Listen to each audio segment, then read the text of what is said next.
Welcome to the live show. You know what time it is? It is your boy Genesis. It is currently 1:07 p.m. And of course, today's date is the 25th of April 2025. It is Friday, all right? And it is cloudy and sunny out here in the South. I am in Atlanta, Atlanta, Georgia. And of course, we're having a good time. And it's going to be a wonderful show. God bless you guys.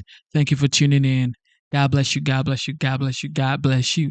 All right. It is your boy Genesis. If you're just tuning into the show, God bless you one more time. Here we go. CNN has something to say concerning Zelensky, of course, of Ukraine, and Vladimir Putin of Russia, and of course, the 45th and the 47th President of the United States. He wants peace, but he's not a Ukrainian and is not a Russian. He wants peace for those countries. However, the main priority is Americans, okay? Americans are the number one priority. So if those guys, Zelensky and Putin, are not willing to come to a conclusion or a negotiation or a deal, then whatever happens, I guess, happens because they've been losing so much life in those regions for years now. And it's like some people would say, why wouldn't you tell Putin to stop it? Well, at this point, it's like, does it really matter who started it? It really doesn't matter who started it at this point. It's just peace. All right. Peace in those regions. That's what Trump has been advocating for. But anyway, here we go.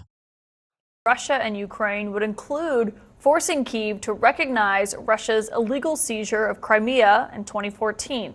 Quote, I don't care. Look, I just want to see the war end. I don't care. If they're both happy, they both sign an agreement. I have no favorites. I don't want to have any favorites. I want to have a deal done. Now, as the president argues that ultimately the recognition of who controls Crimea doesn't matter to him, he does care greatly about reaching a deal to end this war in Ukraine.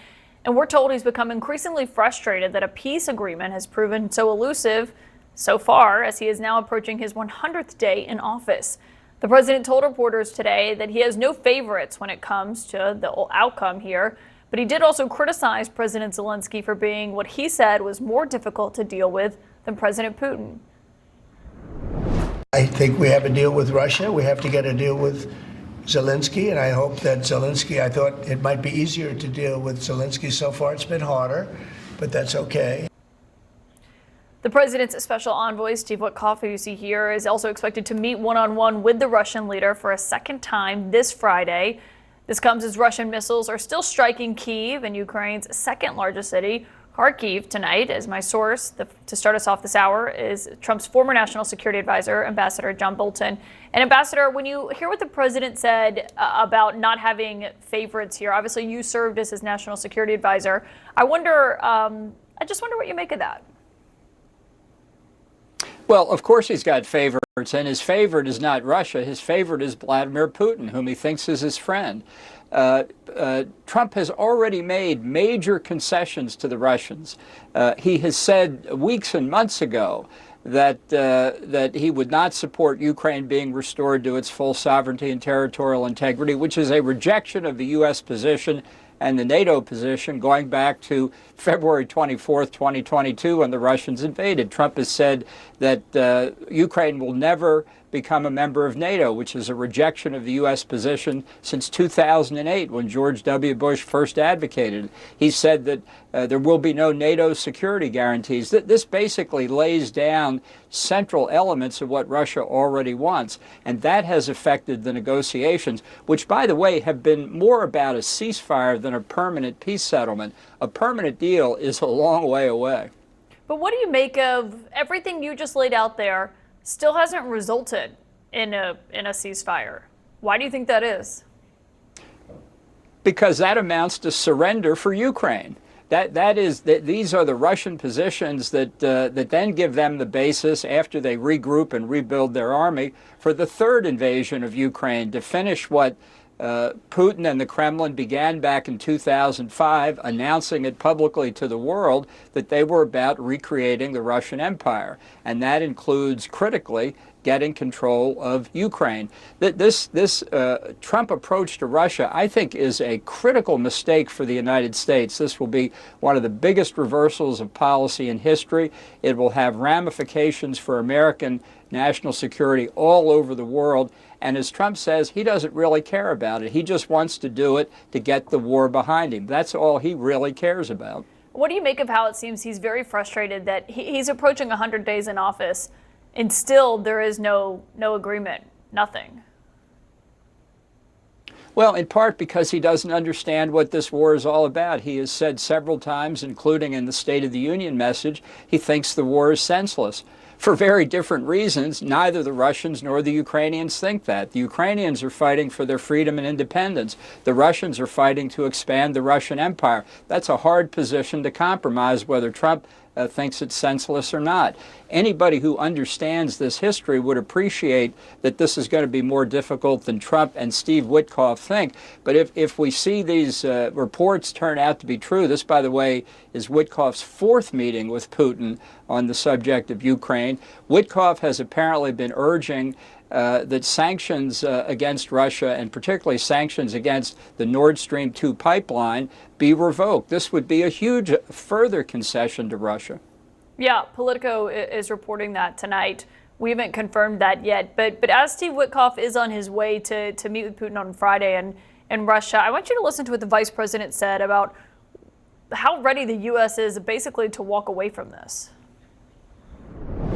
We've issued a very explicit proposal to both the Russians and the Ukrainians, and it's time for them to either say yes or for the United States to walk away from this process. And the only way to really stop the killing is for the armies to both put down their weapons, to freeze this thing, and to get on with the business of actually building a better Russia and a better Ukraine. If the U.S. does walk away, what do you think that means for relations with Russia from the United States perspective? Did they try to normalize them after that and essentially just leave this, or what could that look like? Yes, I think they leave Ukraine in the dust. When Vance says we're giving Russia and Ukraine terms that they should agree to, he's saying Ukraine should surrender 20% of its territory in response to two acts of unprovoked aggression over the last 10 years. This is a roadmap for Red China, Freudian slip, for People's Republic of China to go after Taiwan, to continue to go after the South China Sea, for Russia to take aggression action elsewhere in the territory of the former Soviet Union, and in fact a license for rogue states around the world. It's not necessarily Trump's view, but I think it is Vance's view. This is a significant American retreat from responsibility for its own national security globally. On one other thing, the president said today no one is asking Ukraine to recognize Crimea as Russia's. That was something that President Zelensky had said earlier was not going to happen. But the New York Times does report tonight that European officials who have seen this proposed agreement say the U.S. would recognize Crimea as that. And the New York Times pointed out that when Secretary of State Marco Rubio was a senator, he co-sponsored an amendment to block the U.S. from ever recognizing any Russian claim of sovereignty over parts of Ukraine that it has seized. Yeah, well, Rubio was right the first time. If we recognize the Russian seizure of the Crimea and the annexation is legal, it would not only be contrary to American national security interest, it would be a mark of shame on the administration, on Trump, on Vance, on everybody in the administration who supported it. And it would be an open license for other countries to take aggressive action. I don't think people are focused enough on how the rest of the world will read this. Along with everything else Trump has done, including the tariff war that he's launched against friends and allies, I think people all over America, all over the world, doubt America's word, doubt our extended nuclear deterrent, thus providing an incentive for nuclear proliferation, doubt our word as an ally, thus fragmenting the alliances further, all of which doesn't benefit the United States. It endangers us in a very complex, very dangerous, increasingly threatening world, and the Trump administration does not get it. Ambassador John Bolton, thank you for your time tonight. President. I mean, he's saying what he thinks is right. In his opinion, everybody has a right to say what they think. However, I think that Trump even sending Witkoff to Russia to have a conversation with Vladimir Putin is already a win. And it's been back and forth to Russia, 3 times, 4 times, 5 times? That is already a win for the Trump administration. That is opening a dialogue. Now, has the war ended? Absolutely not. They're still going back and forth. There's still negotiation being done. But this guy saying Trump doesn't understand the war, and Trump saying that he doesn't understand what they are fighting for. When people are losing their lives, there is really no excuse. You could say you're trying to expand according to Russians, right? Or Vladimir Putin or the Kremlin or whatever you want to say. They're expanding their landmass, right, into Ukraine. Ukrainians are saying, we are already a sovereign nation, so you cannot try to take us back. This is democracy. Okay, both people are fighting in their mind, a worthy course. However, people are dying. Okay, so would you rather say, well, Ukraine, stand your ground, keep fighting till the end, keep fighting till the end? Is that what you want? No. Would you rather say Russians should keep expanding themselves into Ukraine? Absolutely not. So how then do you settle this war? You got to negotiate. You got to deal. You got to find out what both people want and meet them in the middle. That's what they want. Ukraine wants to be sovereign nation like they already are. Russia just wants to display power, I guess. But Ukraine also, they were trying to get aid or aligning with NATO, and that was already a deal saying you can't align with NATO. So this is what Vladimir Putin has been complaining about for years. But it is what it is. Hopefully Trump is able to just end this war. He said he was going to end it day one. Obviously, it didn't happen. This is 95 days in the Oval Office, and he's still trying to get it sorted out. Hopefully it gets sorted out. Trump weighing in on the war in Ukraine after Trump slammed President Zelensky for prolonging the war. That's what he said. Take a listen. I think we have a deal with Russia. We have to get a deal with Zelensky, and I hope that Zelensky, I thought it might be easier to deal with Zelensky. So far it's been harder, but that's okay. This after Vice President Vance earlier today kicked the ball to European leaders to be the ones to continue leading the negotiations, adding that he thinks the next phase would be to freeze the current territorial lines where they are now.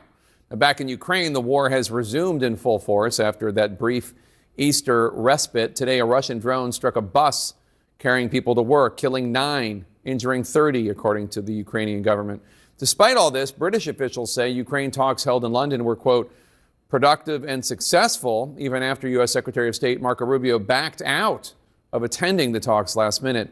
Joining us now to talk about all of this, Democratic Congressman from Massachusetts, Jake Auchincloss, who also served as a U.S. Marine in Afghanistan. Congressman, thanks for joining us. So take a listen to President Trump moments ago talking more about why he wants this war to end as soon as possible. When we have it down to $65 a barrel, it went up to almost $100 a barrel. And at that number, Putin and Russia made a lot of money. So I think one of the reasons, look, I think he has a certain respect for me, but one of the big reasons is oil prices are down. I think this is a good time to get the war settled. What's your reaction, Congressman? Putin does not have respect for Donald Trump because Donald Trump negotiates with Russia out of a posture of appeasement, and Putin only respects strength.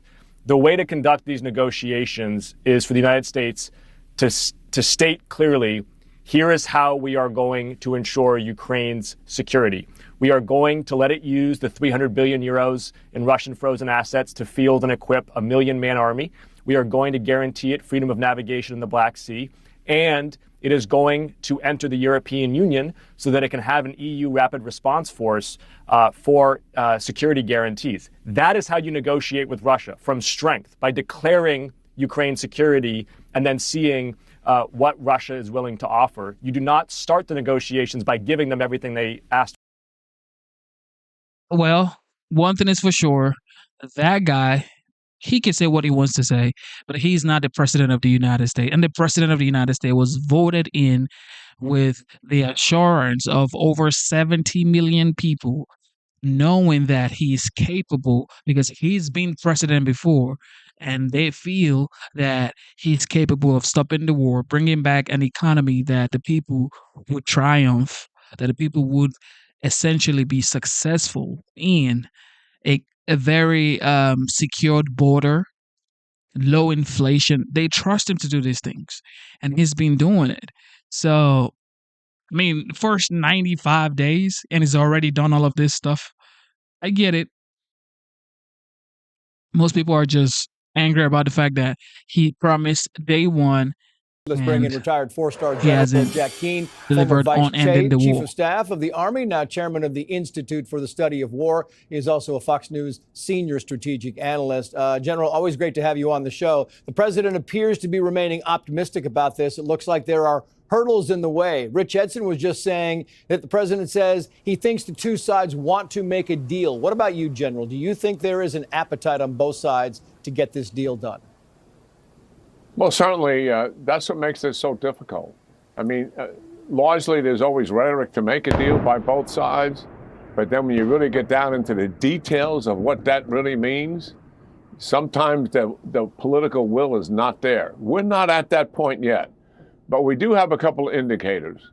One is that President Zelensky and his people want to make a peace deal. And he has made concessions, gave up security guarantees to do a 30-day ceasefire. Russia has never agreed to that. So that indicates that they likely want more concessions before they're willing to do something like that.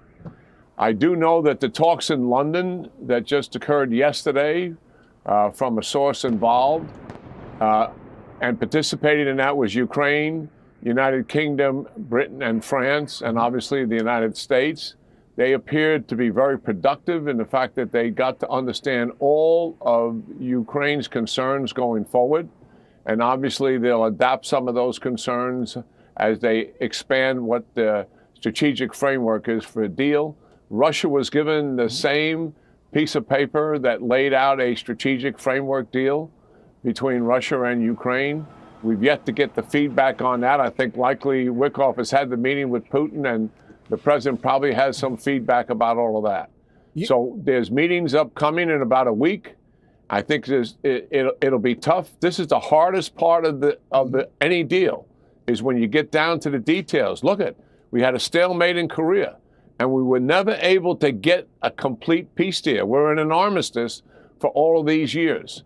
So this is hard work in front, and it does reveal whether both sides are sincere about making a peace deal and willing to make some compromises to get it. You talk about compromise, and I want to get your point on this, General, because I think it's important. The Wall Street Journal came out and said Trump's Ukraine ultimatum. It goes on to say, quoting, Mr. Trump can still salvage a deal in Ukraine, but the current final settlement offer looks like it would set up Mr. Putin to win the war now or later. The world's rogues will notice, and Mr. Trump's headaches will have only begun. I mean, it does appear that when you look at all these things, General, that Russia is getting the better part of this deal, but the alternative is what? A much, much longer war. Yeah, well, we don't know what the details will be going forward, but I understand the Wall Street Journal, and I have similar concerns myself, certainly. But the reality is a couple things. The Ukrainians are going to have some security guarantees going forward. And that means the Europeans are willing to put a coalition of 20 nations that have agreed to put some forces in Ukraine to do peace enforcement if there is a ceasefire and a deal. It's impossible for Ukraine to go forward and agree to a deal without some security guarantees. They also want to establish a no-fly zone in Ukraine 24/7 with European fighter aircraft to enforce that. Putin, looking at that, likely will say no to that, because where Putin is, he wants concessions that make it easier for him to collapse Ukraine eventually and take the country over. He has never given up the aspiration to do that. And the fact that that is really where he is tells you that these negotiations are going to be very tough on Russia's side, because he wants Ukraine to be in a vulnerable position. So at some point at a later date, likely when President Trump leaves office, he would be able to, having rearmed and re-equipped for a number of years, and conduct a much larger invasion of Ukraine. That's the path he is on. Yeah. Whether we can get him off that path and make some concessions, we're going to find out. In fact, the president was asked about concessions, asked what Russia has offered, and he said this. What concessions has Russia offered up thus far to get to the point where you're closer to peace? Stopping the war, taking the whole country. Exactly. Stop the war. Pretty big concession. Pretty big concession. I've got only a few seconds left for you, General, but that's the whole thing. It doesn't seem like Russia's throwing a lot into the pot here. No, I mean, they're still attacking, obviously. They're still attacking energy sectors. They're still attacking people sectors. They really haven't given up on trying to weaken the political will of Ukraine and destroy as much of their military as they possibly can. They refused to go to the 30-day ceasefire that Zelensky did. Yep. So the upcoming negotiations, as I said, are going to reveal a lot. I think if they reject it, I think the administration has got to get real tough with Russia, hit them hard in their central banks and their energy sector with crippling sanctions, and robustly arm Ukraine. And that will get Putin's attention more than anything else. Not so Ukraine can continue to fight, but so we can bring Russia to the negotiating table and get a deal. Yeah. And that, I think, is going to the next step the United States will have to take if Russia rejects the deal, which I suspect they will. Yeah. General Jack Keane, great insight, analysis, as always, sir. Thank you. Hey, Sean. That's just wow. That is just wow. Everybody's giving their opinion when it comes to the Ukraine issue with Vladimir Putin of Russia. But the president of the United States is the OG, the 45th, the 47th President Trump. Now, a lot of people would say he said it was going to end the war on day one. But come on, this is war. It's not going to end on day one. All right, Peter Hegseth, here we go. About the person who started out with Hegseth as a workout buddy and is now a very key member of his rapidly shrinking inner circle. Brian Todd is out front. Good morning. How's life? Good, sir. In a line to greet NATO's Secretary General today, a man who's made a rapid rise to become a critical figure in Defense Secretary Pete Hegseth's shrinking inner circle. He's Colonel Ricky Berea, a Marine with several combat deployments, who served as a junior military assistant to Hegseth. CNN's sources say in a few short months, Ricky Berea has become one of Hegseth's most trusted advisors, as the secretary has grown more paranoid about leaks. One defense official says Hegseth likes Berea's yes sir attitude. Multiple sources tell CNN Berea has access to Hegseth's personal and government phones. He's been seen working out with Hegseth in photos posted on X, appears in a photo laughing with Elon Musk when Musk visited the Pentagon, and he's even sat in on meetings with foreign leaders. When he worked for Defense Secretary Lloyd Austin during the Biden administration, a former senior Pentagon official says Berea was essentially a body man for Austin, often seen carrying his bags. Now, CNN sources say, as Berea puts in for his retirement, Hegseth is considering appointing him his chief of staff. One distinct problem would be the fact that as a retired colonel, he would be, in effect, outranked by all of the admirals and generals in the Pentagon. and it would make it very difficult for him to undertake the responsibilities of that position. Multiple sources tell CNN that weeks before The Atlantic reported that Hegseth used Signal to discuss detailed military plans, Berea pushed to get Hegseth an extra desktop computer in his office with Signal on it, so Hegseth could text friends and family. Those sources tell CNN that after The Atlantic story broke, Berea asked the Defense Department's chief information officer if Hegseth could be granted an exception to use Signal more freely at work, a request that raised eyebrows among senior officials. It's also surprised a former Trump administration official. Asking for the authorization was crazy. I mean, why would you put a insecure commercial app that can be hacked by a foreign signals intelligence service on any communications device related to the Secretary of Defense, especially when he has the most robust communication staff of anybody in the government beyond the president? The Defense Secretary's office is considered a secure space, cell phones usually not allowed. It's not clear if Hegseth was ever given the exception to use Signal freely, or if he's continued to use it to discuss military planning. He dodged a question on that today. Mr. Secretary, are you still using Signal for work purposes? Secretary, to get to work, which is what we do. The Pentagon's chief spokesman tells CNN the secretary has never used and does not currently use Signal on his government computer, but did not say why Hegseth had another computer set up with Signal installed on it. Even during the Biden administration, the government's cybersecurity agency said that highly targeted individuals should use Signal to communicate, but Pentagon rules say Signal cannot be used to transmit non-public military information. Ricky Berea did not respond to CNN's repeated requests for comment about his growing influence in Pete Hegseth's inner circle, including his role in helping to facilitate Hegseth's use of Signal inside the Pentagon.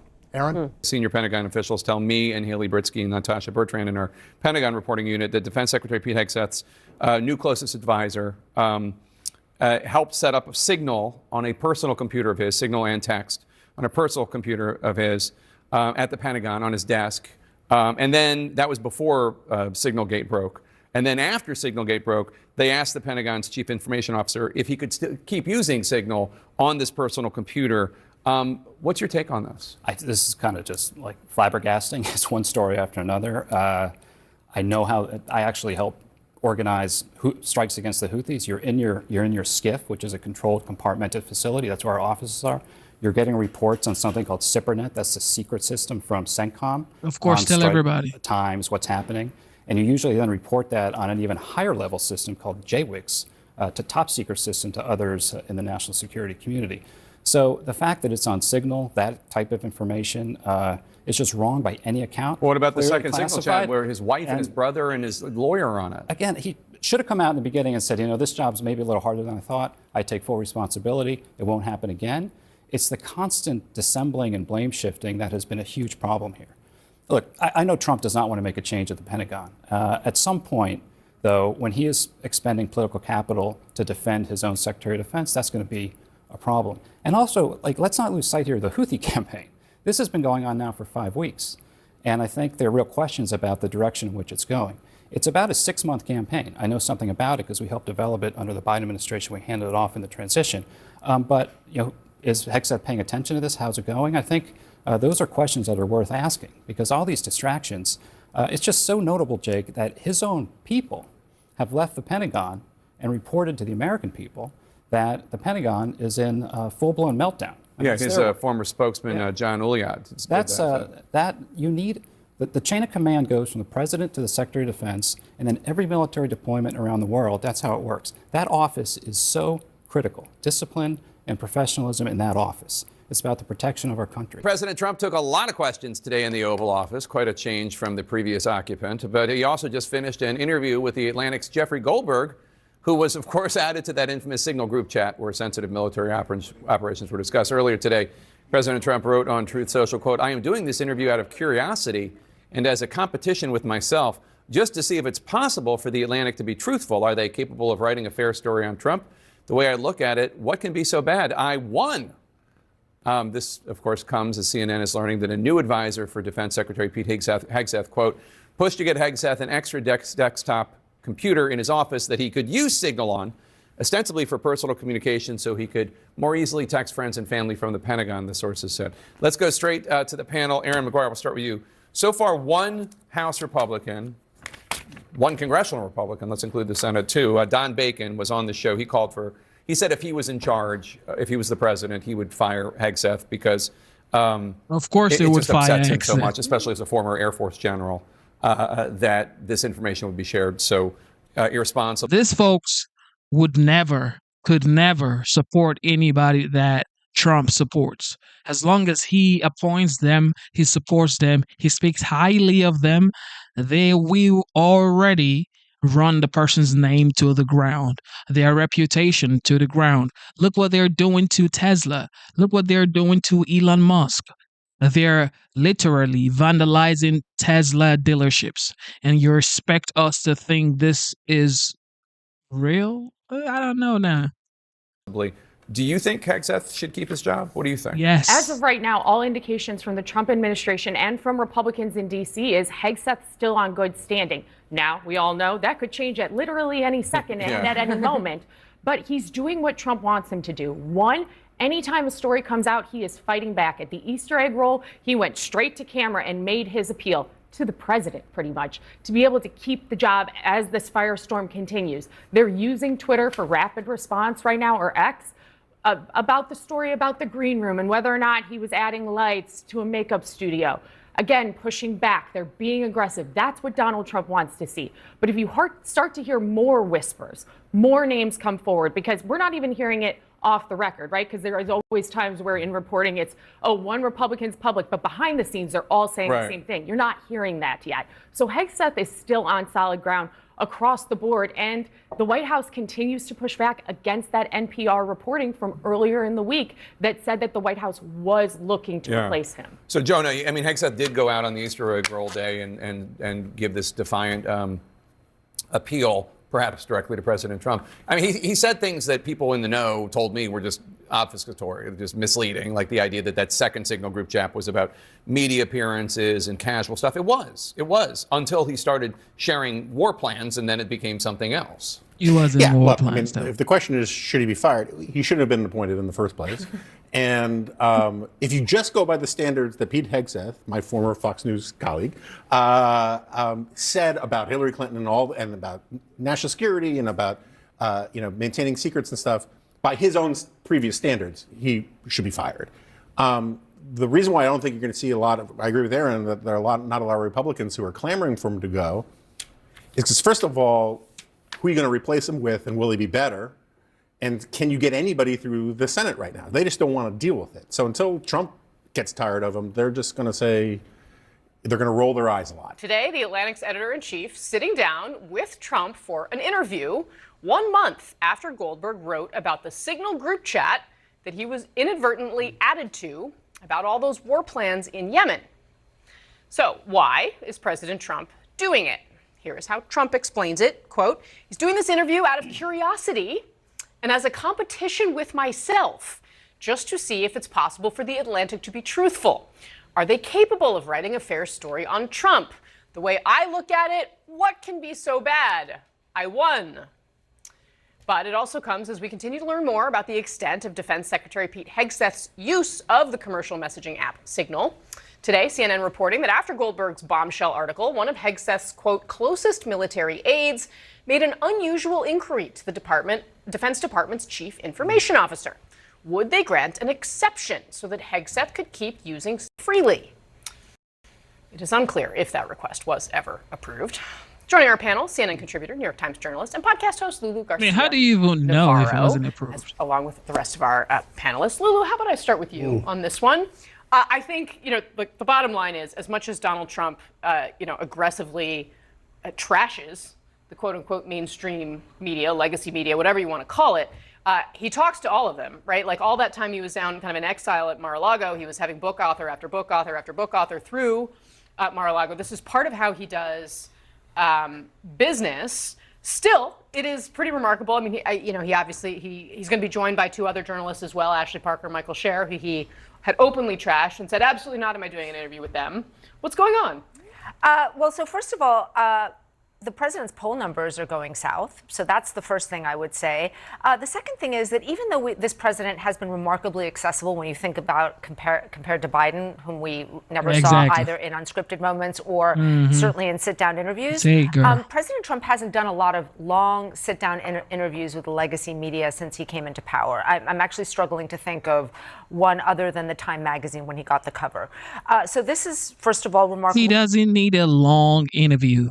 You go to the Oval Office every day to ask him questions. Why does he need to call you guys to come do a Legacy News long interview? Because he's sitting down with real journalists, asking tough questions in a long-form setting.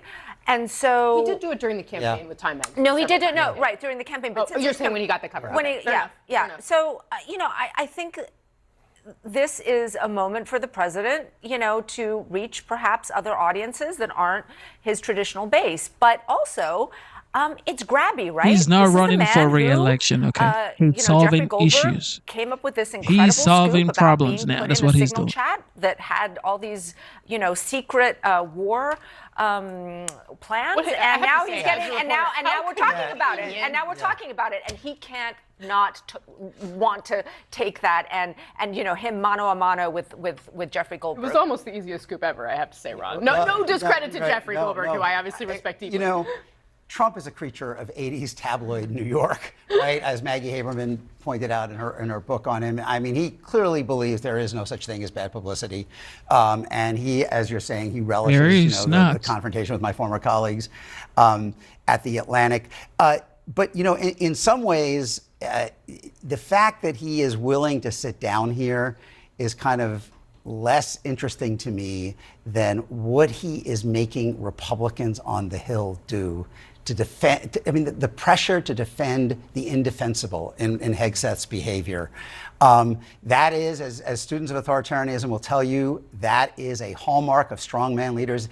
Each time you force people in your party to defend things they never could have imagined they would have defended before, it gets easier to do it again, to lead them further out into deeper water. You're smiling at me, Mark. I mean, the thought that Senate Republican hawks a year ago, if you would have told them they would have been defending a Secretary of Defense this reckless repeatedly on matters of national security, they would have laughed at you. They would have laughed at you if you told them you were defending an HHS secretary who won't intervene in a measles epidemic. But each step makes the next one easier. And clearly, Trump, if nothing else, understands power and understands how to wield power. And he is certainly wielding it over his fellow Republicans in making them line up behind Hegseth. Mark Short, that one's for you. I think we're overthinking this a little bit. I think that the point is Lulu's second point, that the president loves ratings.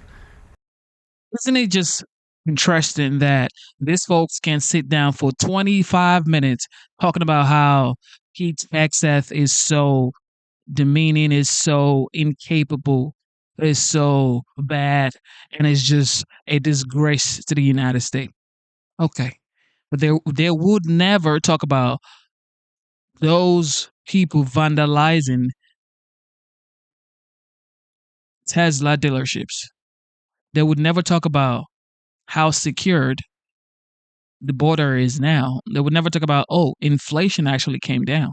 They would never talk about stuff like that. They would only talk about things that would hurt Trump's administration, which is fair. I mean, this is CNN. And he knows this can get ratings because of the Atlantic story on Pete. And it's sort of like the Bill Maher interview. He knows that's going to get ratings too. And, it's the sort of in his mind, I think it's a win-win, because either like Bill Maher comes out and says, actually he was friendlier and nicer than I thought, and he's actually, as you know, Casey, actually very congenial and very friendly. Until he gets mad at you. In person he's still friendly. No, it's like he'll get ugly in the Twitter spot, but in person on the phone too. In person he'll be friendly, and so it's like you either come out that way, or if it's a bad story, he'll trash it as a left-wing rag again. And so, I don't think he thinks of the other consequences of other people defending Hegseth. For him, it's just, this is good ratings. I think this is hilarious. I think Republicans want this story to go away. And the president... According to this man right here, it says a few people vandalizing Tesla vehicles has nothing to do with the fact that Tesla stocks are plummeting across the country and the world. What does that have to do with vandalizing? What does stock price has to do with vandalizing dealerships. So because I buy a Louis Vuitton purse and Louis Vuitton stock goes down, I go vandalize Louis Vuitton's store? No. They are vandalizing Tesla dealerships because Elon Musk is associating himself with Trump. And of course, the people on the left are just upstairs. They're not well upstairs. For some reason, they always result into violence. They never like sit down, calm down, have a conversation and say, you know what, let's do things constructively. The next thing they focus on is force, physical situations. Like, what are y'all doing? United States just is now giving the Atlantic an avenue to keep it going. If I were Hegseth, I would be furious. There is already reporting that Donald Trump is meeting with people within the White House about Hegseth. Hegseth is terrified, doing Fox News interviews all the time, doesn't know what to do, and now the president is sitting down with the person in the signal chat? And yet none of the Republicans, are you kidding me? even amid that reporting, none of them will get one step ahead of Trump. Exactly. In criticizing him. But no one can get a step ahead of Trump. And this is the thing that I have found so fascinating about this administration. If you try and talk to even the heads of departments, like that are usually so powerful, they often don't know where the president's going or what they've decided in the White House, and they're usually two steps behind. And so it becomes incredibly difficult to get ahead of the president. There was another tell in the president's social media post just about an hour ago. He said the story is going to be titled "The Most Consequential President." I mean, so Ashley and Michael knew exactly what they were doing, promoting it as the most consequential president. Then he's going to take the interview. President Trump took a lot of questions from reporters at the White House today, but it might be his interaction with a journalist behind the scenes that is more noteworthy tonight. The president announced on Truth Social earlier that he was sitting down with the editor-in-chief of The Atlantic, Jeffrey Goldberg. Yes, that same Jeffrey Goldberg, who Trump's national security advisor inadvertently added to a Signal group chat with top officials last month to talk about a military operation in Yemen, a story that the president was furious about when it first dropped. I mean, I happen to know the guy's a total sleazebag. The Atlantic is a failed magazine. Does very, very poorly. Nobody gives a damn about it. This gives it a little bit of a shot. And I will tell you this, that they've made up more stories. And Okay. So he says more than 1,400 peaceful protests across the country. More than 1,400 peaceful protests across the country against Trump and Elon. So, meaning, ladies and gentlemen, forget about the Tesla dealerships that they've set on fire, the Tesla dealerships that were vandalized. Forget about those Tesla dealerships. Forget about those cars that have been destroyed. Forget about the properties of Americans that parked Tesla in their front yard. And, of course, the far leftist goes into their front yard to destroy their Tesla because Elon Musk works with the president of the United States. Just forget about that and focus on the 1,400 peaceful rallies. Yeah, we're going to do that. Despite all of that, he sat down with them for an interview today, a coveted slot of the president's time. As he claims he is doing the interview, he said, quote, out of curiosity and as a competition with himself. The president said he had been told that this piece would be titled "The Most Consequential President of This Century." Now, obviously, we weren't in the Oval Office for that interview today. We'll wait to see what he told The Atlantic. It's hard to see, though, how Jeffrey Goldberg didn't ask about the scandal that is still engulfing the Defense Secretary Pete Hegseth, given it's now been revealed, not just The Atlantic story, that there was one Signal chat, that there were two instances, though, in which Secretary Hegseth talked about military plans using Signal. CNN is now reporting that app, Signal, was installed on his computer inside the Pentagon. My deeply sourced White House insiders are here: NPR's Tamara Keith, PBS NewsHour's Laura Barron Lopez, and the former Pentagon spokesperson himself, Chris Marr. Chris, I'm going to get to you in a minute because I got a lot of questions on how things work at the Pentagon. But Tamara, just in terms of the president taking this moment to sit down with Jeffrey Goldsberg, I kind of read the post and I was like, wow, just given how much he's been trashing him, the National Security Advisor's been trashing him, the press secretary, all of them. But you know well that President Trump often trashes people, journalists, in public and then calls them on their cell phones. So the idea that he would sit down with these journalists is not at all surprising to me. I don't know if he sees it as a challenge or something else, but this is very much in character with President Trump. And I can almost guarantee you that whatever the story says, he will trash it. And so given that, though, I mean, what does it does still say something about the fact that he chose to, there were two other reporters there as well who sat down with him in the Oval Office to talk about this. It also speaks to the president always tries to, in terms of shaping the coverage, he always does feel, maybe rightfully so, that if he does speak to an outlet or sit down with them, that This person keeps on talking about, oh man,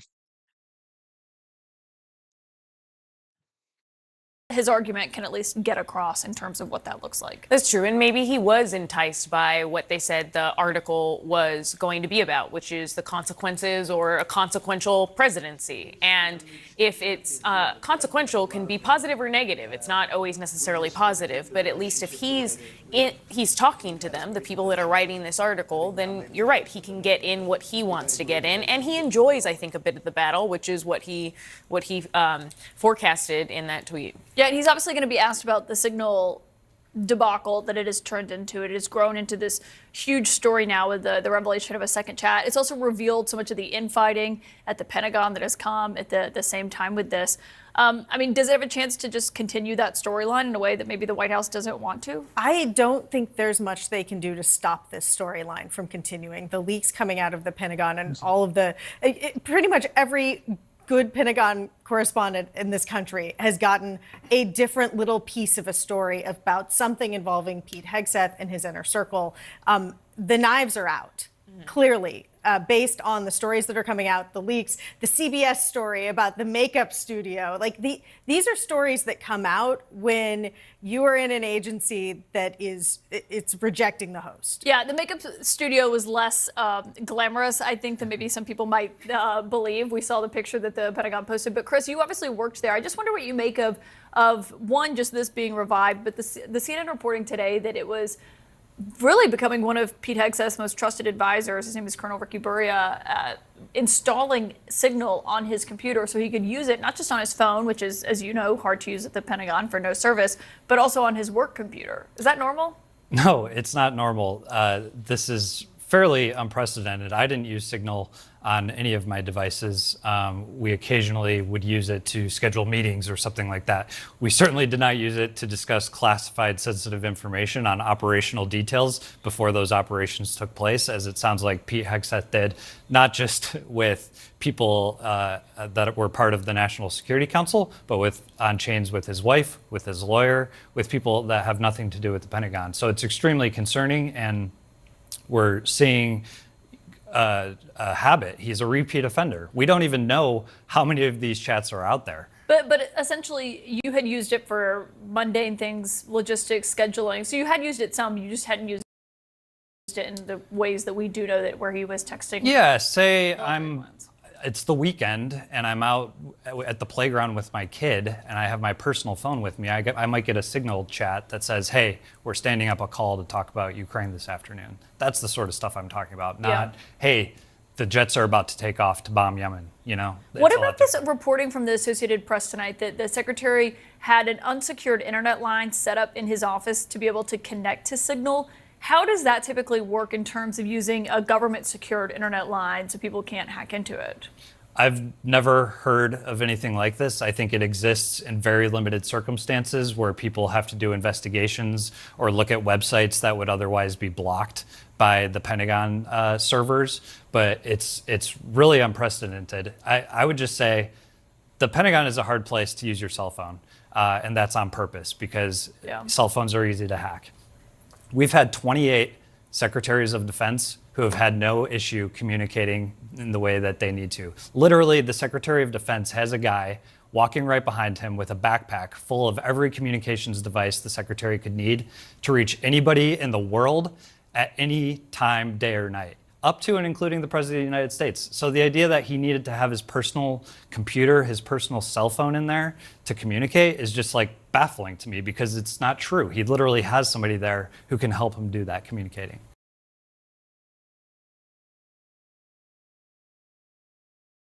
Hegseth is definitely getting every attack from the left. And of course, this signal issue is just going bonkers. It's happened before, and now this is the second time. President Trump touting that he's made 200 trade deals in a new 2-hour interview with Time Magazine ahead of his 100th day in office. So Rich Edson is live at the White House with the details. Hey, Rich. Hey, Brian, Ainsley, Charlie. Well, this is a wide-ranging interview the president conducted, just dropped from Time Magazine. The president claims that he's made 200 trade deals, though we haven't heard anything announced yet. And he's also expressing optimism. He says that these trade deal processes will all finish up in the next 3 to 4 weeks. The president likened these trade deals and his role in it as almost like a store manager. This is what he told Time, quote, "It's a giant, beautiful store, and everybody wants to go shopping there. And on behalf of the American people..." Thank you for tuning in to the live show. You know what time it is. It is your boy, Jenna says, okay, I just saw a comment. Somebody says, hello, can you check out the terror attacks in Kashmir? The terror attacks in Kashmir. All right, I'm going to check that out for you. I own the store. I set the prices. And I'll say, if you want to shop here, this is what you have to pay. 2 weeks ago, the president paused for 90 days tariffs on goods from across the world coming into the United States. Treasury Secretary Scott Bessent says the administration's had very successful talks with South Korea, that the two countries will be talking technical terms as early next week.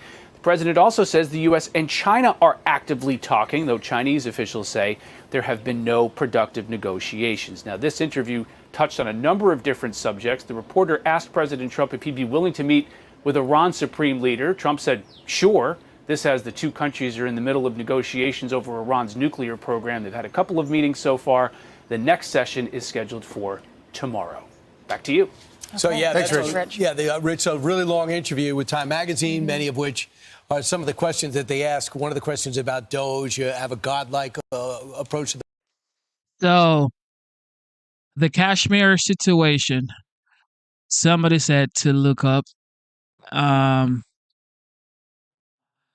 According to the New York Times, some people say that they are trustworthy, some people say they're not. But according to the New York Times 2 days ago, India takes aim at Pakistan after slaughter of civilians in Kashmir.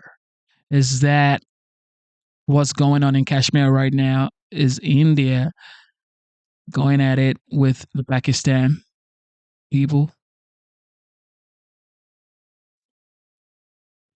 Is India and Pakistan going at it?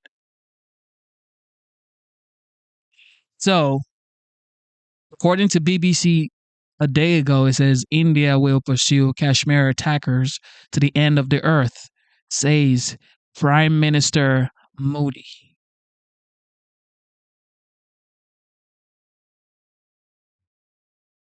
He goes, what a crazy question. He goes, why are you asking that question? It's about finding fraud and abuse. Why wouldn't you want to find that out? But Trump is he's interviewing with The Atlantic, and he's interviewing with Time Magazine, and no holds barred, 100 days in. They talked about the first 100 days and talked about a wide variety of issues. But he said, the reporter says, it seems like you're expanding your power as president. He said, I'm not expanding my power. I'm just using it. We are resetting the table. He said we lost $2 trillion per year on trade during the last administration. He said at some point we have to stop this. And he said we are earning now 25% more on cars, 25% more on steel and aluminum. He said we're going to have an explosion upward in the not too distant. Now, a lot of people talk about tariffs. So I see Steve says small business owners will benefit the most, meaning higher productivity, higher wages, and job security. That's in the long run for sure. For sure. What Steve is talking about is a long-term goal. However, for right now, because it's still new and people are adjusting to it. Small businesses are hurting right now because obviously, if you're a small business, what you do is you outsource your production to China because it's much more affordable, and then you sell to the largest consumer in the world, which is the United States. Okay. So small businesses are definitely hurting right now. However, as a country, you could never survive on outsourcing your manufacturing to another country because all of this all of this exploded in 2008 when the United States literally stepped down as the highest manufacturer on earth and gave it to China. And since then, China took it and ran with it. And the United States became the largest consumer on earth. So, you know what I mean? For now, small businesses are going to definitely feel the heat. But in the long run, they're going to enjoy, like Steve is talking about. Distant future. This is what we call radical transparency. I mean, the guy's willing to talk to absolutely anybody that he doesn't care what you've written about him in the past. And, obviously it creates real problems sometimes for people who work for him. But it's what I think that it's what you expect, what you should expect out of a free country. Mm-hmm. Your leader actually answers questions and talks to people. He said, this is what I ran on. They asked him about Doge and the courts challenging him. And they said weakening law firms and universities. He said, this is what I campaigned on. I'm using my power as per the election. So we know this when it comes to the tariff talk. He said, I got 200 deals ready to go. When are you going to announce them? In the next few weeks? Yesterday, 2 days ago, we heard that maybe 18 deals are ready to go. And then we hear in principle some things, South Korea, we saw the Secretary of Treasury yesterday say South Korea is moving really quicker than we thought we might be. We're moving them up in terms of that. But one thing about China, they have stopped. Anybody who says, oh, so you think we should start manufacturing again? What are you even talking about? What are you doing? Like, you shouldn't even be watching this live stream right now. You should just keep swiping. Because if you are an American and you know that anything is possible at any given time in this world, so if you are outsourcing all of your manufacturing, like pharmaceutical, like whatever, okay, steel, food, produce, or like whatever. If you clash with the other country that you're buying from, what are you going to do? You're buying pharmaceutical. Right now, the United States is buying pharmaceuticals from China and Ireland. So if, for example, now the Chinese situation with the United States, that is affecting a lot because why? You've outsourced all of your manufacturing to another country. You could never operate life in a country like that. Like how? How do you operate? Matter of fact, that is a national security issue. That is a national security issue. If you're outsourcing pharmaceuticals to other countries. So you mean for your people, for your citizens to be alive, you need to get medications from other countries? And that doesn't sound unethical to you? And you're saying, why do you want us to start manufacturing? Man, some folks. Not buying our pork. So that's going to hurt farmers. So I think pork imports are now facing 172% tariff. So China is going to not buy 12,000 metric tons of U.S. pork shipments. So they also have turned around the Boeing planes and said we no longer want them. Your only other choice is Airbus. You have to go order them. Either you need 9 planes or you don't. You got to make them. So President Trump ripped China yesterday and said, are you kidding me? You're actually sending Boeing planes back. So I get the sense that both sides are staring each other down and not budging. And I do know that it looks like China is backing off something else. China has quietly rolled back retaliatory tariffs on some U.S.-made semiconductors because there's no substitute for the semiconductors that we make. So I get the sense, and the markets are waiting for this, and I watched Brian Moynihan last night, Citibank CEO. Citibank or? I don't know who he's with. He with Brad. One of the big banks. One of the big banks. And he says, we're just waiting. We're waiting to see what's going to happen with these deals, but especially China. Not even saying what the deals are going to be. And the people saying, do you know how long it would take to start manufacturing in the United States? Do you know how long it takes to build a manufacturing conglomerate or whatever? Okay, so because it's going to be long and it's going to be hard to do, so don't do it. Back out just like you back out in your personal lives. Okay, so back out. Don't do it because it's hard and it's going to take a long time. Don't do it. Take the easy way. Don't do it. Right? That's what you recommend. Of course, that's what you recommend. That's what you recommend. That's why you had a sleepy president for 4 years and you never complained. He was falling upstairs. He was walking into the Amazon rainforest. You never complained. And now you have a commander-in-chief who wants to bring jobs back, manufacturing back, that Apple, Honda, NVIDIA, all of these great companies are now building warehouses, building their own manufacturing facilities here in the United States. You're still complaining. The only president who could do this is President Trump. And nobody else has the balls to do it. It's going to take a long time to stop manufacturing in the United States. Oh, why should we pay high prices? Don't pay. Move to China. Maybe this is the deal. Maybe they say, okay, pork's too expensive, we're not going to buy it, but we need your semiconductors. And we still need that, so we're going to lower the tariffs on that. Maybe this is part of the negotiation. But do we have to write a check to the farmers? Yeah. Because you know this, all of a sudden you're not able to sell that to the number one President Trump market. finds other countries that need pork and say, don't buy it from X, Y, and Z, buy it from us. Right. And Spain is now, China's going to go buy it from Spain. And the sticking point is that, Trump talks about how America is this great, big, giant, beautiful store. And it is. And there's lots of great products here. But we're also the biggest customers for a place like China. Mm-hmm. And we're need the best us. consumers. Yeah, we're the best consumers. They need us. And the question is, who needs who more? And I think the Trump administration is banking that China ultimately needs us more than we need their plastic And Donald stuff. Trump, in the article, he talked about meeting with the CEOs of... He said China definitely needs us more than we need their plastic stuff. I don't know about that now. Walmart and Target and Home Depot, and he said they are for these tariffs. Walmart, they reported their first quarter revenue, or what do you call that? The first quarter, whatever, how much they've made. Mm-hmm. And they said they have not seen, thank you. They have done better and said that they have not lost business because of this. And they said it was either 70 or 80% of all their products in their store are made in America. This is my analogy, and I think it's brilliant. Before I just going to warn you, if you're an archer, you pull the bow back, and what he's doing is with interior. They're drilling. They're starting to drill in the Gulf of America massively. They're starting to open up federal lands massively.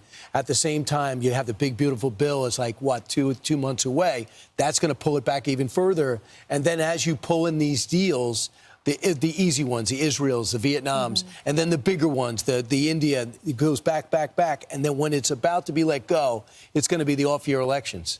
And you're going to see everything at once, along with a rate drop in about 9 months, then all of a sudden that'll loosen up on the housing. So I could see as these deals come in, the deregulation as well, all plowing the ground for a booming economy. How do you feel about my analogy? I think it's brilliant. I think it's a very strained, very weird, strained analogy. Then you let go. But better. It ends with them letting go. You forgot the bullseye, yeah. Right. But I have to let go. You pull all this back, and then you let it go. But when you're pulling it back, it's a little painful. But better. Your biceps, you got to hold it back. Yeah, but better than your misidentifying Moynihan, who's with Bank of America. Thank you very much. Yeah, you're welcome. I'm here for you. Yes. I'm Steve Doocy. I'm Brian Kilmeade. And I'm Ainsley Earhart. And click here to subscribe. All right. Thank you for tuning into the live show. You know what time it is. It is your boy Genesis. Welcome back. All right. of course, we had the press secretary, Caroline Levitt. She had a press conference yesterday. We're going to check that out. And then also, is it raining? Okay, no. President Trump also had some conversations with the press. So we're going to check both of those out right now. Give me a moment. Double tap your screen to give this video a like, subscribe to the channel, and you can also join the memberships. It is $4.99. All right, here we go. Ooh, what is that? AOC? All right, here we go.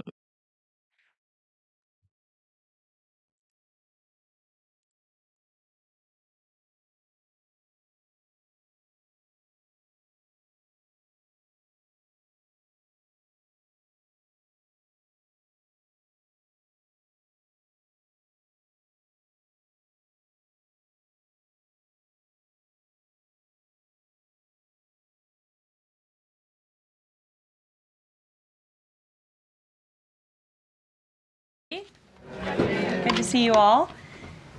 The thoughts and prayers of the entire White House remain with all of the Catholics around the world who are mourning the death of Pope Francis. Pope Francis touched millions of lives and dedicated his life to serving the Catholic Church. As a mark of respect for his memory, President Trump ordered flags be flown at half-staff, and he will be traveling to attend his funeral in Rome. The president will depart from Washington on Friday morning and return to the United States on Saturday evening following the funeral service. I can also confirm the dates of the president's trip to the Middle East. He will travel to Saudi Arabia, Qatar, and the United Arab Emirates from May 13th until May 16th. And on Thursday of this week, President Trump will welcome Norwegian Prime Minister at the White House for a working visit. The two leaders will discuss trade and regional security. This will be the 13th head of state visit of President Trump's term already. At the border, President Trump continues to deliver on his promise to make America safe again. The Wall Street Journal captured the Trump effect in a recent article. Border crossings grind to a halt as Trump's tough policies take hold. U.S. Customs and Border Protection recorded its lowest southwest border crossings in history in March, and we're seeing the same successes at our northern border. Here's how the New York Post put it. Northern border sector previously overrun by illegal migrants sees dramatic drop in crossings. We haven't seen anyone since November, end quote. According to U.S. Customs and Border Protection, just 54 illegal aliens were apprehended in the Swanton sector of our northern border, which stretches more than 300 miles in March. This is a drastic 95% drop from the more than 1,000 border crossings that were caught in March 2024. This is a main hotspot area that recorded more than 80% of all apprehensions along the northern border during the 2024 fiscal year. And new reporting from the Washington Times fully highlights the difference in Joe Biden's disgraceful approach to the border compared to President Trump's. Under Trump, border catch and release has dropped 99.99% from worst Biden month. You can't get much better than that. This statistic in particular is astounding. Border Patrol agents caught and immediately released 189,604 illegal aliens into the United States in December 2023 at the height of the Biden border crisis. But under President Trump, Border Patrol agents caught and released only 20 illegal aliens into the U.S. in the month of February. Thanks to President Trump, operational control of the border is becoming a reality, and the administration's historic enforcement measures are yielding huge results. Illegal aliens are finally getting the blunt message. If you cross the border illegally, you will be swiftly deported and never return to the United States of America. Efforts to arrest the criminal illegal alien invaders are continuing to ramp up. ICE Chicago arrested a Mexican national convicted of predatory sexual assault of a child in Cook County, Illinois. This week, ICE Denver arrested a Mexican national convicted of sexual assault of a child in Houston County, Texas. ICE Miami arrested a Nicaraguan convicted of aggravated battery in Hillsborough County, Florida. ICE Houston arrested a Salvadorian national convicted of attempted sexual assault of a child and escape in Dallas County, Texas. And ICE Chicago arrested a Mexican national convicted of aggravated sexual abuse of a minor in Illinois. Despite the Democrats' insane objections, President Trump will continue to embolden law enforcement officers to arrest dangerous legal alien criminals and keep our communities safe. And also thanks to President Trump's America First economic approach, investments continue to pour into our country. Swiss pharmaceuticals company announced they will be investing $50 billion in the United States over the next 5 years, creating 12,000 new quality jobs. Regeneron Pharmaceuticals also agreed to pay Fujifilm Technologies more than $3 billion over the next decade to help manufacture its medicines in the United States. It's a top priority for President Trump to ensure we are producing. These are the very important trade deals this man is doing. Bringing investments into the United States. Billions of dollars, multiple billions of dollars into the United States. Building manufacturing in the United States. This is what he's doing. And yet, they have reservations about the way he does things. Producing critical medicines and pharmaceutical drugs right here in America, and that is exactly what we continue to see happen every day. In other news, the Trump administration has announced we will put an end to Joe Biden's illegal student loan bailout attempts. No student loan has been referred to collection since March of 2020. That comes to an end. On May 5th, the Department of Education will resume involuntary collections for borrowers with defaulted federal student loans. The student loan portfolio controlled by the federal government is nearly $1.6 trillion, but fewer than 4 out of 10 borrowers are in repayment. This is unsustainable, unfair, and a huge liability for American taxpayers. Debt cannot be wiped away. It just ends up getting transferred to others. So why should Americans who didn't go to college or went to college and responsibly paid back their loans pay for the student loans of other Americans?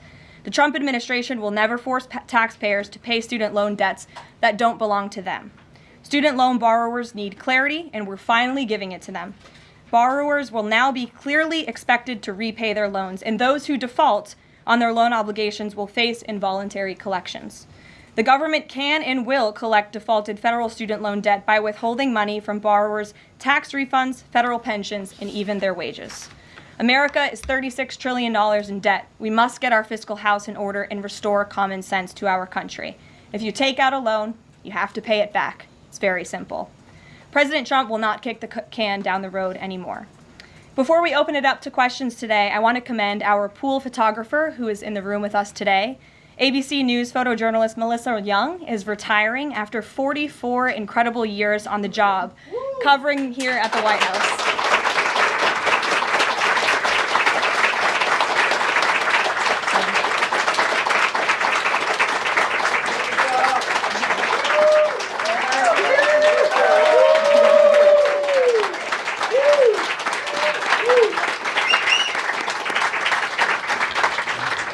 Melissa, congratulations. You have the largest round of applause I've ever heard in this room. So there's something we can all agree on, and you've had an incredible career here covering the White House. So congratulations to you, and we hope you enjoy retirement.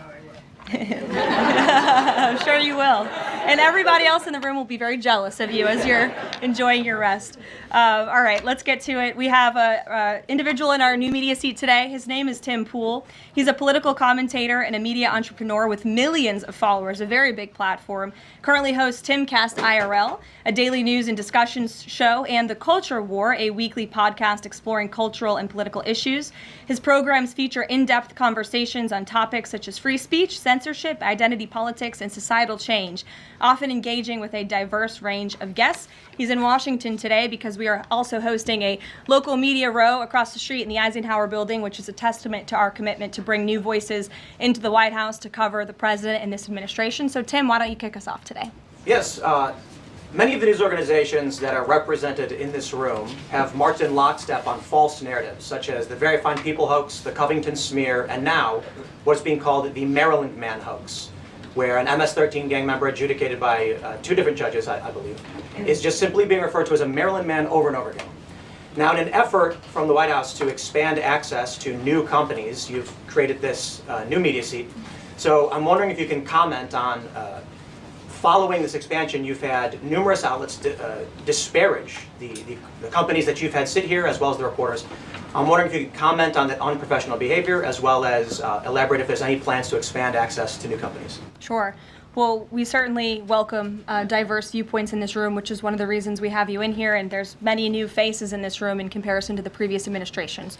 We want to welcome all viewpoints into this room. We welcome unbiased journalists who really care about the truth and the facts and the accuracy, and you rightfully pointed out the Maryland Man story, which I, from this podium, when The Atlantic published it, on that very first day, I came to this podium and said, this is wrong. The press in this room have this story wrong, and we have seen more and more evidence come to the table that we have had all along. We were always right. The president was always on the right side of this issue to deport this illegal criminal from our community. And it is despicable to see the media continue to refer to this individual as someone who is just a peaceful man living his life in Maryland. This was and always has been an illegal criminal, an MS-13 gang member, and a designated foreign terrorist. And the administration maintains our position to deport these individuals from our community. So thank you for being here, Tim. It's great to see you. Thank you. Dasha, why don't you kick us off? Thank you, Caroline. You're welcome. I really appreciate it. I have two questions, one on the Pentagon and another on the economy. You said on Fox News that the entire Pentagon is working against Secretary Hegseth. But the people who were fired were Hegseth's own guys. So how do you square that, and what do you say to concerns that that's bad management? They were Pentagon employees who leaked against their boss to news agencies in this room. And it's been clear since day one from this administration that we are not going to tolerate individuals who leak to the mainstream media, particularly when it comes to sensitive information. And the Secretary of Defense is doing a tremendous job, and he is bringing monumental change to the Pentagon. And there's a lot of people in this city who reject monumental change, and I think, frankly, that's why we've seen a smear campaign against the Secretary of Defense since the moment that President Trump announced his nomination before the United States Senate. Let me reiterate, the president stands strongly behind Secretary Hegseth in the change that he is bringing to the Pentagon, and the results that he's achieved thus far speak for themselves. Is there an FBI investigation into the leaks? The Secretary said that these people would be prosecuted, so is the FBI investigating? You'd have to ask the FBI, you have to ask the Department of Justice on what they plan to do, but certainly we take leaks with the utmost seriously across this administration. You've seen people fired from the Department of Homeland Security. The president has made it clear it's an unacceptable behavior. And on the economy, Caroline, Peter Navarro said that it's perfectly possible to do 90 deals in 90 days. We haven't seen one just yet. How soon might we see a deal, and what evidence can you share that progress is being made in these trade negotiations? Sure. Well, I spoke to our entire trade team this morning. There is a lot of progress being made. We now have 18 proposals on paper that have been brought to the trade team. Again, these are proposals on paper that countries have proposed to the Trump administration and to our government. You have Secretary Bessent, Secretary Lutnick, Ambassador Greer, NEC Director Hassett, and Peter Navarro, the entire trade team, meeting with 34 countries this week alone. We are moving at Trump speed to ensure these deals are made on behalf of the American worker and the American people. And just yesterday, it seemed to get a little bit lost in the news, and I think it's a disservice to the American public that it did. The Vice President announced terms of reference for a trade deal with India. That is a big deal. We know when we look at the numbers, the monetary trade barriers and the non-monetary trade barriers from India, they have been ripping off the United States and American workers for a very long time. So the fact that the Vice President with Prime Minister Modi on that trip in India announced these terms of reference, which is essentially a framework to move the ball forward to sign a good trade deal between our two nations, is great progress, and it speaks to the work ethic and the real labor that's being put into this effort by the president's trade team. Sure. Go ahead. Does the proposals that you talk about, is that enough to extend the pauses on these reciprocal tariffs, or does the president need to see, these deals inked and signed to offer any sort of additional extension beyond the 90 days? Well, look, ask me in July when the deadline hits. I know I'll be answering those questions from all of you in this room. There's a lot of time left, and the president's trade team is working again at Trump speed as quickly as they can to ensure that these deals can be made. Are any of those conversations yet with China happening? I actually do have something to share on that. I asked the president about this before coming out here, and he wanted me to share with all of you that we're doing very well in respect to a potential trade deal with China. As I mentioned, there have now been 18 proposals in more than 100 countries around the world who are wanting to make a deal with the United States of America, and the president and the administration are setting the stage for a deal with China. So we feel everyone involved wants to see a trade deal happen, and the ball is moving in the right direction. Sure. Setting the stage for a deal with China, what does that mean? Has the president spoken directly with Xi yet? I don't have anything to read out on a direct talk between the president and President Xi, but we will continue to keep you updated. And Secretary Bessent reportedly today told investors that this trade standoff with China he expects will be de-escalating soon because, as he described it, reportedly the situation is unsustainable. Is the president considering taking steps to de-escalate the situation with China? Again, I just read you words directly from the President of the United States. Those are moments ago. That's where his head is at right now. Sure. Caroline, I have two questions, one on immigration and one on China. First on immigration. Roughly how many illegal immigrants and aliens do we have in our country, and how many does the administration plan on deporting? Sure. Well, you'd have to ask the Department of Homeland Security for a specific number, but we suspect it's definitely in the millions, perhaps upwards of 20 million people that were allowed into the country illegally by the previous administration. And the president and his team are focused on deporting as many as we possibly can, and they are moving as quickly as possible. The president's team has made it clear we need more funding from Congress to do more. We need more ICE agents out on the ground doing this very important work.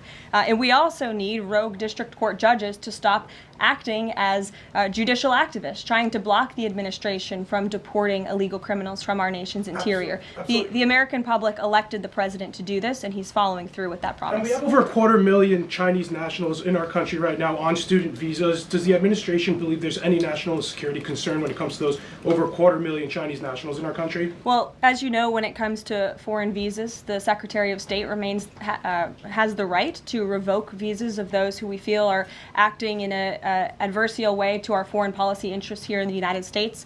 He has that authority according to the Immigration and Nationality Act. So I would defer you to the State Department for any individual case, but they are looking at individuals who are given the privilege of being on a visa in our country. And if they are acting, again, adversarial to our foreign policy interests, their visa can be revoked, and they should be aware of that. Sure. Go ahead. Yes. I'm calling on you. Thank you, Caroline. You're welcome. Over the last few weeks, several countries have warned their citizens about travel to the U.S., and the Department of Commerce's own stats know that from a lot of countries, the number of visitors is falling. Does the White House have any message for people that might be reconsidering business or tourism travel to the U.S.? Where did you see that report? With the statistics coming from the Department of Commerce. Said what? It's hard to hear you. Sorry. That visitors from a lot of countries have fallen in the last 3 months. I'd have to look at that report to comment on the merits of it. I think most people around the world recognize the United States of America is a great place to do business. It's a beautiful place to visit, and they should certainly come here because it's a much safer country than it was 4 years ago under the previous president. Libby, good to see you.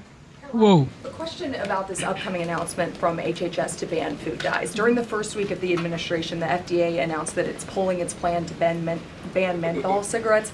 So two questions for you. How do you square a ban on menthol cigarettes being pulled and then announcing this ban on food dyes? And then how does the president feel about this upcoming ban that RFK is going to announce? Sure. Well, look, the Secretary of Health and Human Services, the president nominated him because he trusts him to make this country healthy again. It's not just a slogan. It really is a movement that has broken ground across the country. There's millions of people who believe in RFK Jr., Secretary Kennedy, and what he's doing. I don't want to get ahead of HHS with this historic announcement later and the details of it, but obviously the Secretary feels that he has reason and evidence to announce the ban on artificial dyes later, and I'll let him speak to that this afternoon. Phil.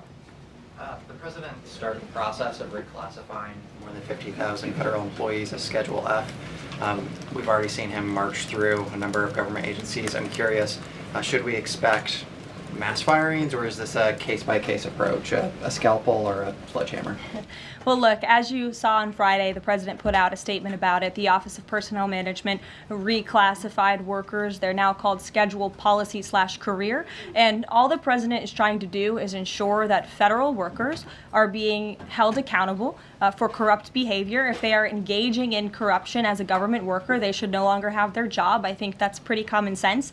He also believes that bureaucrats should be acting in accordance to the will of the American public, who duly elected this president. Not just this president, but all future presidents. If you work for the government, you should be adhering to the will of the American public and advancing the administration's goals and interests. And if you are not doing that, then you should go find another job whose interests you align with. So as for specific firings, I would defer you to the specific agencies, but the president in this move and Office of Personnel Management, it will make it easier to get rid of rogue bureaucrats who are engaging in corruption. And then another quick question about Sure. Google, real quick. A federal court ruled last Thursday that Google's dominance of online advertising and ad tech markets violated U.S. antitrust laws.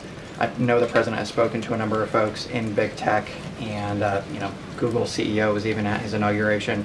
I'm curious, what is the president's reaction to that court ruling? I'll have to ask him, and I'll get back to you, Phil. Thank you, Caroline. You're welcome. John. Thanks a lot, Carolina. Some economic questions for you. Kevin Hassett has been a key economic advisor to the president in both of his terms. In 2022... And he still is. And he still is. He was just in my office. Absolutely. In 2022, he said that the independence of the Fed is super important. That's a direct quote. Is that something that the president subscribes to? Does he still believe in the independence of the Federal Reserve? Well, look, I think the president has made his position on the Fed and on Powell quite clear. The president believes that they have been making moves and taking action in the name of politics rather in the name of what's right for the American economy. The president has the right to express his displeasure with the Fed, and he has the right to say he believes interest rates should be lower. He believes Americans should be able to borrow money cheaper than they currently are right now. And I also spoke to Kevin Hassett about the Fed as well, and he has called into question the Fed's independence and whether they are actually doing things, again, out of the best interest of the economy, or are they doing it for partisan reasons. The president wants to see interest rates lower. He has made that quite clear. We've also seen, if I may, I'm sorry, one more, Caroline, just about, I said two economic questions, about the dollar. We've seen the dollar at multi-year lows versus the euro and other currencies around the world. Is it the administration's policy for a strong dollar?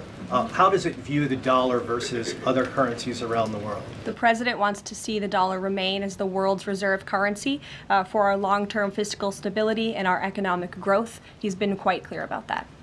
Sure. 2 questions. And then to the woman behind you, who I haven't seen before, welcome. Go ahead, Mary.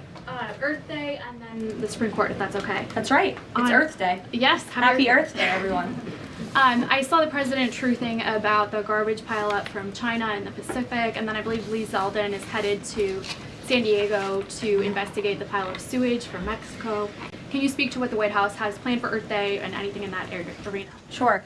I do have points from the EPA. Administrator Zeldin's doing a fantastic job, and they are always sharing their accomplishments with the White House, which we very much appreciate. He will be traveling. I believe he's in California today for sewage situation. Here you go. Administrator Zeldin met with his Mexican counterpart to discuss steps Mexico needs to take to ensure the water entering the United States is clean and safe. And he's holding a press conference in San Diego today with elected officials and local stakeholders on the Tijuana River sewage crisis. I would also add from the president himself, he has always maintained he wants America to have the cleanest air and the cleanest water. And we want to do what's right for our environment and for our earth. And a lot of that is making sure that we have clean and sustainable energy, and we know that we produce natural gas cleaner and more efficiently than any country in this world, and the president wants to see that continue. Thank you. And then on the Supreme Court, I know the court is hearing a case dealing with parents who don't want their kids having to read gender ideology books in schools. Can you comment on that case and what the Trump administration hopes to see come from that? Sure. We hope the Supreme Court will do the right thing, and the president has been very clear. He stands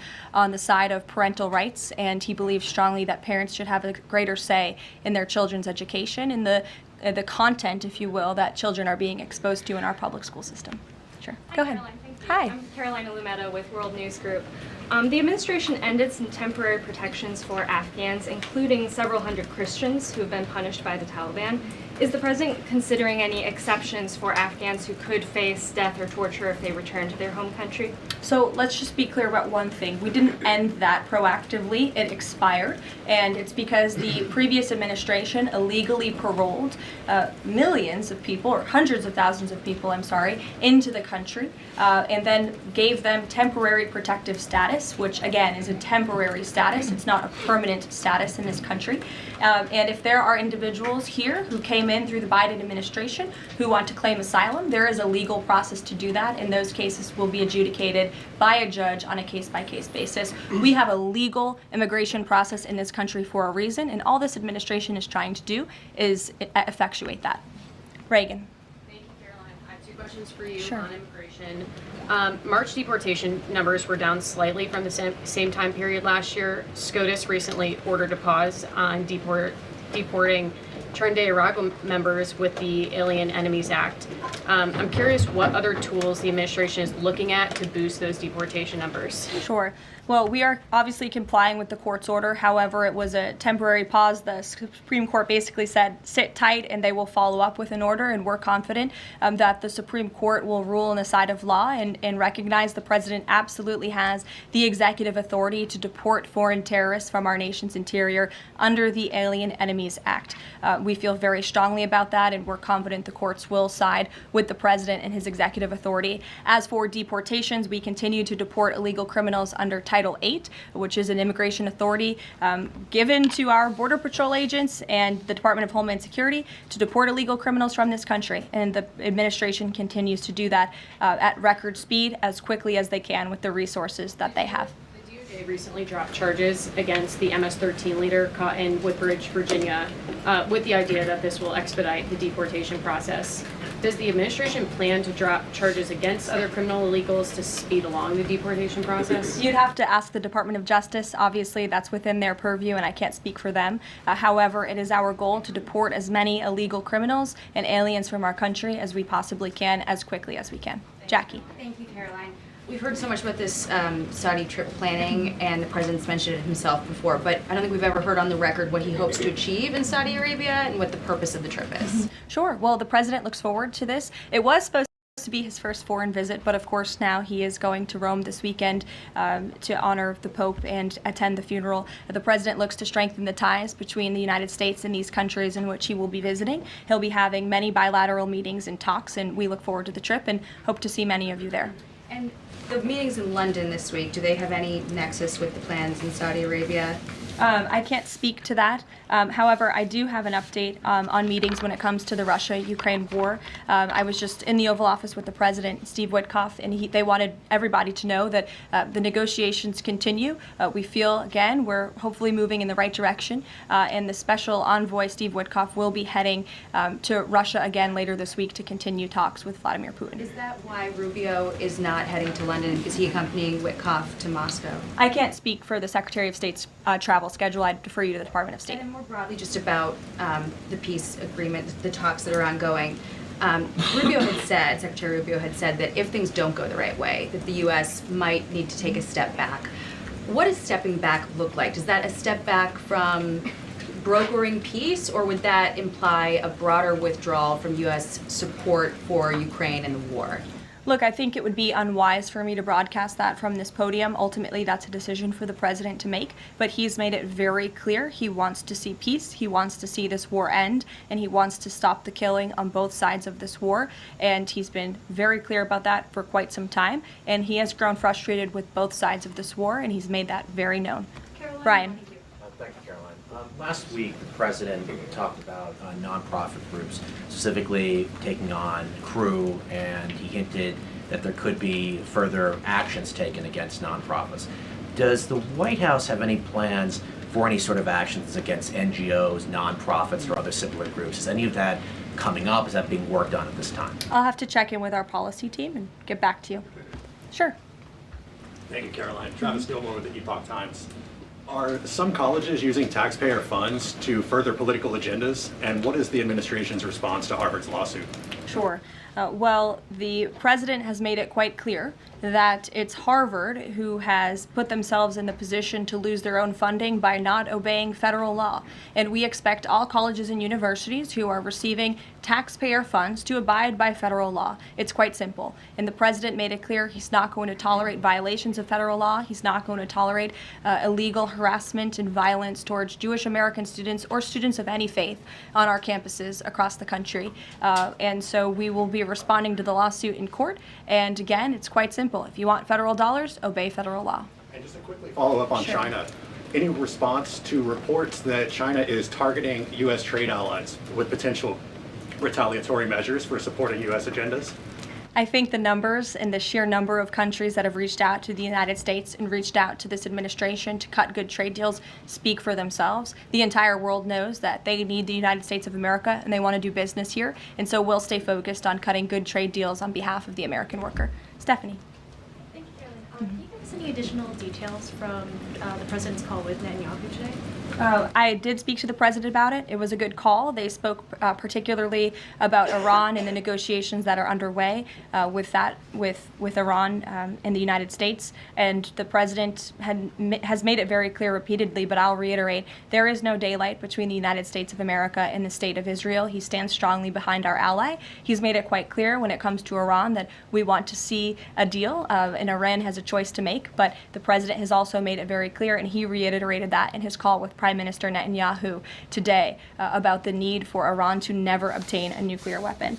I do have one more bit of news that I would like to share with all of you. Just give me 1 second to find it. And it's in regards to the terrorist attack that took place in India earlier today.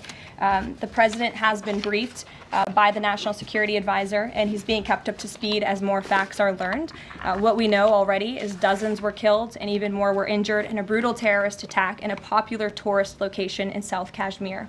President Trump will be speaking with Prime Minister Modi as soon as he possibly can to express his heartfelt condolences for those lost. And our prayers are with those injured and our nation's support for our ally India.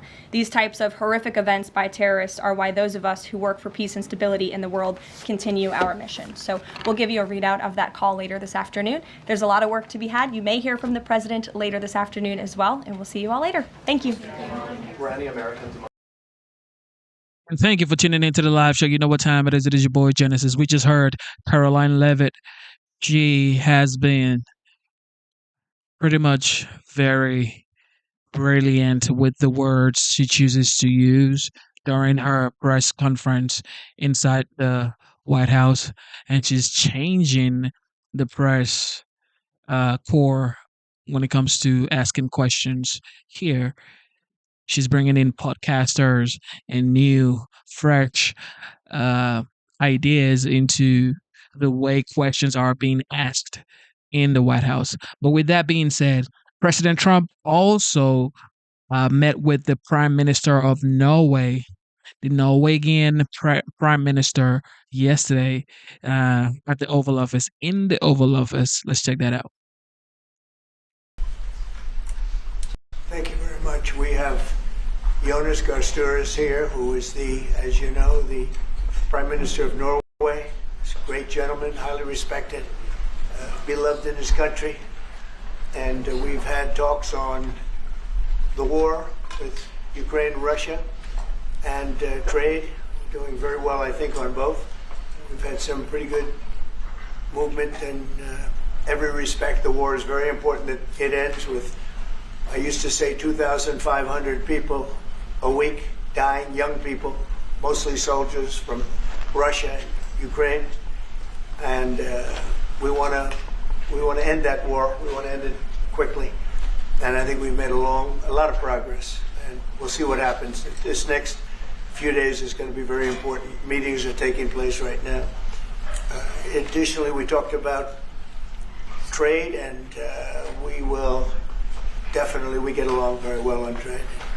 We'll do something, but I think the Prime Minister knows that over the years, the United States has been very good to a lot of people, and it's time for us to benefit also. So we're going to have a good relationship on trade, and we discussed other things also. But Mr. Prime Minister, it's an honor to have you at the White House. Thank you very much. Well, thank you, Mr. President. This year is 200 years since the first immigration from Norway to the U.S. We come here early in your term. Appreciate that you take time. We have highlighted that very close cooperation. We are allies. We look after security in the north, in the Arctic. A lot of confidence between our services. We have discussed in detail the war in Ukraine. I have saluted the President for his initiative to make progress towards something that can be a ceasefire and an end to this terrible conflict. It is a complex picture, but it needs political will and push, and we have exchanged ideas on that. And then I think the President and his team have been open to hear our perspectives. And on trade, we have also emphasized that we can benefit, both of us, by trading. We can be complementary, and we can find good solutions. But first of all, I appreciate, Mr. President, the spirit and the tone of this conversation, which has been confirmation of a very strong partnership. Thank you very much. Appreciate it. Any questions? Yes. First, Mr. President, have you spoken about the tariff that you want to impose on Norway? Is there a chance that you can lower? We spoke about trade, and we understand each other very well. I think we'll have no problem. You think that you will get an agreement? I think we'll have no problem whatsoever with Norway. Mr. President, a possible visit to Norway? Did you discuss a possible visit for President Trump to We Norway? didn't, but I love it. I mean, I've been there, and it is a beautiful place. They have. But I told the President that, he is receiving us early in the term. He's welcome to visit Norway. We would like to have him, and it will be another way of emphasizing this strong friendship. Mr. President, Norway has been a staunch supporter of Ukraine since the Russian invasion in 2022. Has something been discussed here today that may have altered your views on things? No, we want to, very simply, I have no allegiance to anybody. I have allegiance to saving lives, and I want to save a lot of lives. A lot of young people, mostly young people. It's the war. It's the soldiers. And if we can do that, also, as you know, I got started because the money that's been spent on this war is insane. It should have never happened. And it would have never happened if I were president. But Biden spent $350 billion on this, and it's a shame. And that's what got me involved. And then I looked at, and I see the results. It's horrible. It's a killing field. 5,000 soldiers a week on average. And we want to stop that. We both want to stop that for a lot of reasons, but I would say that is my number one reason. Why do you think that you will get Russia to accept a deal that also Ukraine and Europe is willing to? I think so, yeah. I do. I believe they will accept, and I think we're going to get this over with. I hope so, soon. You continue to lack support from NATO allies in your goal of obtaining Greenland. How will you proceed if you don't get that support? Well, Greenland's going to be interesting, but that's for another day. I think we need that for international peace. What are you expecting of your And if allies? you don't have that, I think it's a big threat to our world. So I think Greenland's very important for international peace. Yeah, please go ahead. Mr. President, this morning in Truth Social Post, you used the words, Vladimir, stop. That seemed like a slightly different message, a personal message. What is your level of frustration with President Putin? I didn't like last night. I wasn't happy with it. And we're in the midst of talking peace, and missiles were fired. And I was not happy with it. That's what I meant, and that's, what it said. I assume that's what you mean. Sorry, Yeah, if I the assume. bombs keep falling, will you consider additional sanctions toward Russia, or what will you do if President Putin I'd does not rather answer that question in a week. I want to see if we can have a deal. No reason to answer it now, but I won't be happy. Let me put it that way. Things will happen. Mr. President, why are you not putting more pressure on Russia? I know a lot of Europeans. Putting a lot of pressure. You don't know what pressure I'm putting on Russia. They're dealing. You have no idea what pressure I'm putting on Russia. We're putting a lot of pressure. Can you maybe tell us that? We're putting a lot of pressure on Russia, and Russia knows that, and some people that are close to it know, or he wouldn't be talking right now.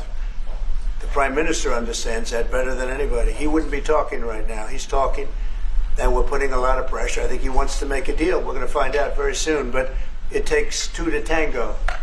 And you have to have Ukraine want to make a deal too. And they're being hit very hard. And I do believe they want to make a deal. Mr. President, if I may. You said that the Ukraine have to give some territory to win peace, among them Crimea.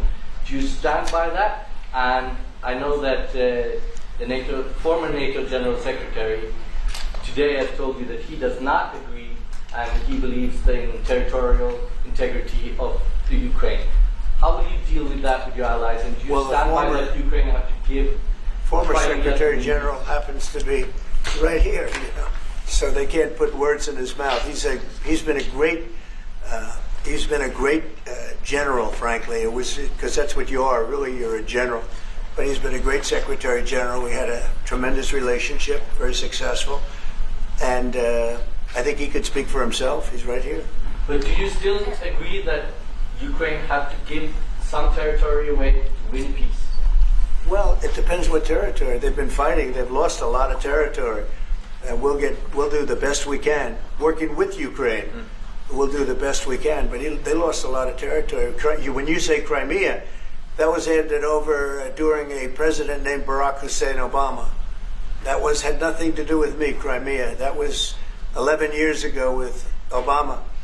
And they made a decision. There wasn't a bullet fired. There was no fighting. There was no anything. They just handed it over. Now they say, well, can you get it back? I think that's going to be a very difficult thing to do. That was given by Barack Obama when he was president, not by Donald Trump. Thank you, Mr. President. You had a long meeting, Mr. President. Proposal that you put on the table. It's a 30-day ceasefire proposal. Your national security team presented it to both Ukraine and Russia. 2 months ago, Ukraine agreed to that ceasefire proposal. Immediately, Russia has not. And my question is Russia the obstacle to peace based upon that, just getting to that 30-day ceasefire? I don't think so. I think that they both want peace right now. They're ready to do something. We'll see what happens. Complicated, very complicated. But I think they are both very much looking to make a deal. Marco, what would you say? Well, first of all, what was put before our partners was options to discuss about things that it would take to end a war. This war is endable. Both sides just have to agree to it. We've shown them a pathway forward. We've discussed those ideas. It was a good meeting yesterday. There'll be good meetings over the weekend. We've shown them the finish line. We need both of them to say yes. But what happened last night with those missile strikes should remind everybody of why this war needs to end. It's horrible those missiles landed. What's even worse is there are today people that were alive yesterday that are not alive today because this war continues. And the president wants to stop it. And everyone should be thanking the president for being a peacemaker and trying to save lives. That's what we're trying to do here. It's not our war. We didn't start it, as you know. But we're trying to end the dying. We're trying to end the destruction. And we've shown the path forward. We can see the finish line, but both of them have to get there. We're going to do everything we can to help them get there, but they have to ultimately say yes. And we are using a lot of pressure on both. If you think we're just in there because we're nice people, and we are nice people, but we're using a lot of pressure on both. What concessions, Mr. President, and to your national security team, what concessions has Russia offered up thus far to get to the point where you're closer to peace? Stopping the war. Stopping taking the whole country. Pretty big concession. Mr. President, if you are going to take down the tariffs, what do you want Norway to buy more of from the U.S.? To buy more? Well, you don't need snow. You don't need skis. You don't need ski champions either, right? You have a lot of them. We just want to keep the relationship the way it is. We've had a great relationship. I think now maybe closer than ever, but we've had a great relationship with Norway. I think just keep it the way it is.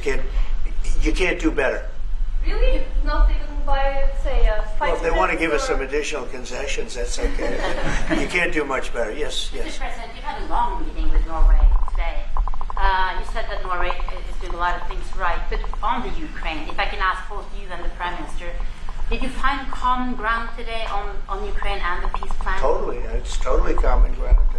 The Prime Minister can speak about it, but I can just say he wants to see people stop dying more than anything else, and he'd like to see it end. He's going to help us end it. Can I say that to move towards an end of this war, U.S. engagement is critical, and President Trump made that possible. That is clear, that is obvious, it's really happening. Now the important thing is that both parties have to know that they have to deliver, and they have to feel the pressure to deliver. Ukraine is under attack. They are defending themselves. Lives are being lost. And we believe very firmly that there needs to be a ceasefire, the initiative taken by the US some time ago. It needs to be respected. And then to move on to something which both parties can own. That is the complicated part in such a dramatic war. And here I believe Europeans and Americans working together, as we do much closer now. And I salute the team of President Trump of being, open in that process. We had a good discussion on this today. And then we have to move on, and we cannot lose time because this is too much drama happening. One thing is people losing their lives, but it is a bad thing for Europe, and it's a bad thing for the world to having such a broad conflict going on. It can have ramifications far beyond Ukraine. Mr. President, follow-up question on China. Mr. President, if I forgot my question. I wanted to ask about. Sorry, that happens. It happens sometimes. Yeah. No, Mr. President, I wanted to ask about the. Zelensky has said that he wants more Patriot missiles. So far, has been no response from the United States. If the United States decides to pull out of negotiating for peace, trying to broker peace, does that also mean a no on Patriot missiles, a no on sharing intelligence with Ukraine? Let's see what happens. I think we're going to make a deal. And if we make a deal, that'll be wonderful. We won't have to worry about your question. You can ask that question in 2 weeks, and we'll see. But I think we're getting very close. The Prime Minister feels the same way, and we'll hopefully not have to answer that question. Mr. President, Norway is the third country to be officially invited to the White House after Liberation Day. Why did you invite Norway so soon to the White House? Because I like them. And I like your Prime Minister, and I like the way your government runs. And I respect the King. He's highly respected in Norway. It's a great thing, not an easy thing to do. He's done a great job. Yeah. Would you like an invitation to visit the King? Absolutely. You get me that invitation. I just told the President he's welcome to visit Norway. President Trump, we're quite informed. You said before that you like the Norwegian Petroleum Fund, and I'm wondering if that has been up for discussion today, the way that we have structured our money and whether. Well, this fund was created in the late 1990s to save for future generations the income from our oil and gas. Norwegians should continue to work as hard, dedicated, innovate, and move forward, despite having these incomes, which we happen to be in the period of our history where we can harvest, and we have transferred that into investments, half of them, by the way, here in the United States. So I think this is a model which we have been able to explore. If we can share experiences, and we do with our colleagues in the US, you never copy this one-to-one, but there can be techniques and way of working that we have used in organizing our fund. Jens Stoltenberg was the finance minister when the first dollar entered that fund. So he is a safe hand to have as a finance minister today. What do you say? No, and as you said, Mr. Prime Minister, we are ready to sit down with the US to also work with them on if they want to establish a sovereign wealth fund, because we have a good experience with our fund. And I think that one example of how we work together with the United States is that half the fund, close to $1 trillion US, are invested in the United States, mainly in equity, but also some in fixed income, including government bonds. So this is an expression of trust in the United States, expressed by the strong investment of the sovereign wealth fund. Then just briefly on Ukraine, since it was mentioned, we had a very good and extensive discussion about Ukraine, the path forward to peace. And as the Prime Minister said, we commend the US for pushing forward to try to find a negotiated solution. At the same time, we need to continue to support Ukraine. And therefore, I'm proud that Norway has actually tripled the military support to Ukraine. And this year, we will allocate close to $8 billion US sanctions to Ukraine, that will strengthen them and also their hand on the negotiating table. If I may add to that, if there's a peace, and there will be a peace, we have a common responsibility in securing democratic Ukraine for the future. And the best security guarantee they can have is the ability to defend themselves. And we are investing in that. Mr. Prime Minister, Mr. President, as it relates to tariffs, Mr. President, when you unveiled your reciprocal tariffs on April the 2nd, the tariff rate for Norway was 15%. Based upon your conversations that you've had today with the Prime Minister, do you see that tariff rate coming down from what you proposed just a few weeks ago? Well, they have a great fund of $2 trillion. It's a big fund. And they don't have any debt. So I think they'd probably be willing to pay us more than that, I hope. Are the two nations in agreement of which countries? Mr. President, Yes. in 2018, your former Secretary of State Mike Pompeo called for an end to Russian occupation of Crimea. Why has this administration changed its stance on territorial concessions? Well, the war started. It would have never started if I were president. This is a war that is all wars are horrible. This one is in particular bad. And I don't know that you can ever say there's going to be a winner to this, because so many lives have been lost. Not only soldiers, I mean, a lot of lives have been lost. I think that we want to do one very simple thing. It would have never happened if I were president. Zero chance it was going to. And it didn't. People say, how do you know that? Number one, it didn't happen. We never even discussed it. I would talk to Putin about it. It was the apple of his eye. Ukraine was the apple of Putin's eye, but there was never even a thought that he'd go in. And I think he understood that I would not be happy if he did. And it was only when I got out, and when you mention what happened to Ukraine years ago under President Obama and a vice president that was also president later, unfortunately for this country, what happened is large chunks of land were given up, and it was called Crimea, and that was a big thing. That was a big moment. But this isn't my war. This is Biden's war. This is a war that Biden was president when this war happened. But I'm trying to put out the fire, and I think we'll be successful. And if we do, we're going to save a lot of lives. Otherwise, and the Prime Minister had a statement. He said, "This is just a point in time. We're very lucky because this is a point. And if this doesn't happen, this could go on for a long time." Mr. President, will you have meetings with other world leaders when you're in Rome, sir? Future Democrat president?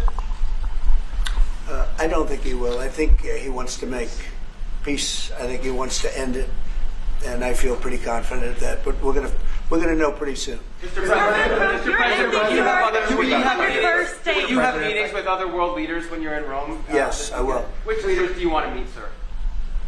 Well, I'd like to meet them all. That would be nice. I'd like to take care of all of them, but we have many of them there, and they all want to meet. They want to meet about trade.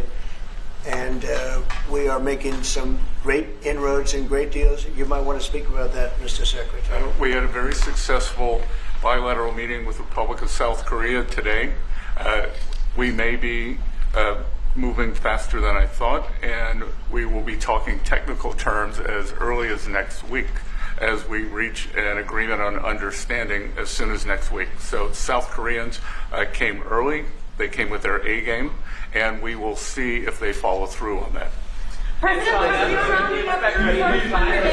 you think you deserve the Nobel Peace Prize if you manage to create? Do I deserve the Nobel Peace Prize? If you manage to create peace? Well, maybe for the Abraham Accords. I don't want to get ahead of myself on this one, but they say for the Abraham Accords. And by the way, speaking of that, we're going to be filling it up. A lot of countries want to come into the Abraham Accords. We have 4. And Biden did nothing on that one, too. It's the same 4. But they're great countries, and they were brave doing it, and it's worked out very well. And we're going to be filling up the Abraham Accords. They're going to be, I think, filling it up very rapidly. Marco, could you say something about that? There's great, enormous opportunity to grow the Abraham Accords. But I would just point to one thing. Of all the leaders in the world today, no leader is working harder to prevent wars or end them than President Trump is right now. That's why we're talking to Iran. That's why we're engaged with Ukraine and Russia. It's the desire to prevent these wars from breaking out and to end the ones that exist already. And again, I just think it's tremendous for our country to be led by a president who desires to bring peace and establish peace and protect peace. So it's hard work. Mr. President. You know, Marco just mentioned something that maybe we should talk about for just a second, if we could, Mr. Prime Minister. And you're involved in it too, because you've been involved in the world and peace. But I think we're doing very well with respect to Iran, and we're having very serious meetings. And there are only two options, and the one option is not a good option. It's not a good option at all. And I think we're doing very well on an agreement with Iran, but that one, we're doing a lot of things, I will say, but that one is well on its way. We could have a very, very good decision, and a lot of lives will be saved. Mr. President, on the economy, there was a slowdown. Mr. President, on the economy, there was a slowdown as it relates to home sales in the month of March, the slowest pace since 2009. Is that an economic indicator, and perhaps the Treasury Secretary can weigh in on this as well, is that an economic indicator that concerns you about the broader U.S. economy? No, they had very good numbers on housing today, extremely good numbers, and that's despite interest rates, because, you know, if you look at what happened, everyone said, oh, I said I was going to get prices down, I did. Energy just hit $1.98 in a couple of states. It's way down. Energy's down, and we're about $64 a barrel. When I came in, and we were looking at $89, $90, $95. And by the way, that helps us solve the war too. Having those energy prices is a big incentive for Russia to also agree with solving the war problem. Groceries are down. When I was with you 2 months ago, you were complaining about eggs. I said, I just got here. I was here for about a week when the press started saying about eggs have gone through the roof. I said, I just got here. Tell me about eggs. And they have been. They went through the roof and you couldn't get them. So we just had a big Easter egg hunt at the White House. Thousands and thousands of eggs. And the price was down 87%. So we did a great job. Housing is doing very well. We should lower interest rates. That's the Fed. I hope they lower interest rates. That's the smart thing to do. Be ahead a little bit, although already it's a little bit late. But in the end, we just have a great country. We have a very strong country, and we have every other country. I can't think of one country that doesn't want to negotiate a deal. And they either negotiate a deal or we set a deal that we think is fair. Because we don't have to go through all of these. It would be physically impossible. You know, you have so many people that really understand it, which is a very small group of people here. And we are going to, at some point, just set prices for deals. Some will be tariffed. Some treated us very unfairly. They'll be tariffed higher than others. But we've been ripped off for many, many years. The United States has been ripped off like no country probably in the history of the world has been ripped off for 45, 50 years. And countries have gotten rich by doing that with the United States. We've taken care of their militaries, and military is another subject we talk about. We're not going to make that subject to any of the deals, but you know the same countries that I do, where we virtually take care of their military and then don't get treated fairly on trade. So the people, and I don't blame those countries, I blame the people that sat at that beautiful desk right behind you, because those people didn't do the job for this country, and they let us lose $4 billion a day on trade. We were losing $4 or $5 billion a day on trade when I got here, and now we're going to be much better than breaking even, and we're going to be making $4 or $5 billion a day on trade. So, but I don't blame any country, not the worst of them. We were abused by countries. I blame the President of the United States that happened to be sitting when these deals were made. Disgraceful. When I was here, we had a great 4 years. We had the most successful economy in the history of our country, my first term. And we were very tough on trade. And with China, as you know, they paid hundreds of billions of dollars in tariffs. But nobody else ever did that. China paid not 10 cents to any other president. And but not only China, virtually every country got away with murder. And we just can't let that happen. Thank you very much, everybody. Thank you very much. Appreciate it. Thank you very much.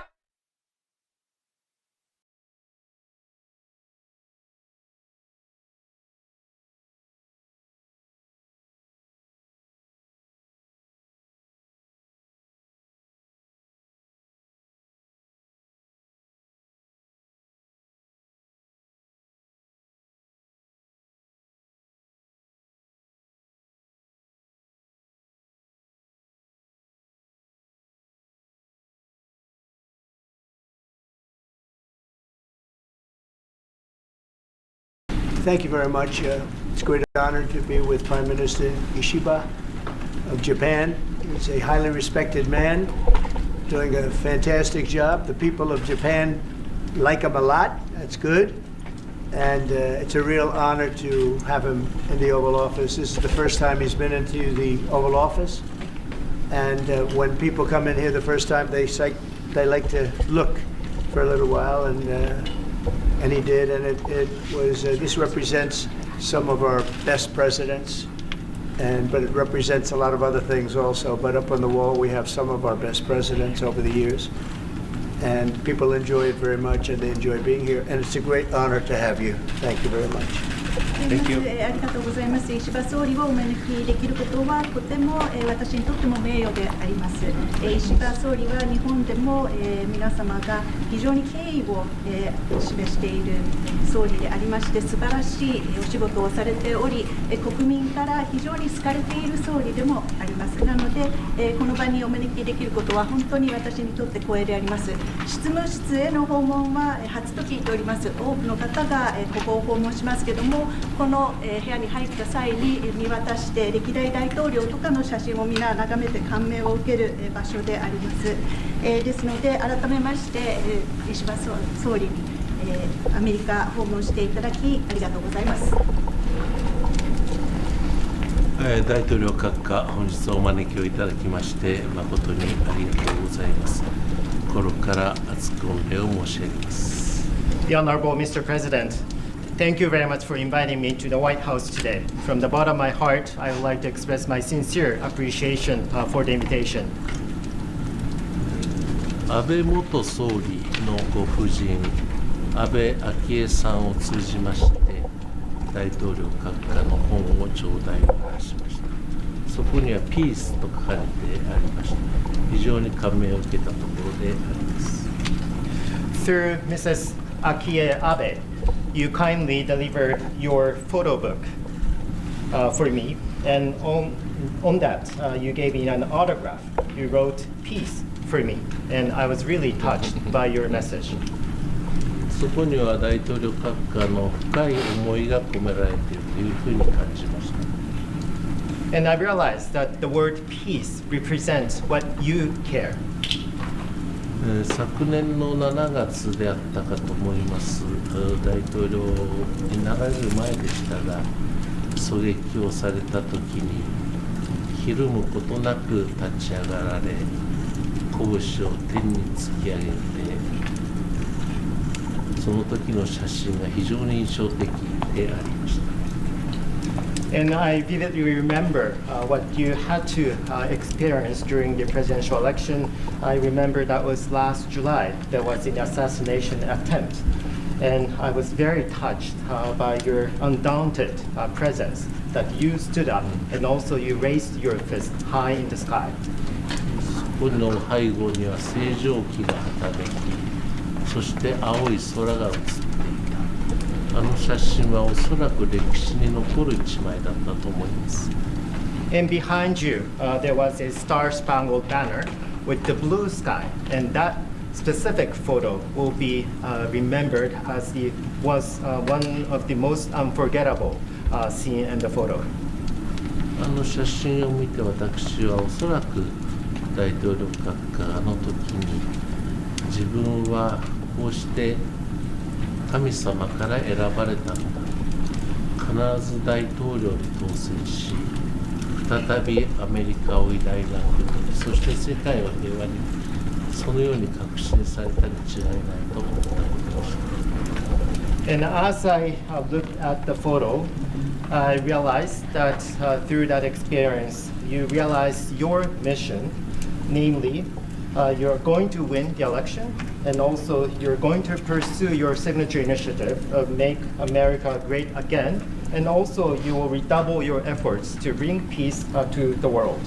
And that is why God saved you in that experience.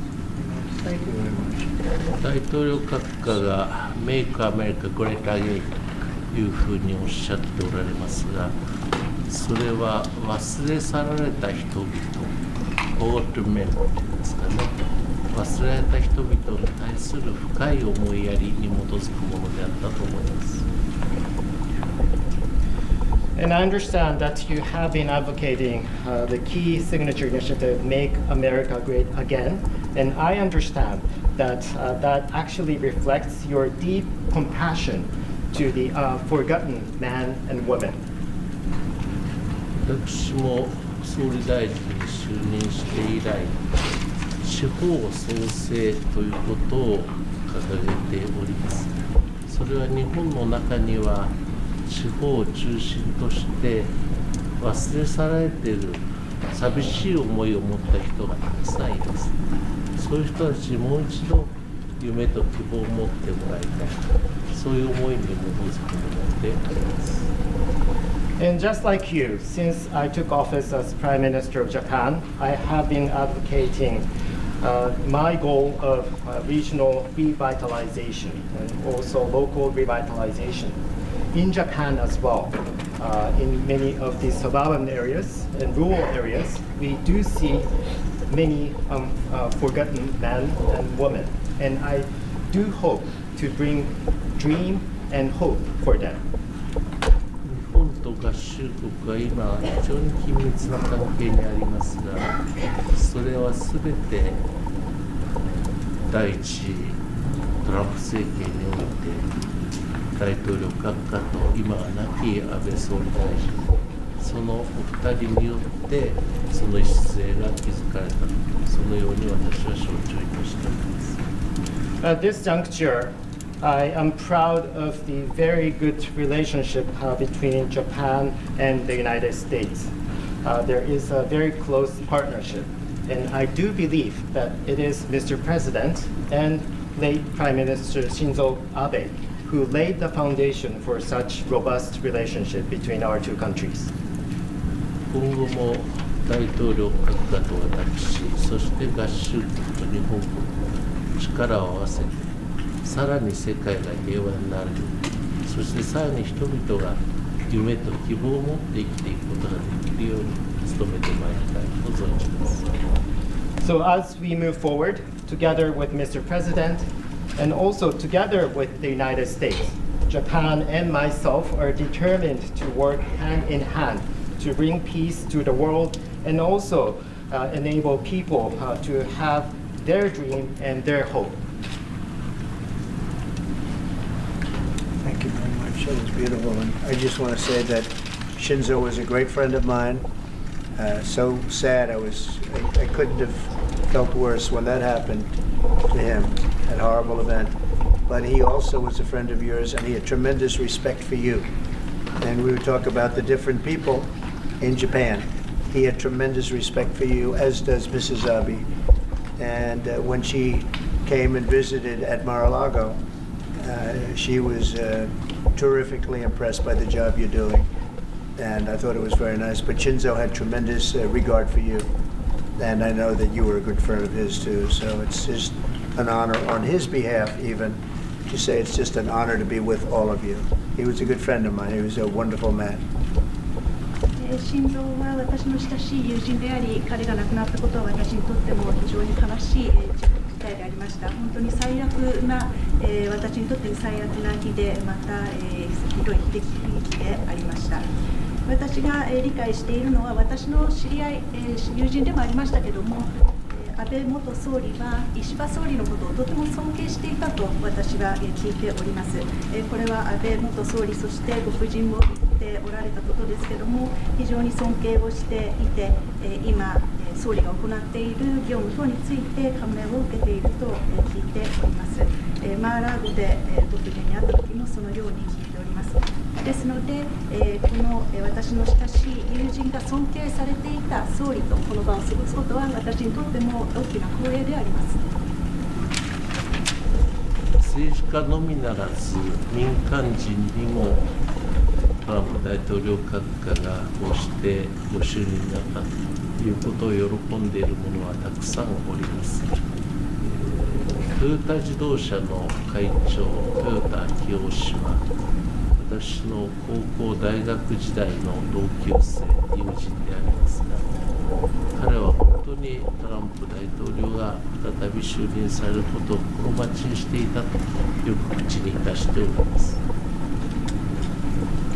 Not only among politicians, but also among general public as well as business leaders, there are many that are anxiously waiting for your comeback. And let me cite one example. Mr. Akio Toyoda, CEO of Toyota, is actually my friend from high school as well as college days. And he confessed to me that he was also anxiously waiting for your victory and your comeback.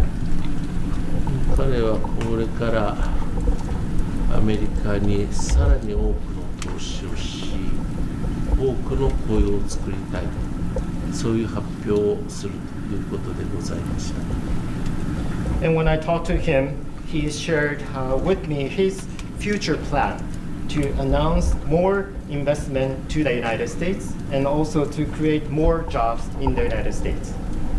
あるいはここに外務大臣、岩谷外務大臣がおりますが、先般も大統領閣下とお話をした孫正義さん、彼は岩谷外務大臣の長い友人でありますけれども、彼もこの間アルトマン氏と一緒に私面会をいたしましたが、アメリカに多くの投資をこれからするのだというふうに申しておりました。Another example is the SoftBank Group's CEO Masayoshi Son, or Masa, who happens to be a longtime friend of my foreign minister, Minister Iwaya. He also had a chance to see me together with Mr. Altman, CEO of OpenAI. And Masa also shared his vision to bring more investment to the United States. 我が日本国は国に対する投資はこの5年間連続して世界一であります。Japan has been the largest investor for the United States in the last 5 consecutive years. これもこれから先もっと伸ばしていきたいと考えております。And building upon that, we are ready to further increase our investment to the United States. またこれはまだ発表いたしておりませんが、日本の自動車メーカーいすゞという会社がありますが、それが近々合衆国に工場建設をし、多くの雇用を作るということを決定をいたしました。And also, there is another good news that I would like to deliver to you.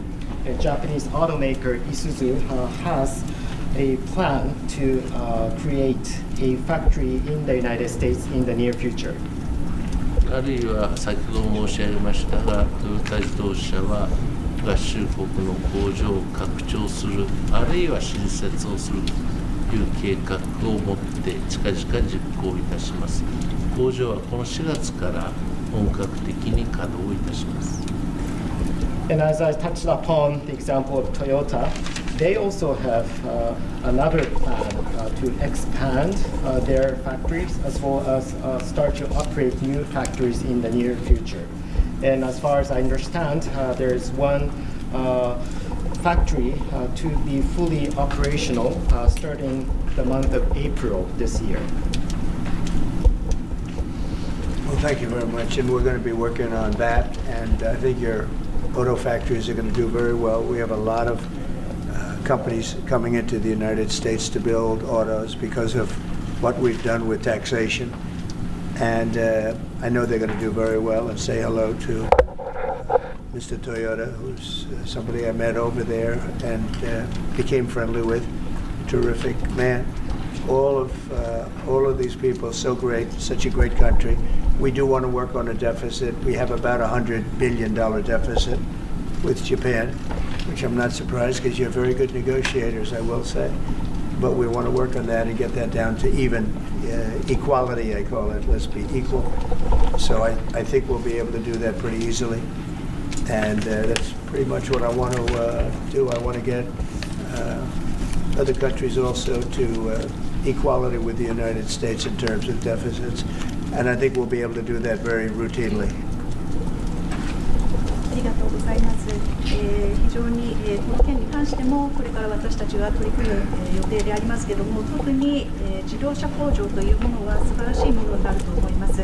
米国への投資が進み、自動車を米国で、作るということ、これは非常に良い技術になると思います。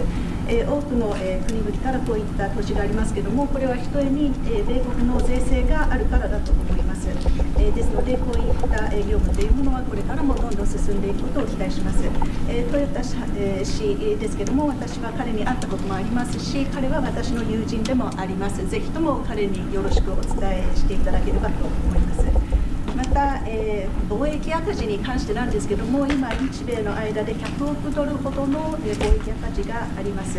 これは日本が素晴らしい交渉力を持っているからだと思うんですけども、これを均衡に戻す必要があると思いまして、これは各国とも私は常に言っていることですけども、貿易をその均衡に戻す、これが一つの私の策でもあります。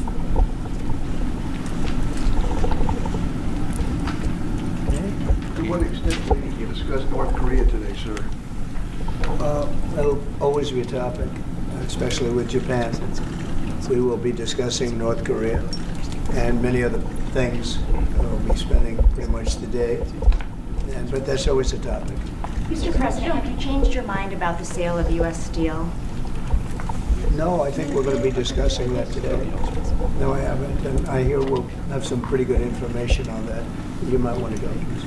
そのことに関しても今日話をします。Have you? Yes. Okay. Mr. President, are tariffs an option if the deficit doesn't get to equilibrium or to equality? Yes. 関税については均衡戻らない場合はどうなるんですか。Mr. President, can you discuss what your plan is for reciprocal trade? Are you signing an EO on that today? I'll be announcing that next week, reciprocal trade, so that we're treated evenly with other countries. We don't want any more or any less. So I'll be announcing that next week. And many other things having to do not even with trade, but other things. But I'll be talking about reciprocal trade sometime next week. We'll have a news conference and we'll lay it out. Pretty simple. Would that target every single country? It affects everybody. So Japan Reciprocal. too? Yeah. We'll be talking about that next week. 首相にちょっと伺いたいんですけれども、今関税を課すっていう話になってるんですけど、関税が課されることについてはどのように考えていらっしゃいますか。お互いにそれが利益になるようにということが重要なことだと思っています。合衆国の発展、そして日本国の発展、そのために有益な制度となることを期待をしておりまして、具体的なことについてはまだこれから。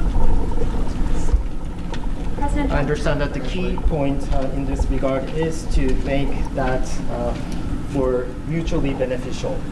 That means that would benefit the development of the United States as well as the development of Japan. And I do hope that whatever measures and actions should meet this criteria, meaning that serving the interest of both countries.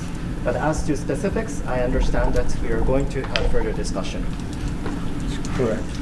Mr. President, are there any specific concessions that you will be asking for from Japan that you can share?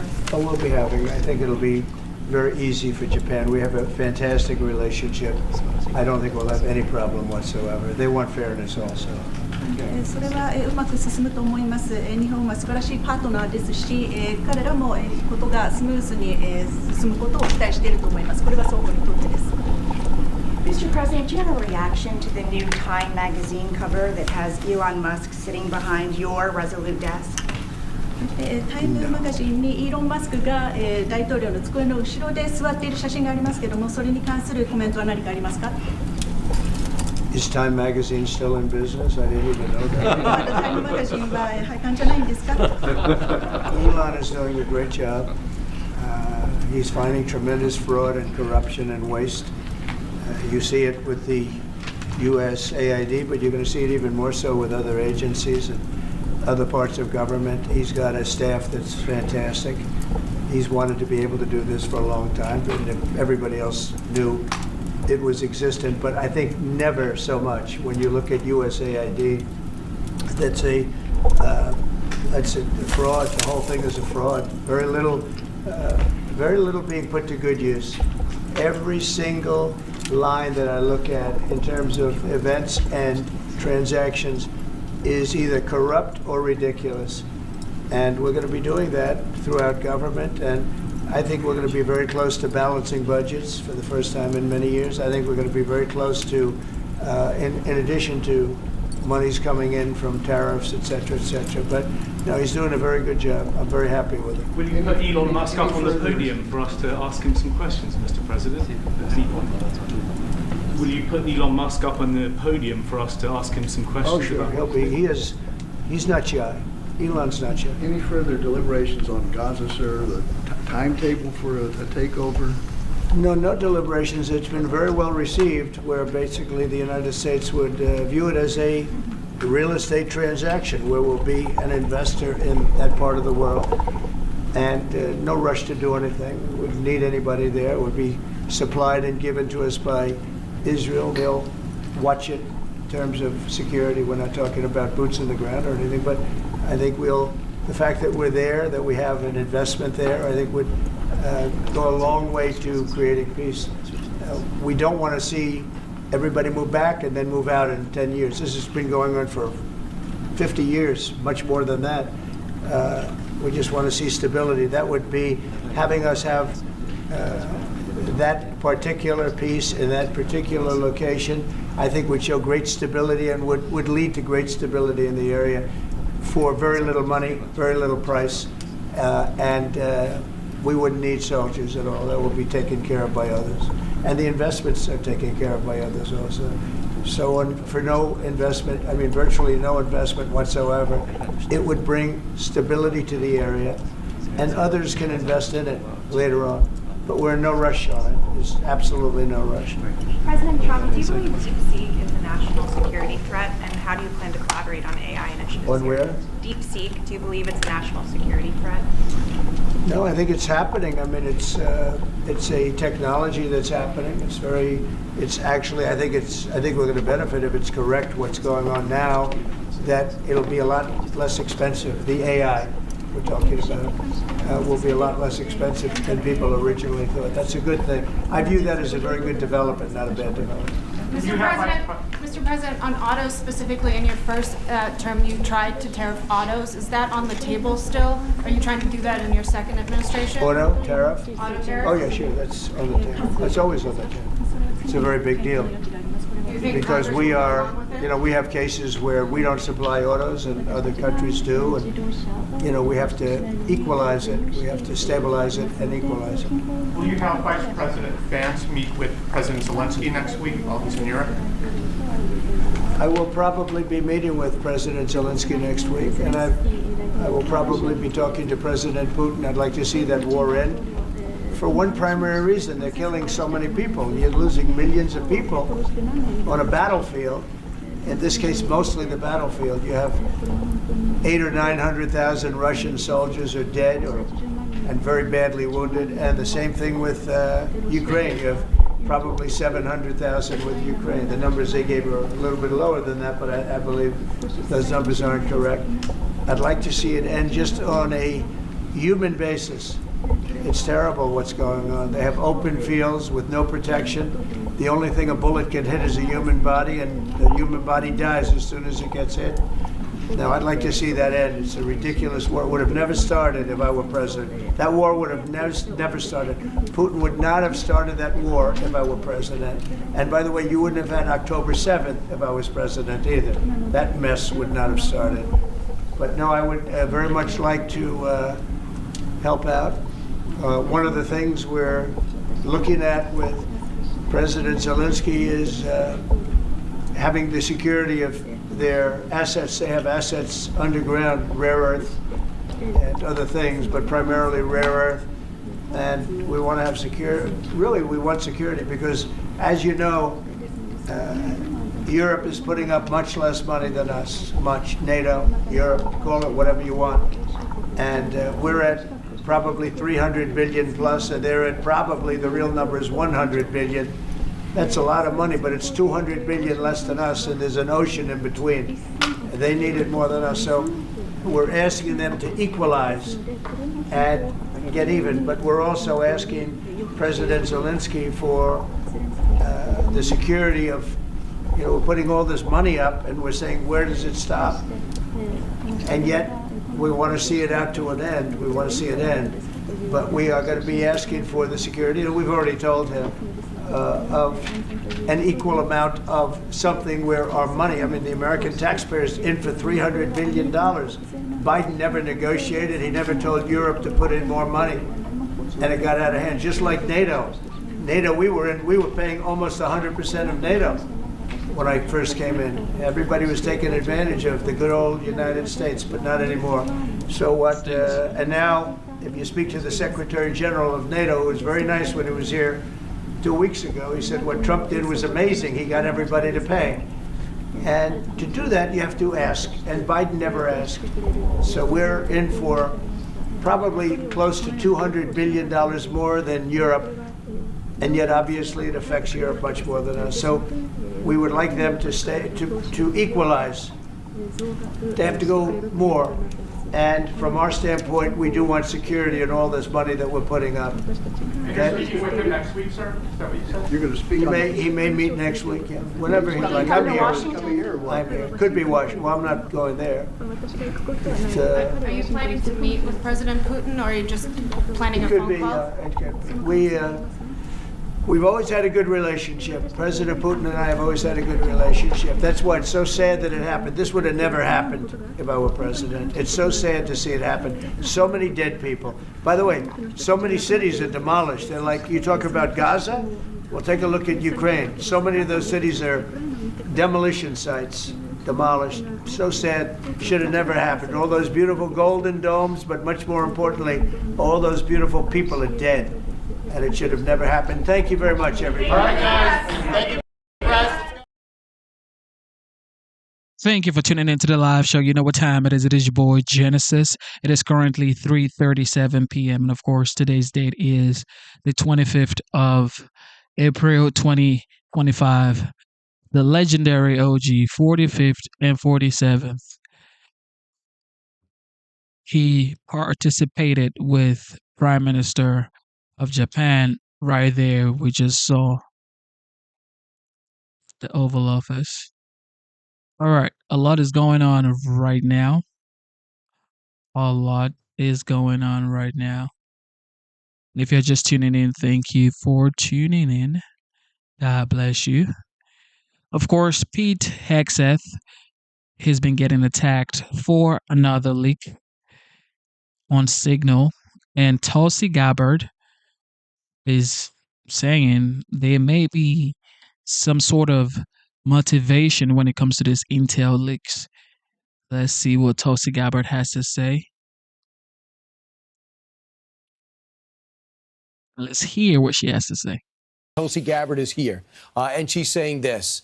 Deep state criminals, and she puts them on notice, referring to 2 alleged leakers of classified info of the DOJ for prosecution. So 2 and more are coming.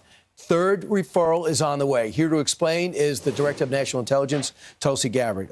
Director, great to see you in person. Good to see you, Brian. So I read about this. You indicated to me this was happening. 2 people have been found to be leaking. A 3rd on its way. Can you give me the nature of the leaks and how you discovered it? Let's just first of all point out what we know has been the problem for a very long time. Here we go. One of the reasons why the American people voted resoundingly for President Trump was to root out the kind of politicization and weaponization of intelligence that has really undermined the trust the American people have in the intelligence community and the national security state, but really what also directly undermines our own national security. So I made it very clear to the U.S. Senate, to the American people when I had the honor of being appointed to this position, that we will not allow this to continue. We take this very seriously. It is illegal to leak classified information. And so what you're seeing here is me carrying out on the promise and the mandate the American people gave Trump. We conducted our own internal investigation. We have referred them now to the Department of Justice and the FBI for an official criminal investigation, because these are crimes and people need to be held accountable to put a stop to this. When you were Congresswoman, we talked about this. there's people within the department not selling secrets to Russia or China. Well, we're keeping an eye out for that too. Absolutely, yes. but undermining the policy of the administration, the first administration, working against you at the CIA, working against you. Now you're finding this out. So you found people who seem motivated to undermine the president. Yeah. When we look at the examples that I've seen just in the short time that I've been in this position, what they consist of is essentially very selective leaks to their friends in the propaganda media that twist and manipulate intelligence directly to undermine the president's policies and his aggressive work to keep the American people safe. So does that third person know that you're zeroing in on them? I don't know if they know, but these are the first 3 investigations. We are referring to the Department of Justice. There are more that we are continuing to, investigations we're continuing Can you give internally. me the nature of what they did, and will we know their names? I can't get into detail now because of the criminal investigations that the FBI will be conducting, but in each one of these examples, I can tell you we know that the intent, based on the result that we've seen through their leaks to the Washington Post and the New York Times and other outlets, Huffington Post and others, has been directly to undermine President Trump and the work that he's doing. In cooperation with the director of the CIA and the FBI, since you're overseeing all of it? So it could be any in those bureaus beneath you? Yes. Okay. We just had the Secretary of Defense on, and he also is dealing with leak issues, 3 of which have been fired, maybe a 4 queued up. As Director of National Intelligence, do you have a role in that investigation? I don't. The Department of Defense is conducting their own investigation. I've not been involved with or connected to that. What we are looking at is specifically within the intelligence community. So that means the Office of the Director of National Intelligence, but also with purview over the 18 different intelligence elements that I have oversight over. Can you give me what you were told about you need to be able to communicate in real time, rapidly, with people at your level in a secure location? Yeah. Thanks to the Chinese infiltrating just about everything under the Biden administration, everyone was told to use the Signal app. What is the protocol for the administration about using the Signal app? It's very simple, obviously. We have official, secure means of communication, whether it's email or phone. That is the preferred method of communication. If, for example, someone is traveling, they're on the road. Which happens all the time. Which obviously we're not all locked to our desks, which is a good thing. Limited use of an end-to-end encrypted app like Signal is not only authorized under this administration, it was used prolifically under the Biden administration as well, recognizing that that's the most secure form of communication, but not using it to communicate classified information, of course. Was Jake Sullivan and former Secretary of State Anthony Blinken, were they communicating that way? I have been told by people who have firsthand experience they communicated prolifically and in great detail using the Signal app. So which is interesting because the Democrats on the committee and people who've been talking about this have never questioned or acknowledged that fact, even though we know that they know. Yeah, it's important for people to point out that there's very few options because the Chinese have penetrated into almost every It's just practical. Every major we have to be able device. to communicate, and that is the most secure way to communicate. Right. Obviously, carefully, limited, but we have to have options. So just so you know, there's a big story out today that the Secretary of Defense was using the Signal app on his desktop. And his spokesperson, Sean Parnell, said this: the Secretary's use of communication systems and channels is classified. However, we can confirm that the Secretary has never used or does not currently use Signal on his government computer. When you get briefed, like I get briefed when I started here, this is what you can do, this is what you can't do. What do they tell you? I mean, these are stories that really come from protocol, isn't it? Well, first of all, the Signal app has been uploaded on government phones specifically to be able to use in those exigent circumstances where it is needed to be able to communicate. The point is being very careful in how you're using any means of communication if it is not a secure government classified system. You're not new to Congress. You're not new to Washington. No. But you're in a position you couldn't possibly be known everything you were getting into. What's been the biggest surprise since you took over? What's one of the biggest adjustments since you've taken over? There's a long list, but really the levels of very serious, deep reform that is essential. Number one, to restore trust on behalf of the American people in these institutions, to keep the American people safe, and being able to make sure that across the board we are focusing on that foremost mission.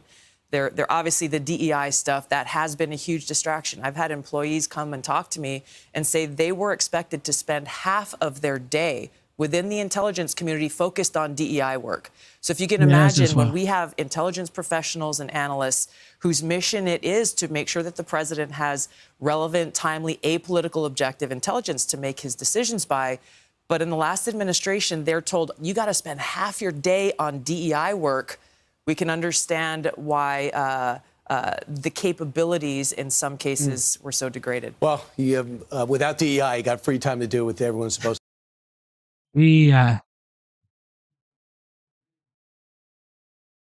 Diversity, equity, and inclusion.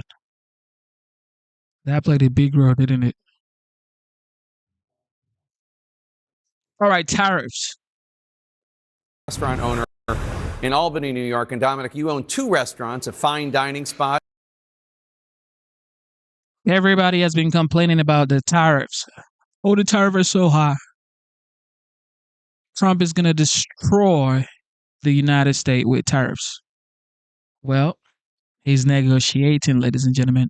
Give him some time to cook. He's only been here for 95 days. The way people talk about Trump, you would think President Trump has been the president for at least 2 years. He's been here for 95 days. All right. He's already started talking with Russia. Biden never even picked up the phone to call Vladimir Putin. We will not let Putin continue this. And then he sends billions to Ukraine. To continue what he just said, Putin shouldn't continue. But here you have a leader who wants to be, he doesn't even want to be. He is a diplomat. That's why he started talking. And he's trying to be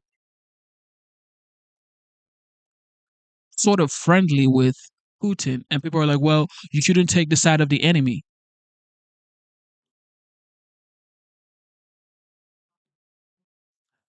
Like, you're trying to stop the war, or you're trying to point out the bad guy.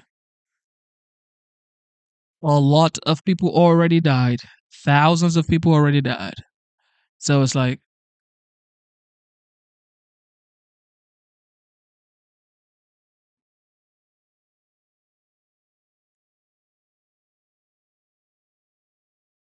and now the only person who has the balls to fix the trade now is doing it. People are like, well, why is he being like this? Why is he tariffing countries? The United States is the largest consumer in the world. And if you are the largest consumer in the world, you should be able to use your power. You should be able to use your power. Everybody needs you to buy from them. They need the United States to buy from them. You could be the largest manufacturer in the world, China. But if you don't have your largest consumer buy from you, then what's going to happen? Trump knows this, so he's negotiating, ladies and gentlemen. Of course, it's going to take time. It's never going to happen overnight. Nothing happens overnight. Okay? Nothing happens overnight. So give him some time. He's already flushed out so many bad deals. He's already secured the border and still securing the border. Already started negotiating with Ukraine. And then he just posted on, let me see if I can show you guys this. He just posted on Truth Social saying that Zelensky should sign the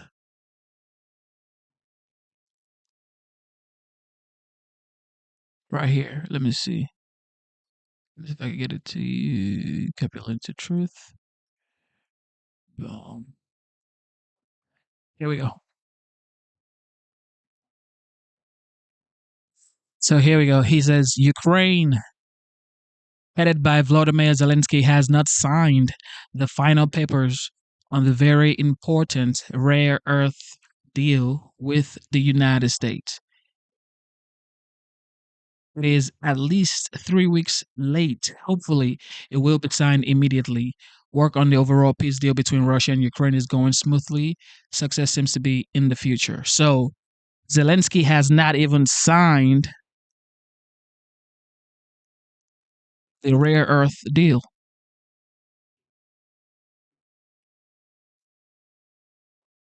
Zelensky hasn't even signed the rare earth deal. Okay. Okay, that's it. Yeah. I'm not even going to put energy into that because why haven't you signed the rare earth deal? And then you're saying you want peace, but you don't want to give anything, but you want to be an ally of the United States, but you don't want the United States to be able to get some rare earth from Ukraine? I don't think so. Guest today is Dominic Pernomo. He's a restaurant owner in Albany, New York. And Dominic, you own 2 restaurants, a fine dining spot and the casual American restaurant where you are right now. Have you noticed any sort of shift in your customers since Trump's tariffs were announced? Are people holding on to their money more? Yes, good evening, Jake. Thank you very much for having me on and for sharing our story. We have definitely seen a pullback on foot traffic, people coming in, more or less since the April 7th, the Liberation Day. Our first quarters were soft for many restaurants around the country, us included, and we've seen some consumer confidence drop off in the last 3 weeks or so. Obviously, this creates a lot of uncertainty for you in an already volatile industry. Restaurants, as I don't need to tell you, are a risky venture. How are you managing? We're doing the best that we can with, trying to get ways to increase traffic and to come up with some other ideas. But it's, like I said, the squeeze has been on. Our costs are up 40%, cost of goods, 30% in labor since the pandemic. Menu prices have really only gone up about 20 to 25%. Restaurants across the country average 3 to 5% profit margins. So there's really no place to go, but unfortunately to pass those costs along to consumers. What products do you rely on that might have been impacted by any price increases, or you anticipate they will be impacted? Well, I mean, there's a lot of items. We have cuisine from around the world on our menu, so there's a lot of things that we just can't make in the United States. Cocoa, coffee, coconut milk, certain spices and chilies, things like that we import. Most of our meat, fish, all comes domestically. We're in upstate New York where we have an incredible amount of locally grown farms and produce, but that's only about 4 or 5 months a year. And our consumers, they want a tomato on the BLT or on the burger in January. And to do that, we have to get product from outside the country. The Trump administration's goal with the tariffs, they say, is to bring manufacturing back home and to even the playing field. Do you think it is possible for them to achieve what they want to achieve without hurting American businesses such as yours? I don't think so, and that's why I think, as a restaurant industry, what we're asking is the administration to do a carve-out for food products. The United States has a trade surplus, or even, depending on the year. We export about $190 billion in produce and agriculture, and we import about the same amount. So it's really a trade of what's available in the U.S. versus what's not. So, we think that it would be fair for the administration to do a carve-out for food. There's already enough food insecurity in the United States. 12% of people in the U.S. are food insecure. Stalling that food imports, could be another $2 billion a year in wasted product, plus another $12 billion in additional costs that are ultimately going to be passed on to the consumer. Dominic, I have to bid you farewell, but before you go, for anybody in the Albany area, what are the names of your 2 restaurants? Yono's is our fine dining restaurant, and DP and American Brasserie, both located in downtown Albany.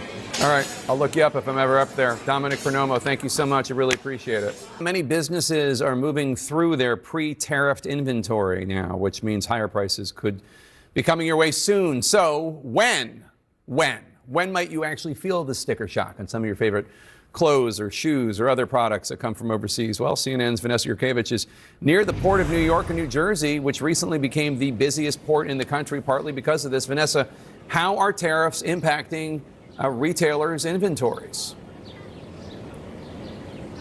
Well, as you mentioned, Jake, the Port of New York and New Jersey, which you can see just behind my right-hand shoulder here, became the busiest port in part because retailers were bringing in tons of products and cargo to try to beat those tariffs that were going to affect in April. And retailers who have stockpiled are starting to move through that pre-tariff inventory.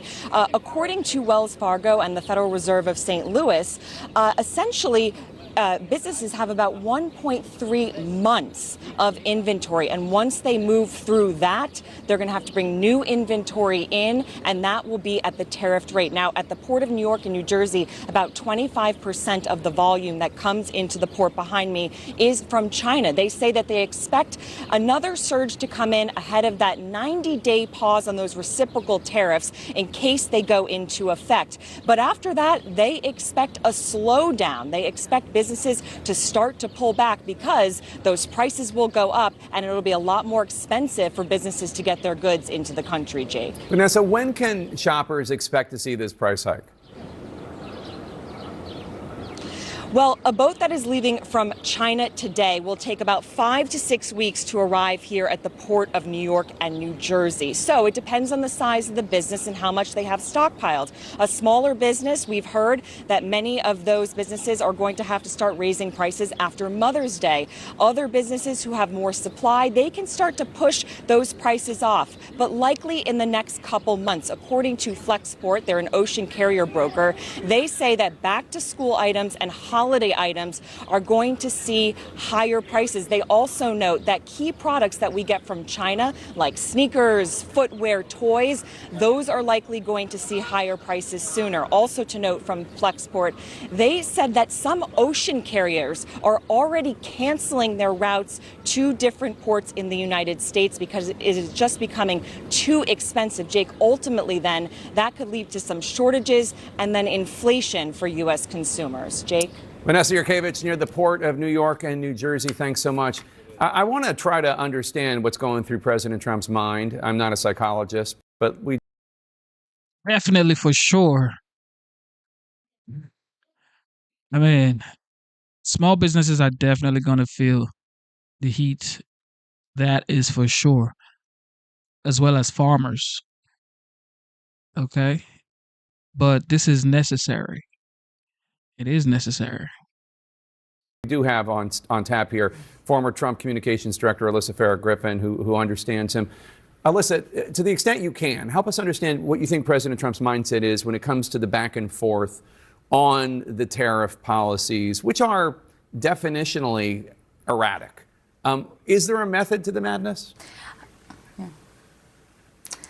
I hope that there is, because the U.S. economy and actually the global economy kind of hangs in the balance. But most likely what I think happened is the president was pitched this idea that he announced on what he called Liberation Day, that was this idea of introducing a very protectionist American economy, something that certain advisors around him, Steve Bannon, Peter Navarro, really think will work, that we're going to bring all this manufacturing back to the United States. It's going to create wealth and prosperity. But the plurality of economists, left, right, and center, say this is not possible in a global economy. And I think once he came out with sort of these sweeping tariffs, we've seen him pull them back and can continually make these changes, he's realizing he needs an off-ramp. Like, the writing is on the wall. You know, CNN reported that this week he met with Walmart and Target CEOs who warned him about supply chain disruptions and higher costs.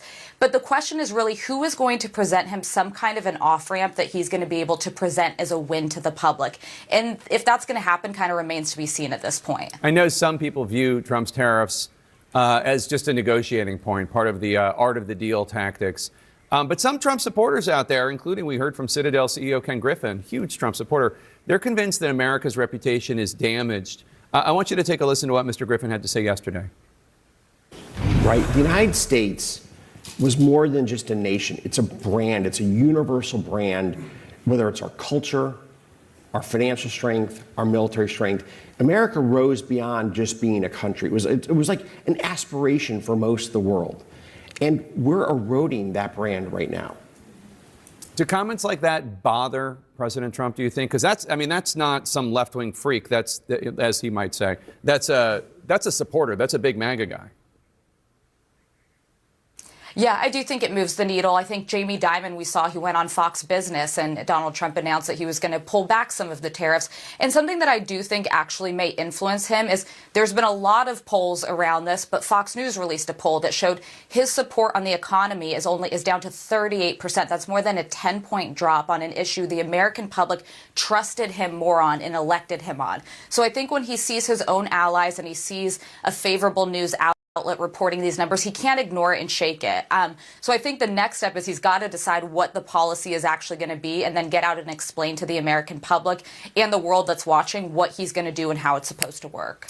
The president seems to treat geopolitics and global trade negotiations kind of the same way. And some people say, like, almost as if you would sell a condo. Like the idea of here's our brand and it's the best in the world. This is our, you know what I mean? Like he's selling a product. Now, it's worked for him politically to get elected twice. Is that the same tactic he tries behind closed doors?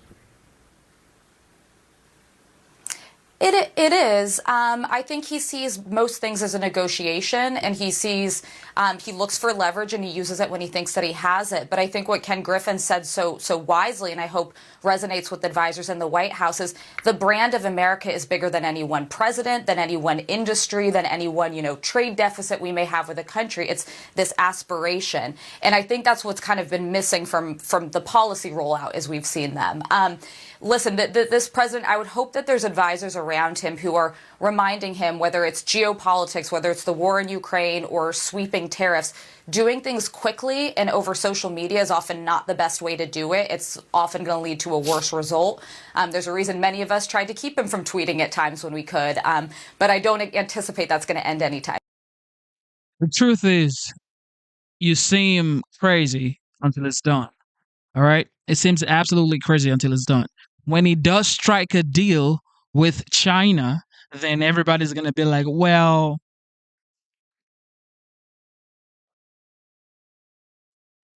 you think China is just going to throw in the towel and say, okay, we're going to stop screwing the United States? No. They want to keep screwing the United States. So they're going to fight like their lives depend on it. It depends on the leadership of the United States to fight back and say, you know what, we're never going to back down as well. So you better meet us in the middle or something. We got to make a deal, because the fact is China and the United States, these countries are the big sharks. Okay. The United States happens to be the largest whale under the ocean, in my opinion. But China is not like some small crocodile. Like, they're huge. So you cannot just play around and think they're just going to, they're going to fight till the end. That's what they're trying to do. So Trump has to fight till the end as well if he's trying to make a deal. If he's trying to make a deal, you would have to be able to, absorb. You're going to, you're going to be able to absorb. You got to absorb some of the pain, because this is negotiation, ladies and gentlemen. Sometimes it's painful, okay? And anybody who says, well, why do I have to pay? Why do I have to pay higher prices? Well, you don't want China making your medications, do you? He's trying to bring back manufacturing. That's what the tariff is all about.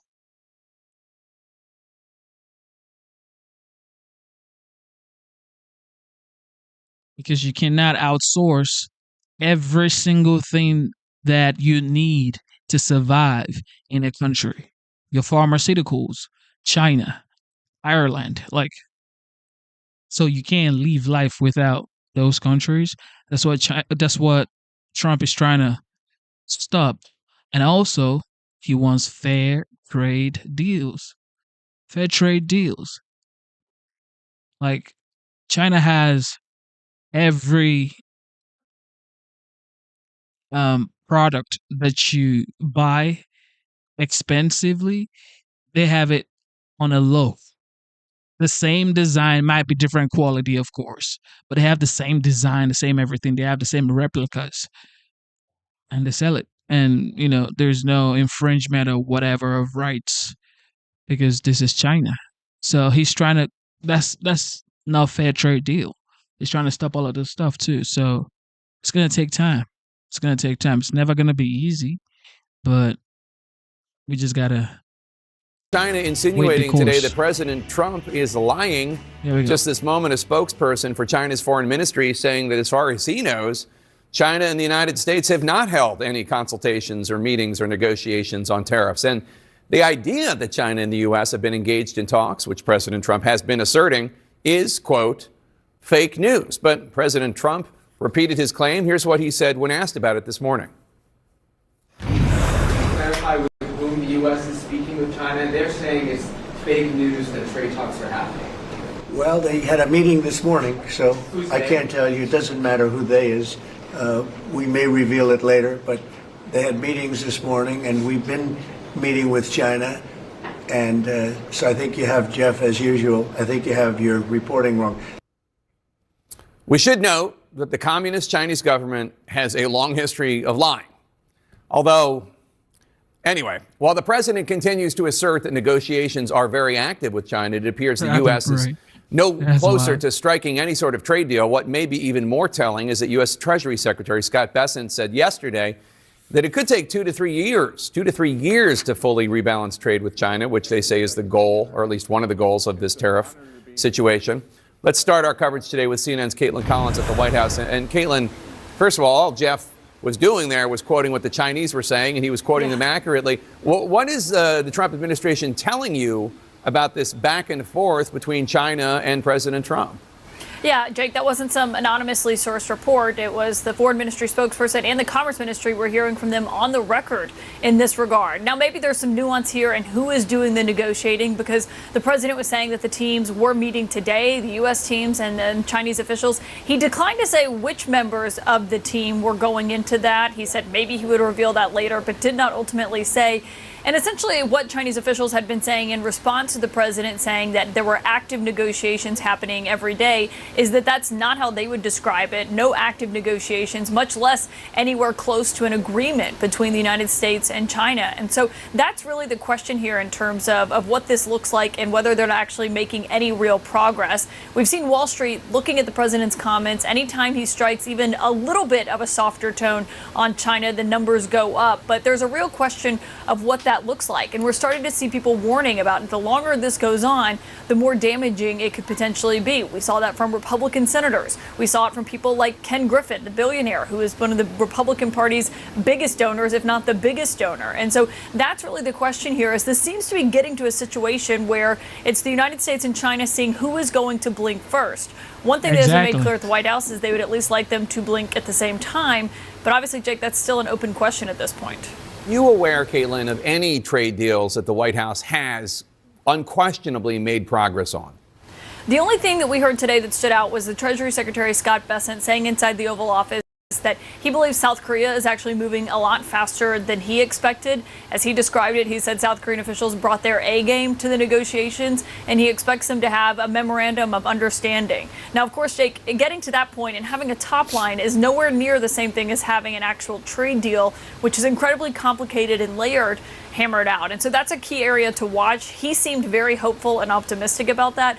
But it is certainly something to watch, especially as the president put the number at 90 countries yesterday that the Commerce Secretary Howard Lutnick is speaking to. Lutnick himself saying that number as well. Obviously, that's a lot to do in 90 days, Jake, with the clock already counting. With me now to discuss is Joe Moglia. He's the former CEO and chairman of TD Ameritrade. Joe, thanks so much for joining us.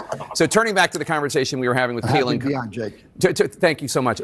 Turning back to the conversation we were having with Caitlin Collins about this back and forth about China and the U.S. and whether or not the trade negotiations are happening. So China's denying it. President Trump is saying it's true. How does this back and forth affect the market at all? I think if you look at what took place today, Jake, the markets were up. So it looks like the market, I think, is used to hearing China lie about things, and they're used to hearing the president exaggerate about things. So whatever took place today, the markets responded very, very positively. Now, from a longer-term perspective, if the tariffs are going to continue for a long period of time, the probability of a recession becomes very, very real. I want to play something that Citadel CEO and Donald Trump mega donor Ken Griffin said yesterday. Keep in mind, this is a quote from somebody who is a huge supporter of President Trump. Roll the tape. Yes.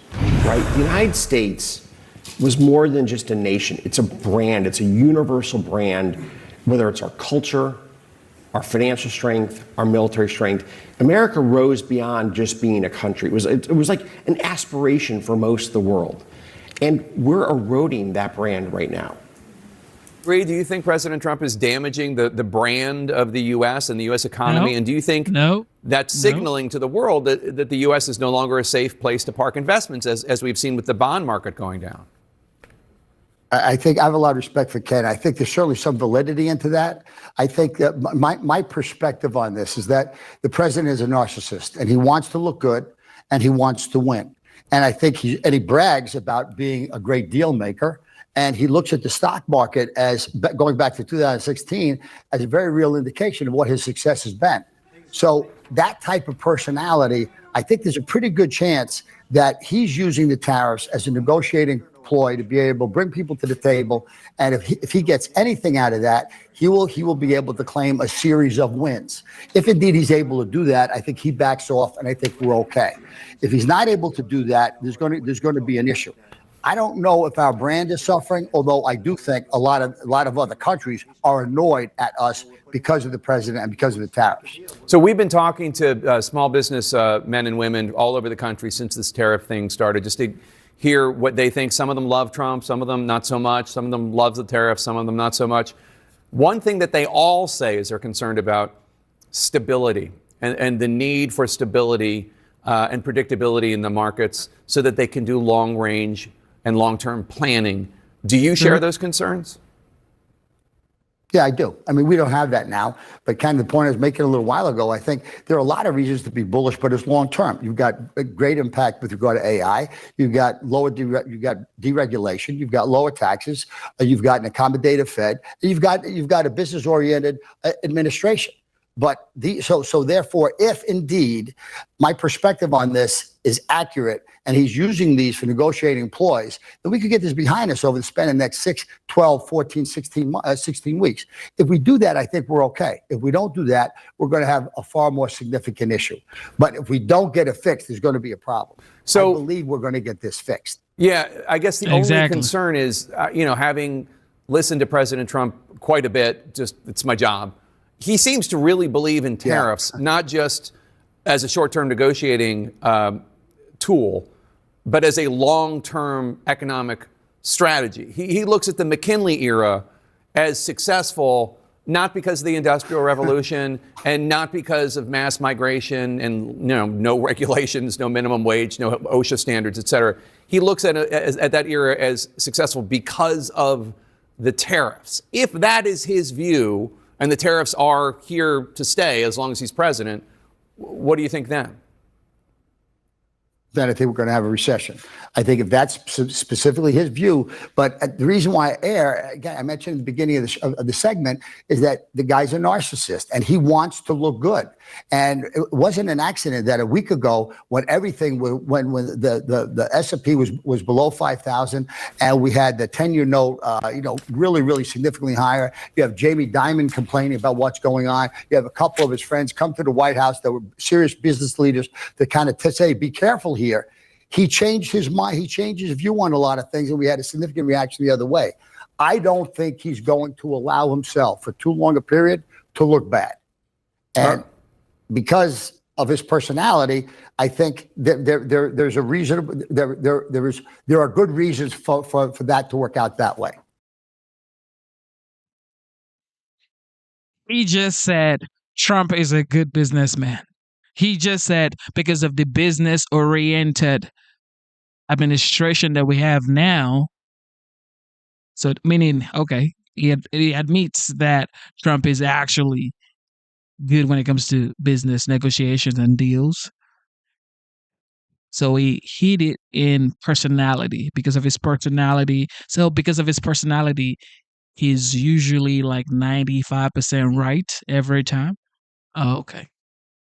I see. Update. Today, Special Envoy Steve Witkoff is meeting with Vladimir Putin again in Moscow. This follows Russia's attacks in Kyiv. They were just abhorrent yesterday, leaving at least 12 innocent people dead, with President Trump pushing for an end to the war. I have no allegiance to anybody. I have allegiance to saving lives, and I want to save a lot of lives. A lot of young people, mostly young people. It's the war. It's the soldiers. And if we can do that, also, as you know, I got started because the money that's been spent on this war is insane. It's a killing field. 5,000 soldiers a week on average. And we want to stop that. So Fox News senior strategic analyst General Jack Keane, the president always makes that clear. It's his objective to stop the killing. Are they en route to stopping the killing? It doesn't appear so, based on where we are, for a couple of reasons. One, Zelensky and his team accepted a 30-day ceasefire and, removed the condition. He wanted some kind of security guarantees to be able to do that. Russia was offered the same thing, and they have rejected it. And not only that, they have continued to focus on killing civilians, targeting civilians, because they want to break the will of the Ukrainian people and put pressure on Zelensky and also on our administration to make more concessions. That's what's going on. I mean, this is full throttle on the part of Putin. He is the problem here. He has been the problem from the beginning because he obviously invaded a country illegally. And he committed genocide. He's a thug and he's a killer and he's a war criminal. And he certainly only wants to go to that negotiating table and probably make a deal unless he's able to get concessions that make Ukraine very vulnerable to a future attack because he has not given up one iota. Our intelligence services publicly have released information that demonstrates the fact that Russia fully intends to take control of Ukraine and then also other countries in Eastern Europe. That's his objective. And we have to keep that in mind when we're dealing with him. General, you just told me something in the break I did not think was possible. The Ukrainians want to write a check to buy Patriot missiles, a defense battery, and we said no? Yeah, we did. I'm not sure the reason why, but it opens up the door for an avenue that we really need to take advantage of. The State Department has a program called Foreign Military Financing. That is direct loans where you can get military equipment, you pay back the loan at interest. So the government makes money here. Poland is buying tanks, helicopters, air defense system, HIMARS, etc. Over $10 billion worth of stuff. The Ukrainians can do the same because now they have collateral in the rare mineral development and other things in the country. And also they obviously have some money because people have been giving them money. And that's what they wanted to do with the Patriot systems. We can take the American taxpayer out of this and fund Ukraine's military buildup rather significantly.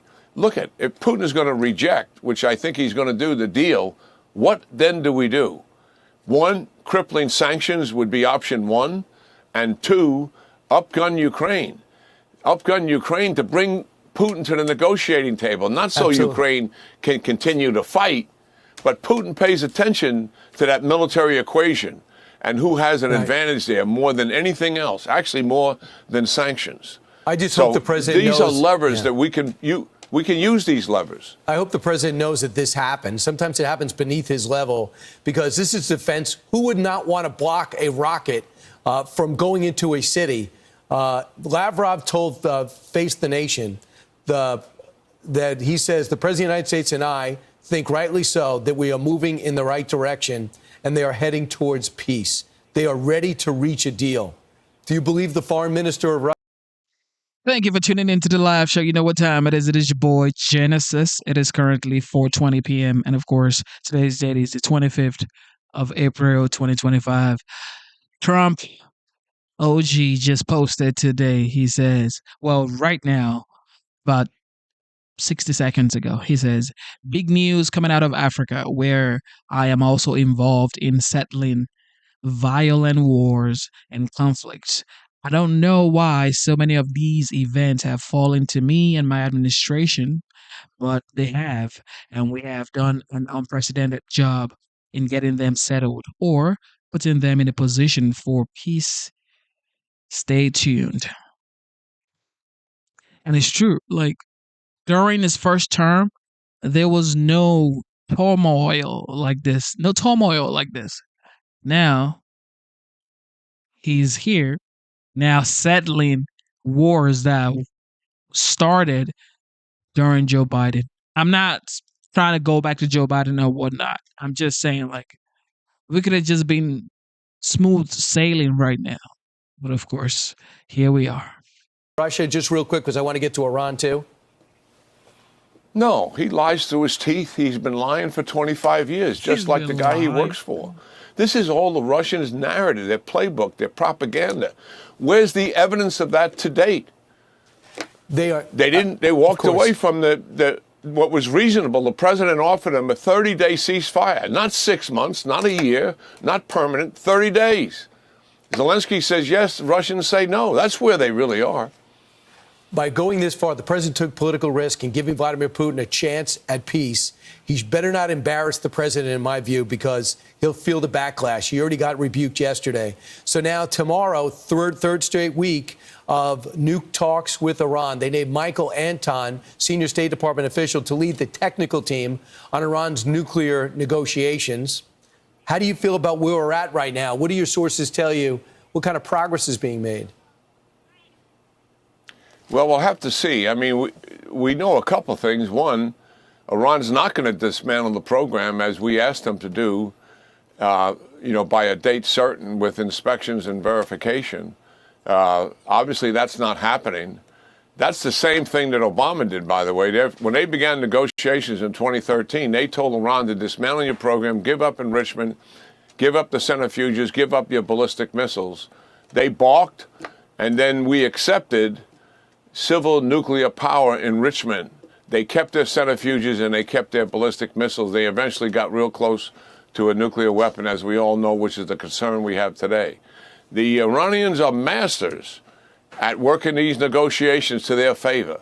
So we have to keep an eye on this. Certainly, the administration wants a nuclear program that cannot even come close to weaponization. Mm-hmm. But even if you take away all the enrichment and leave the centrifuges and the ballistic missiles, they can get enriched uranium from many countries. We get it from 4 or 5 different countries, to include Russia. China, Russia, and North Korea all have enriched uranium. Why? Because they all have nuclear weapons, and they're their closest allies. So clandestinely, they can still get enriched uranium, and they keep the centrifuges to spin that and get it to a weaponization grade, and they keep the ballistic missiles so they can deliver it. That's what we have to be very careful of going forward here. It's got to be Americans on the ground watching the dismantling of that program in the way Libya did and South Africa did and Ukraine did. And that's just the beginning. I'm not sure the Israelis are going to sit on the side if they think it's a bad deal. General Jack Keane, there's so much going on. The Institute of Study of War helps unwind it on a daily basis, and you're chairman of that. Thanks so much, General. Have a great weekend. So, NATO chief Mark Rutte meeting with Secretaries Pete Hegseth, Marco Rubio in Washington, and Mike Waltz, by the way, as U.S. plans to pull back on funding for the alliance. It's why NATO leaders are pushing member nations to pay their fair share, while larger countries like Canada and Spain are contributing under 2% of their GDP. You see these numbers right in front of you. Poland's off the charts. NATO Secretary Rutte joins us right now. Mr. Secretary, great to see you. Good to be back on the program, Brian. So it looks like we are going to put another $1 trillion into our defense budget. So we're not going to be the problem when it comes to NATO. But do you think that going to 3% and above is going to be possible for a lot of these struggling economies? Yes, they have to make it possible. They have to do it, and they know they have to do it. And not only because President Trump says it's fair to equalize spending with the United States. That's one reason to do it, but also because there is the ongoing threat of the Russians. They are rapidly rearming themselves, so we know that if we want to achieve all the targets we need to achieve, that on the European side of NATO, the Canadian side of NATO, we have to move upwards from 3%. I'm pretty confident we can get there, and that the summit in The Hague will be a great success for President Trump to project American power at the world stage, but also for the alliance as a whole. Sergei Lavrov yesterday said the Russians don't aim at civilian targets. Yet the cover of the New York Post today and the video that we have shows they're aiming at civilian targets with a woman sitting there all bloody. What do you say to that blatant lie? It's terrible. What happened yesterday is a sign of weakness by the Russians, that they are not winning this. You are not going to put missiles, send missiles to residential areas outside Kiev. I was visiting the beautiful city of Odessa together with President Zelensky 2 weeks ago. That city is also under constant Russian fire. If you're winning a war, you are not going to do that. It is a sign of weakness. It is terrible. There are 12 people dead in Kiev. Innocent people just living and going about their lives of every day. Small children being hurt. We have seen all the footage. It really it cries your heart out when you see it. So yesterday, Ukraine President Vladimir Zelensky claimed Thursday that President Trump blindsided Kyiv's negotiators in London by switching out an initial appropriate strategy for a ceasefire with an unacceptable demand that we recognize that Russia owns Crimea, essentially. Did we blindside Kyiv? No, but let me first of all say that it is thanks to President Trump that the deadlock is broken. It is the US, it is President Trump who is taking this leadership role, and it is only the US and President Trump who can do that, together, of course, with Secretaries Hegseth and Rubio, and with National Security Advisor Waltz, being closely working with him to get this done. So that is important. But when it comes to this particular question, I'm not going to give a running commentary on every stage of the negotiations. But of course, there is a difference between acknowledging that parts of a country are occupied or saying legally that they are now part of a different country. Take the Baltics, Latvia, Estonia and Lithuania in 1950. The US and the world never accepted as a judicial fact, as a legal fact, that this was part of the Soviet Union. But we did acknowledge that Soviet Union was controlling. And history proved us right. In 1991, these three proud countries became independent again. So there is a difference, generally speaking, between legally saying it is part of another country or just acknowledging the fact that somebody has occupied that territory. We want the fighting to stop. The world, everybody wants the fighting to stop. Russia started it, or else there'd be no war. Having said that, every 2 years, Russia will just take a different portion of Eastern Europe back. Georgia infiltrated Moldova, a vassal state of Belarus. The Baltic states are nervous. And of course, they've taken huge swaths, 19% of Ukraine. How far along are you in getting international troops into Ukraine after a ceasefire? And what would those countries be? Well, let me be absolutely clear, and this is also what President Trump said before, what Pete Hegseth, Secretary Hegseth said before, that is that when it comes to a deal on Ukraine, it has to be durable, it has to be lasting. That means that Vladimir Vladimirovich Putin, the president of Russia, should never ever to try to catch another square mile of Ukraine, let alone try to catch a square mile of NATO territory in the future. And that means that he has to understand that when he would try to do that, the reaction will be devastating. That brings you to the question how to organize that. What will security guarantees look like? This is all part of the ongoing negotiations. We know that the French and the Brits are very helpful in putting together the ideas and the people to make that happen. And let's hope that we get to that moment soon. I must say, I'm rather optimistic at the moment about President Trump's efforts. I think we could get there, thanks to his leadership. Yeah, I like our side. I just don't trust their side. Mr. Secretary, thanks so much. Always appreciate Thank you the so time you much. give us. Yes. It says here underneath, it says Trump says bad things will happen if no peace deal is made. Bad things will happen if no peace deal is made. And everybody's saying here that Vladimir Putin is on full throttle right here. He ain't playing around. But people forget that people like Vladimir Putin, right? He's trying to force Trump to conform to his own whatever decision he's trying to make, which is take Ukraine, or at least take as much as he can when the deal is signed. Trump, on the other hand, is trying to make sure the United States gets something for protecting Ukraine. But as well, he doesn't want people to keep dying. But this could escalate really fast or de-escalate really slowly. This is how it's going to go. Either it de-escalates really slowly or it just goes bonkers really fast. I'm saying like tomorrow morning type of fast. I'm telling y'all, man. We should all be optimistic for a deal, because if a deal isn't made, I mean, what do you think is going to happen?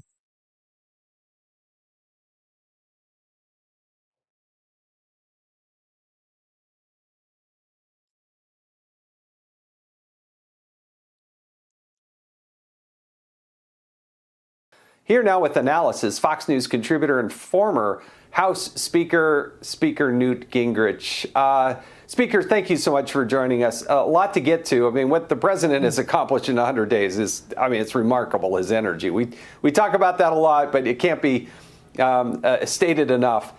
But overseas, Iran is a major threat to world safety and security.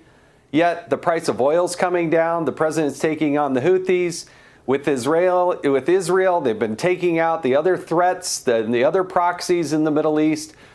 Where do you think this is going? Because Donald Trump has saved the world, quite frankly, by doing more in the Middle East over the last 100 days than we've done in a long time. Well, look, I think it's been kind of amazing. If you take the whole 100 days, remember, just before he became president again, we had people pouring over the southern border. Within 10 days, that entire thing had basically been stopped in its tracks. In fact, it's such a great success, it's now not a front page story because people have said, okay, check that one off. He is methodically replacing the criminals, as you point out, and getting them out of the country. He gave Israel the go-ahead to finish the job against Hamas, something which Biden had consistently denied them the ability to do. He has really taken a much more aggressive act against the Houthis. And part of that, I think, is to send a signal to Iran that we have not moved our heavy bombers into the Indian Ocean just for standing by.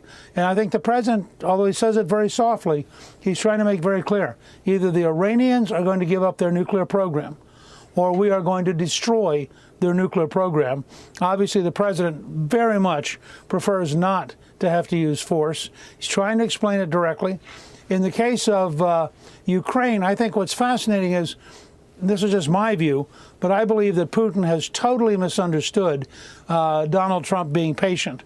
And I thought today, when Trump snapped at Putin for having bombed Kiev yesterday, you saw the really beginning of a turn.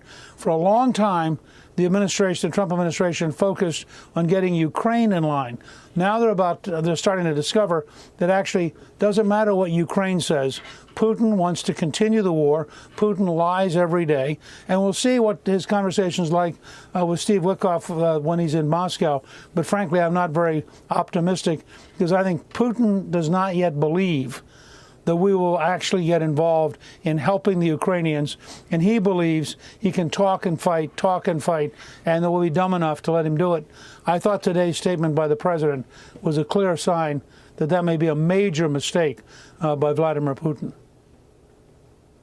Yeah, I think that's right. I think when Donald Trump speaks, his words actually matter because he actually follows through and does what he says he's going to do.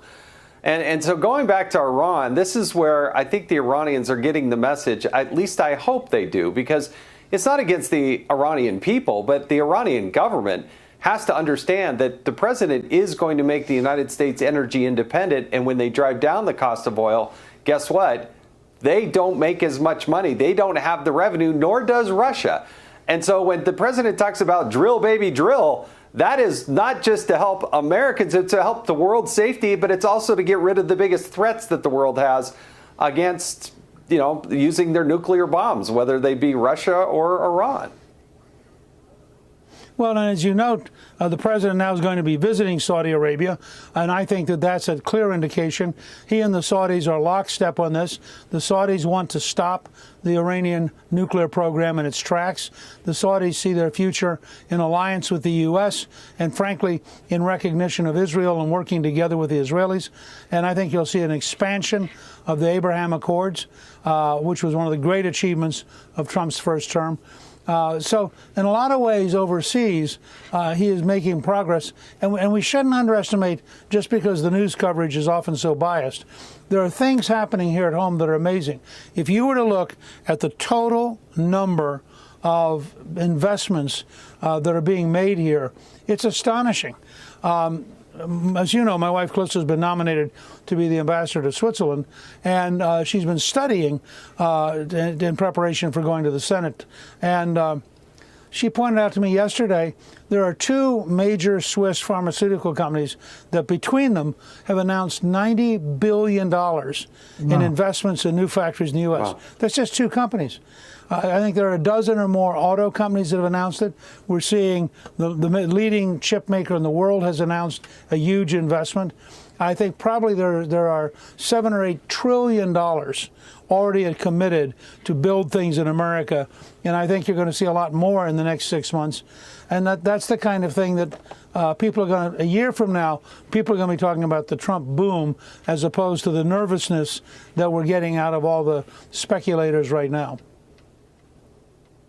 Yeah, they have a hard time seeing, 2 days in front of themselves. But I think you're right. By the time we turn the corner into the fall and into the winter, all of that good hard work is going to be paying off, and it will help Americans across the board. Speaker Newt Gingrich, thank you so much for joining us on Hannity tonight. Do appreciate it.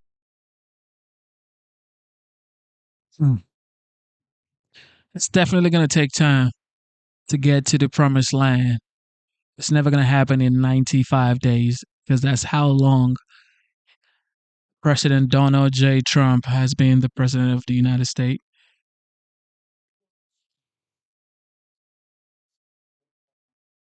It's going to take time, ladies and gentlemen.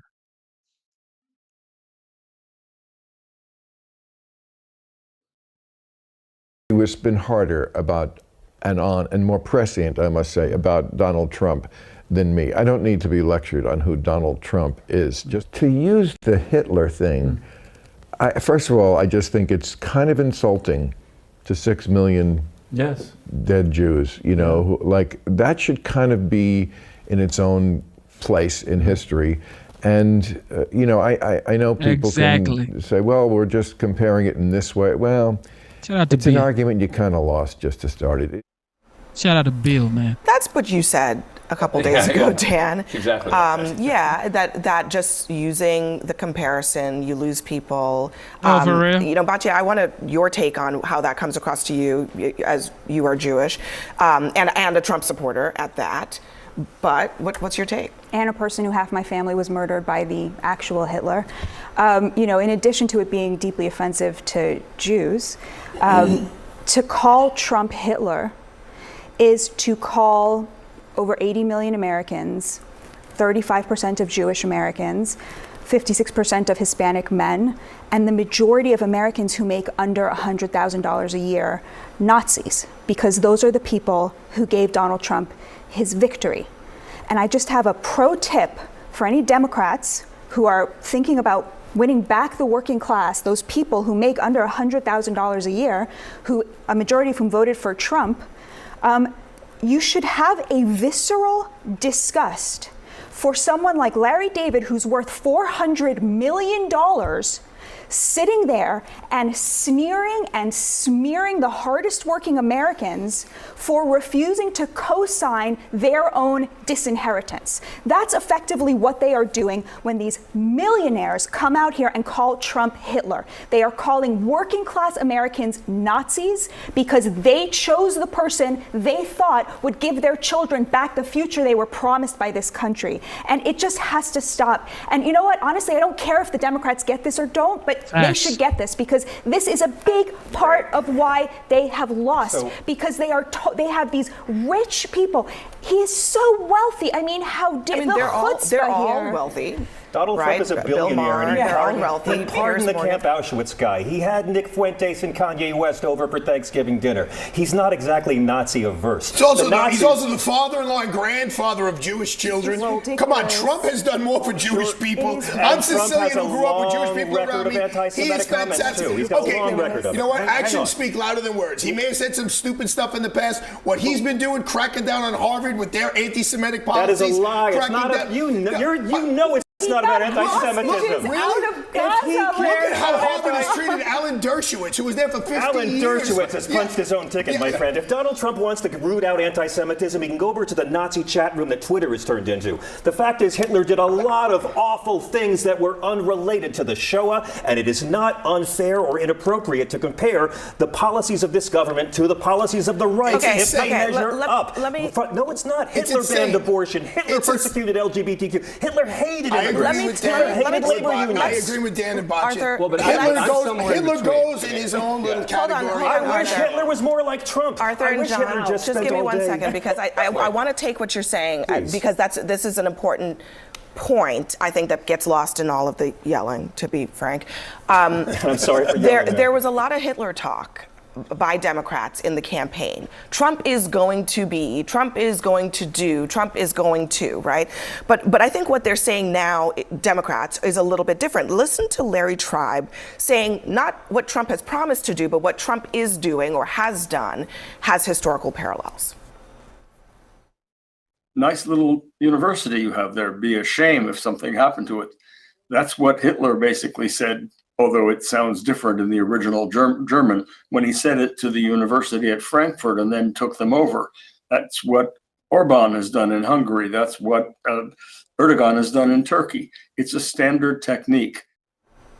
The comparisons to Hitler are a loser for the left. I mean, I agree, but I'm not saying they're not fair. Well, again, you may think they're fair. The problem is policies. Yes, I get it, but it's hard. Threatened universities, I would have met my great grandparents. Come on. It's very hard to draw that line to say, well, I'm really just talking about some of the things that Hitler did. Authoritarianism has patterns. I got it, but there are other authoritarians to compare him to. Great, let's compare to Mussolini. I'd love to do that. But again, you won't get into much trouble as you I will agree with you. I agree. It's a third rail. Right. It's a third rail for a reason. Yes. Because Hitler was uniquely bad. Yes. He was uniquely evil. And I think and really, I think we should take seriously what Boccia's point is about the true, pure evil of mass murder. Right. That Hitler engaged in, which you can talk about a lot of other authoritarians and authoritarian behavior, and it's not that still. Correct. Right? So I guess her question is fair. Why not just compare him to other authoritarians? I agree. I do it all the time. I'm just saying, and there's nothing that this administration has done in either term that compares to what Hitler did to the Jews of Europe. But nothing compares to it. But there are other really crappy things Hitler did that are not unfair to bring up. But it doesn't mean that you can't say, for example, when Hitler was leading up to Czechoslovakia, right, and how he went about convincing Chamberlain. That's why we compare Putin to Hitler. No, that's what I'm saying. I'm saying, you can talk about historically specific things Hitler did that were comparable to other. But what you can't do is make broad comparisons. Of course. But that's what Larry David was doing. Larry David is saying, when you're sitting down with this guy, and he didn't say it's like sitting down with Hitler, but that was the point of the piece, right? Which was in effect, it has the same impact. And that's where you get into trouble. I think you can draw a line and say there's specific historical things you can talk about, but when you make the big picture comparison, that's when you get into some real trouble. Shame on the New York Times for printing it. How about that? They shouldn't all be- right. Do you know how many letters to the editor they get all the Do you time? want me And to- they don't print. I don't want That was one to that not to didn't need be not to defend the New York Times. I mean, they did write a whole explanation about why they did it. They said callbacks to history can be offensive, imprecise, or in terrible taste, which some people might argue this is, when you are leveraging genocidal dictators to make a point. But Larry's piece is not equating Trump with Hitler. It is about seeing someone for who they really are and not losing sight of that. Not since the New York Times published an op-ed from Tom Cotton has there been this much controversy at the New York Times. So I'll just say I think these are really important conversations, and I think we should be always talking about all of the history, because this is how we learn, this is how we grow, and it breaks my heart that we have a president who actually wants to erase a big part of what is my history as an African-American woman, as a mother who benefited, who is a white woman who benefited from affirmative action.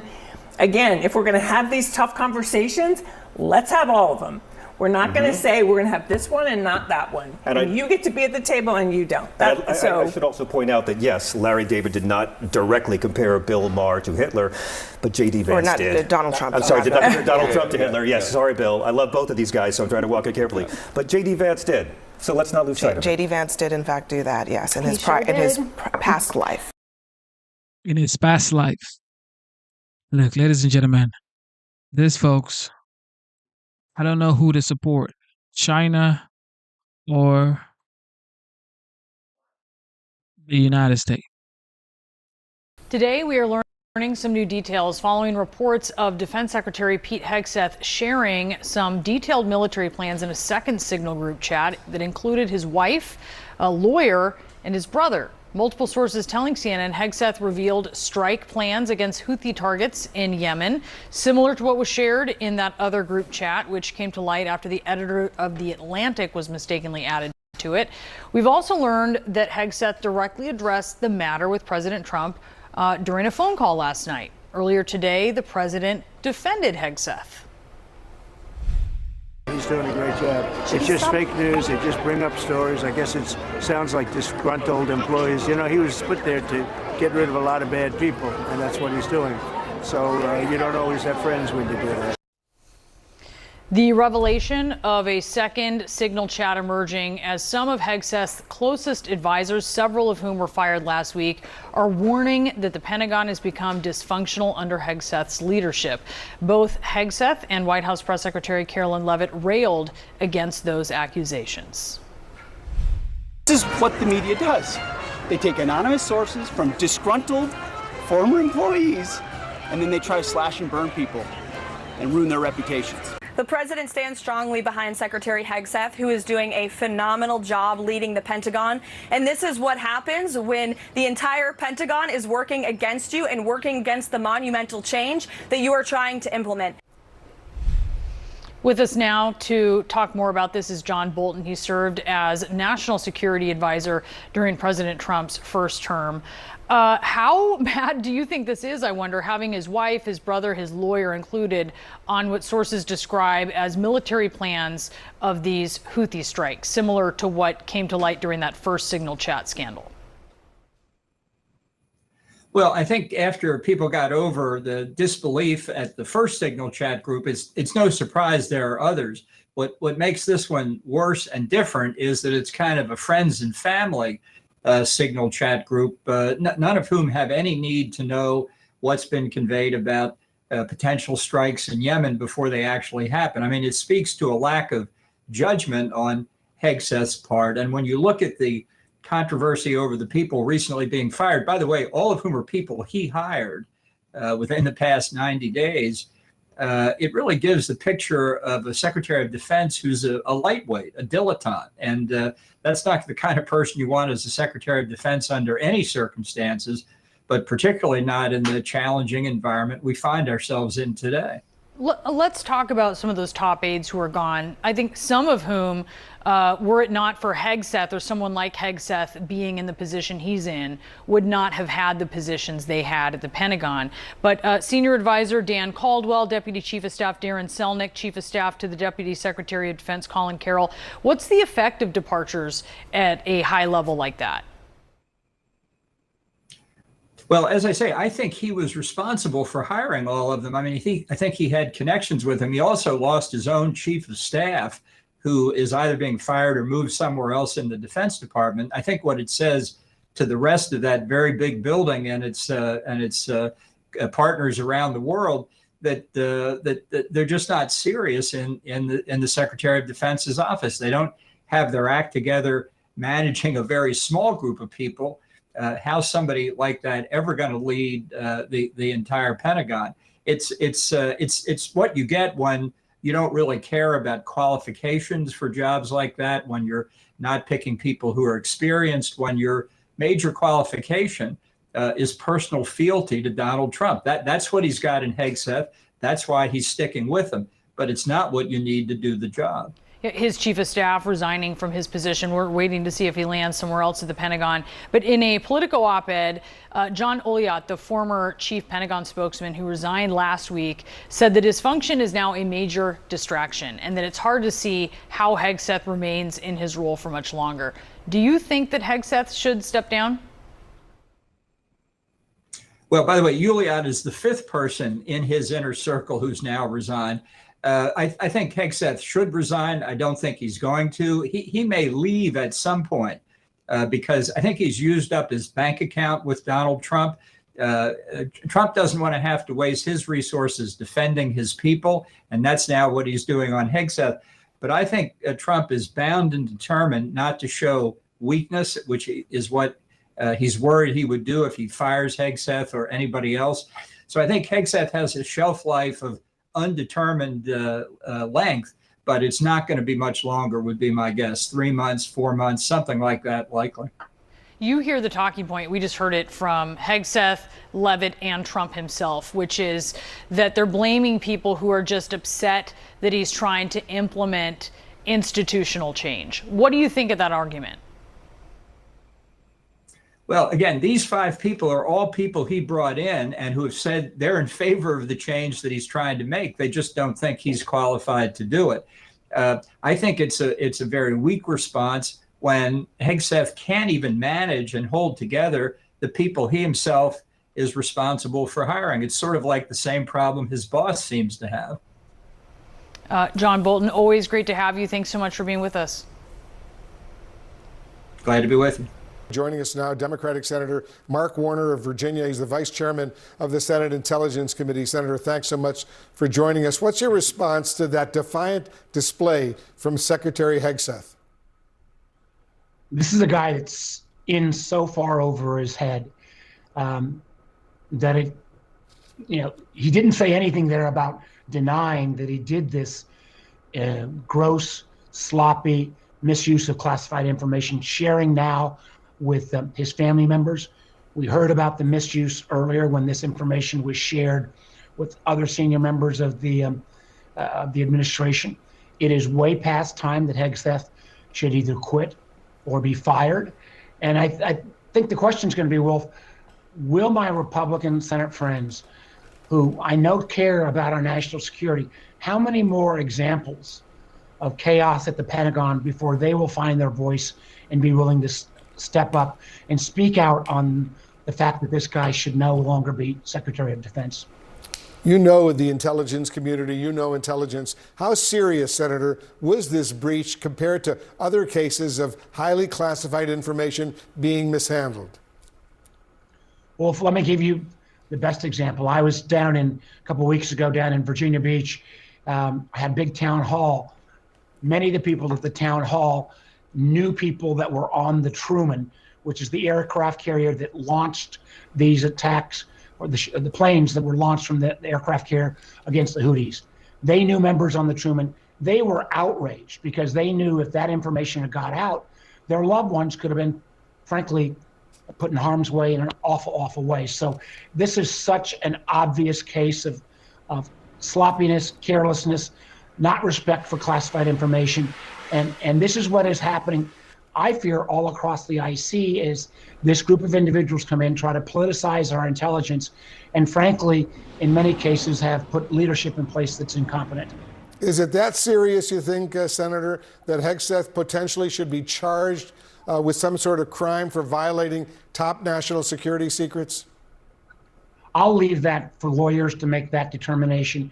I know on the common sense judgment criteria, if you're putting out attack plans while our planes are in the sky and you're sharing that, not it's bad enough that you're sharing it on that chat with the National Security Advisor and the Vice President, but the idea that you are sharing that information with family members who have no basis for having exposure to any of that kind of information, no matter what the Secretary says, his comments just don't pass the smell test. I don't think any of those people on that group chat, that second group chat, had top secret security clearances and were qualified to hear that kind of sensitive information about war plans that were still underway. During President Trump's first term, as you probably remember, he was often quick to remove officials he lost confidence in. But right now, the White House says the president stands firmly behind Secretary Hegseth. What does that say to you? Well, it says to me that this is a president without any boundaries and without any other adults in the room that say, this is, not about the president's feeling at a moment, but it is about the men and women who protect our country in the Defense Department, in the armed services, who I can pretty much assure you don't have much confidence. You saw some of the folks who left this weekend or are fired, saying that there's total chaos at the department.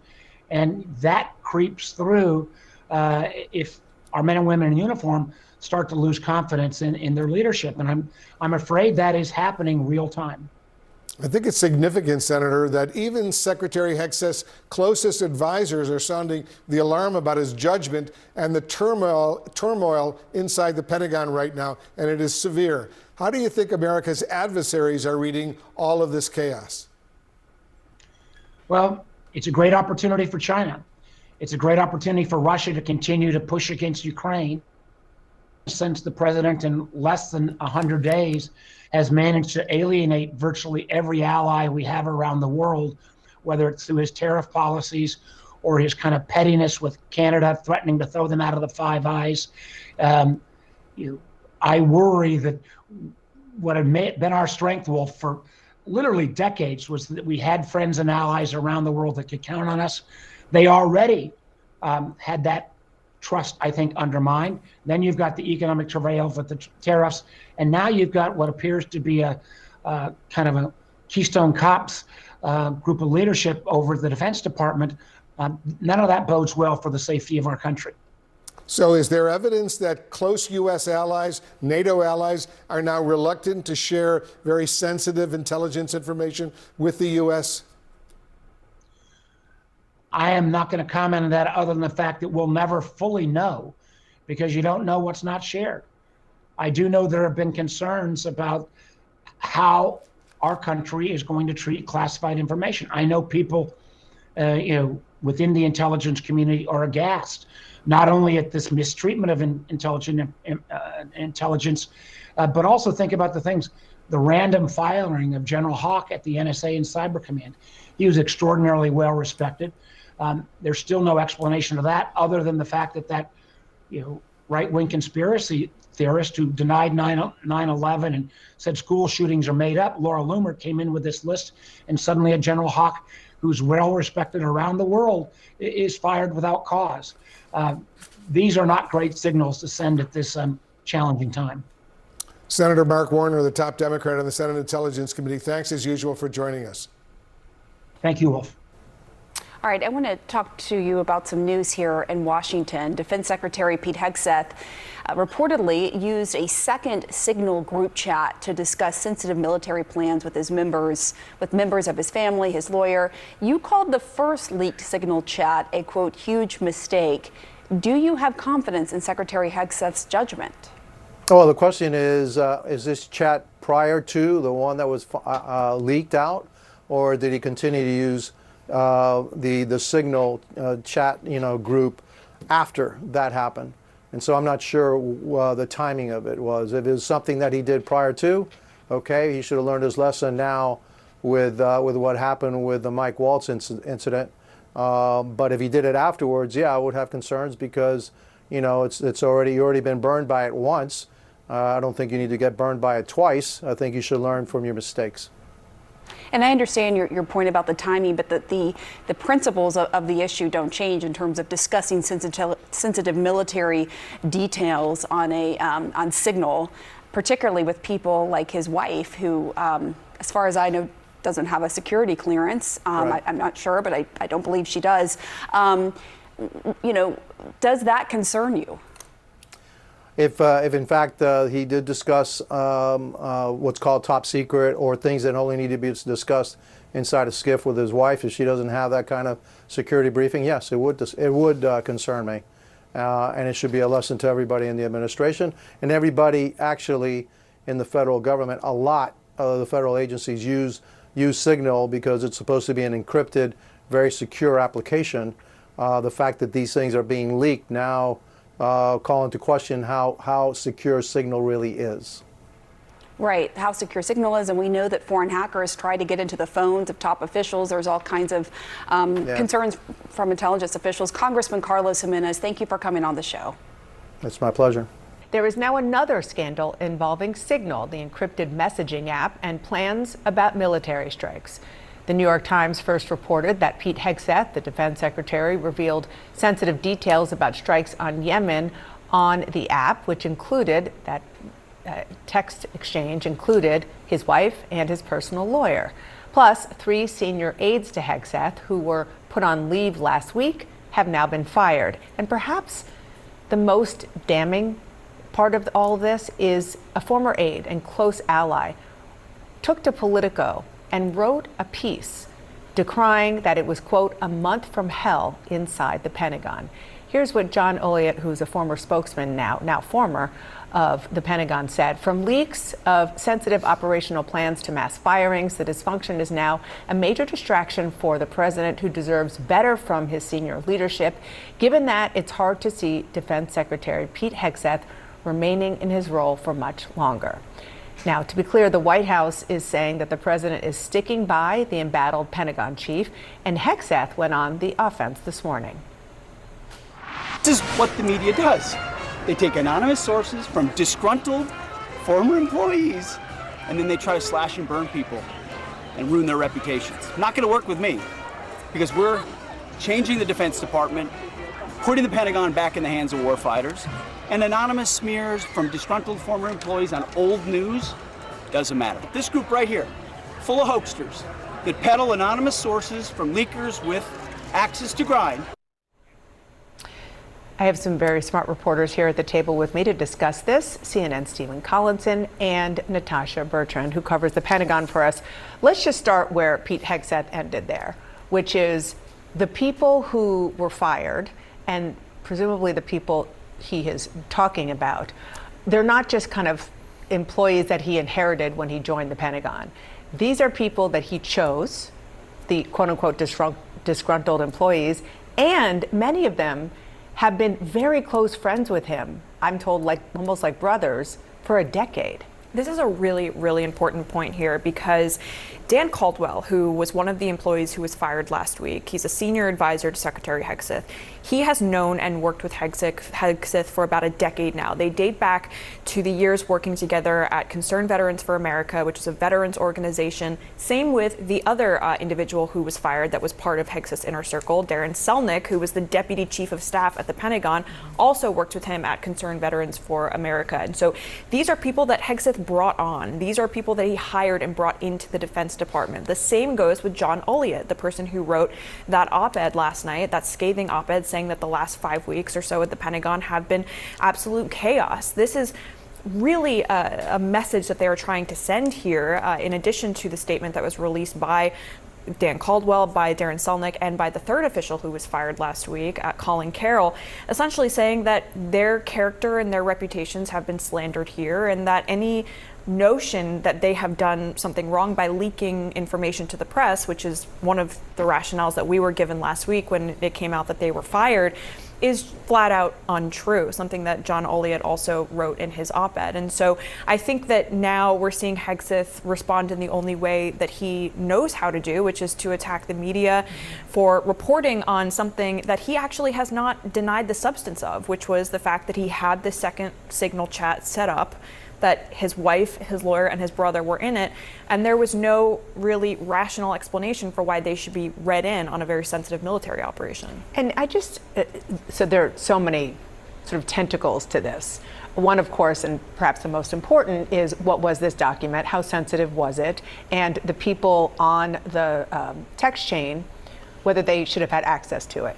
But then the other is just chaos, dysfunction, whatever John Olliott, who also left on Friday, describes at the highest levels of the Pentagon. I mean, this is Game of Thrones, House of Cards, like, you know, pick your Washington show or some kind of palace intrigue that you would never think would happen in real life is happening real time. Right, and I think that you've got two dimensions here. You've got the political and the grave national security implications. What you saw there on that clip was the reason that Hegseth got picked in the first place, because he can do the defense, the theatrics. He was there at the Easter egg roll, performing in many ways the way that the president wanted to perform when he picked him, using the classic Trumpian defense. It's the swamp against us, even though, as you were saying, the facts don't support that.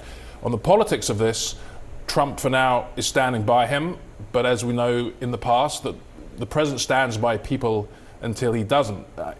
I don't think he can let him go despite the implications of all this, because if he does, he would be admitting a mistake, that he picked someone unsuitable for the Pentagon in the first place. But to your first point, look at the backdrop, the worsening international situation. We've got the peace talks with Ukraine, talks with Iran, the building clash with China over tariffs that threatens to go into something bigger, into a superpower clash. If you have that level of dysfunction at the top of the Pentagon, from someone who perhaps doesn't have the confidence of everyone in the ranks, despite, you know, this conceit that he's the defense secretary for the enlisted man and woman, that is going to be a problem. And the fact that it was given to the New York Times, you and our colleagues have done great reporting since then. I am told that is one of the reasons why Trump is with him for now, because he can look at that and say, oh, just kind of like what we heard from Secretary Hegseth. Oh, it's just, you know, the media out to get him, and it looks like a hit job, and these are people who don't want us to succeed, so on and so forth. The question, to your point, Steve, is how long is that going to last? Yeah, I think that the question of how much patience the White House is going to have with Secretary Hegseth as things like this continue to come out is a really relevant one here, because it is true that the White House does not necessarily want to go through another confirmation hearing, right? It was very, very messy the first time around. It was very difficult to get Pete Hegseth through. They used a ton of political capital to do that. But at the same time, Hegseth keeps doing these things that make him look very amateurish and that are raising questions not only among people who were in his closest inner circle about his judgment, but also increasingly people in the White House who are saying, why does this keep happening? Why is this the second time that we're seeing this very sensitive classified national security information apparently being put into a Signal messaging group? Yeah. And then sort of the broader question about the chaos well beyond the Pentagon and how things are going down. I just want to remind people, because it is like drinking from a fire hose, about just some of the other examples that have only happened over the past several days. The president's pick for acting IRS commissioner, he was ousted, I should say, just days after his appointment. The Trump White House apparently are blaming this whole confrontation that they're having with Harvard, which is now escalating because the president is doubling down, on a mistake, that an official mistakenly sent the letter to Harvard in the first place with the threats. And then, of course, the Trump advisors, sort of what's going on behind the scenes, trying to take advantage of Peter Navarro's absence to push for a tariff pause, which was a great story by Josh Dawsey in the Wall Street Journal. Again, these are just examples in the past few days. Yeah, and at the beginning of the administration, a lot of people were talking about how this was different this time. It was planned. Trump had the people he wanted. He knew what he wanted to do, and that was true to some extent. You know, the early rollout of all those executive orders was far more professional than it was during the start of the first Trump term. But now you're seeing administrations always reflect the person at the top, in my experience. And this is the way Trump has run his business, his life, his first administration, competing forces, and that is naturally going to sort of erode into this kind of chaos. You know, when you're in the middle of an administration, it's often difficult to spot the turning points because the drama is so much. In this administration, the Trump era, that's even harder. But we could look back on some of the things that are going on now, and the president's impulsive, you know, imposition and then taking off of tariffs, as it may be. Yeah. Thank you. All right. Well, this happened yesterday. Breaking news. Judge Joan Cano and his wife have been arrested by federal authorities after they harbored some gang members at home. Check this out. You can never make this up, ladies and gentlemen. Check this out.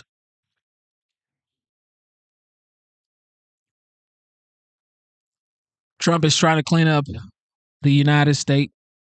Some judges allegedly are harboring, according to this right here, TDA gang members. All right? Look at this.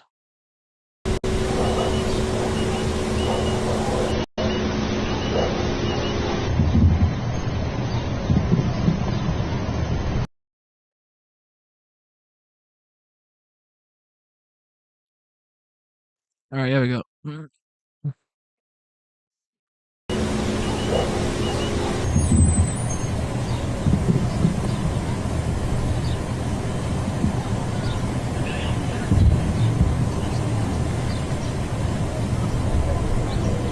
The question here is, why would you harbor a TDA gang member in your home?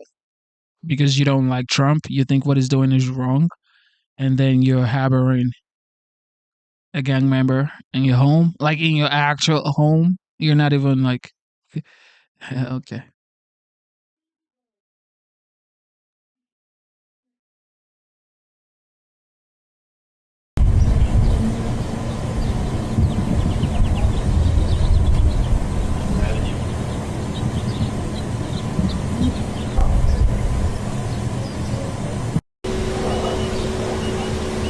All right.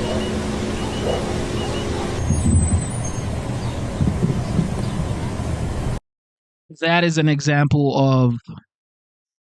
of course, what you would call, most people are saying, a corrupt judge. But more right here. Check it out.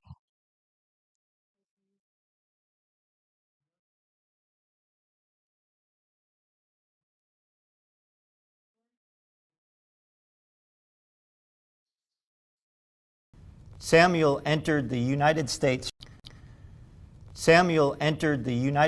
from Mexico back in August of 21, and he was shipped back to Mexico. He illegally entered again sometime in early 2022, where he fled from Texas authorities, and a warrant was issued for his arrest.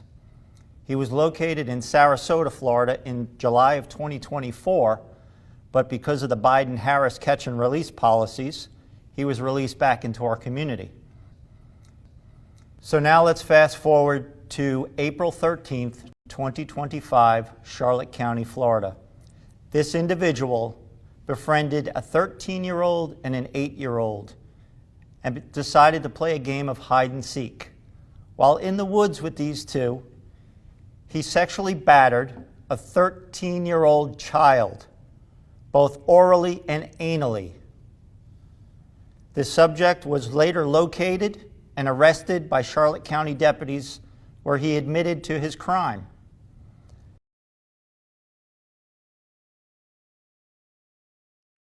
There you have it.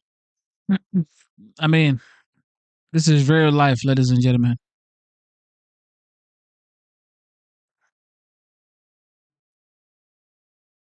Real life. Okay.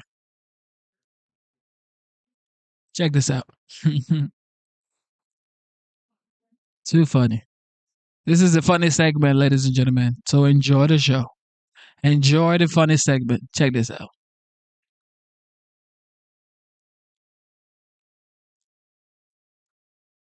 Kyle, you want to sit on my shoulder? Oh my gosh, you're so tall. You want to sit on my shoulder? Wow. No. Kyle, look at all your balloons. Do you love it? Do you love it? Come on, let's go look in here. Wow. What a berry wonderland. Look at this place. Look at this. So beautiful. Look. Aunt Courtney is so talented. Kyle, do you want to sit on your throne? Ready? This has your name on it. Okay, ready? Sit right here. Sit right here. Here's your ball. Ball. Dylan, here's your ball. Distract him. No, put it in his hand. Well, they're melting. Ball. Kyle. Okay, ready? Let her take a picture or a video. Ready? Dylan. Okay, look. I guess the parents of the kids allowed this to happen, or they may just as well be, I don't know, maybe they adopted these kids. I don't know. I'm not sure, but not my kids. I'll tell you that much. Not my kids. Oh.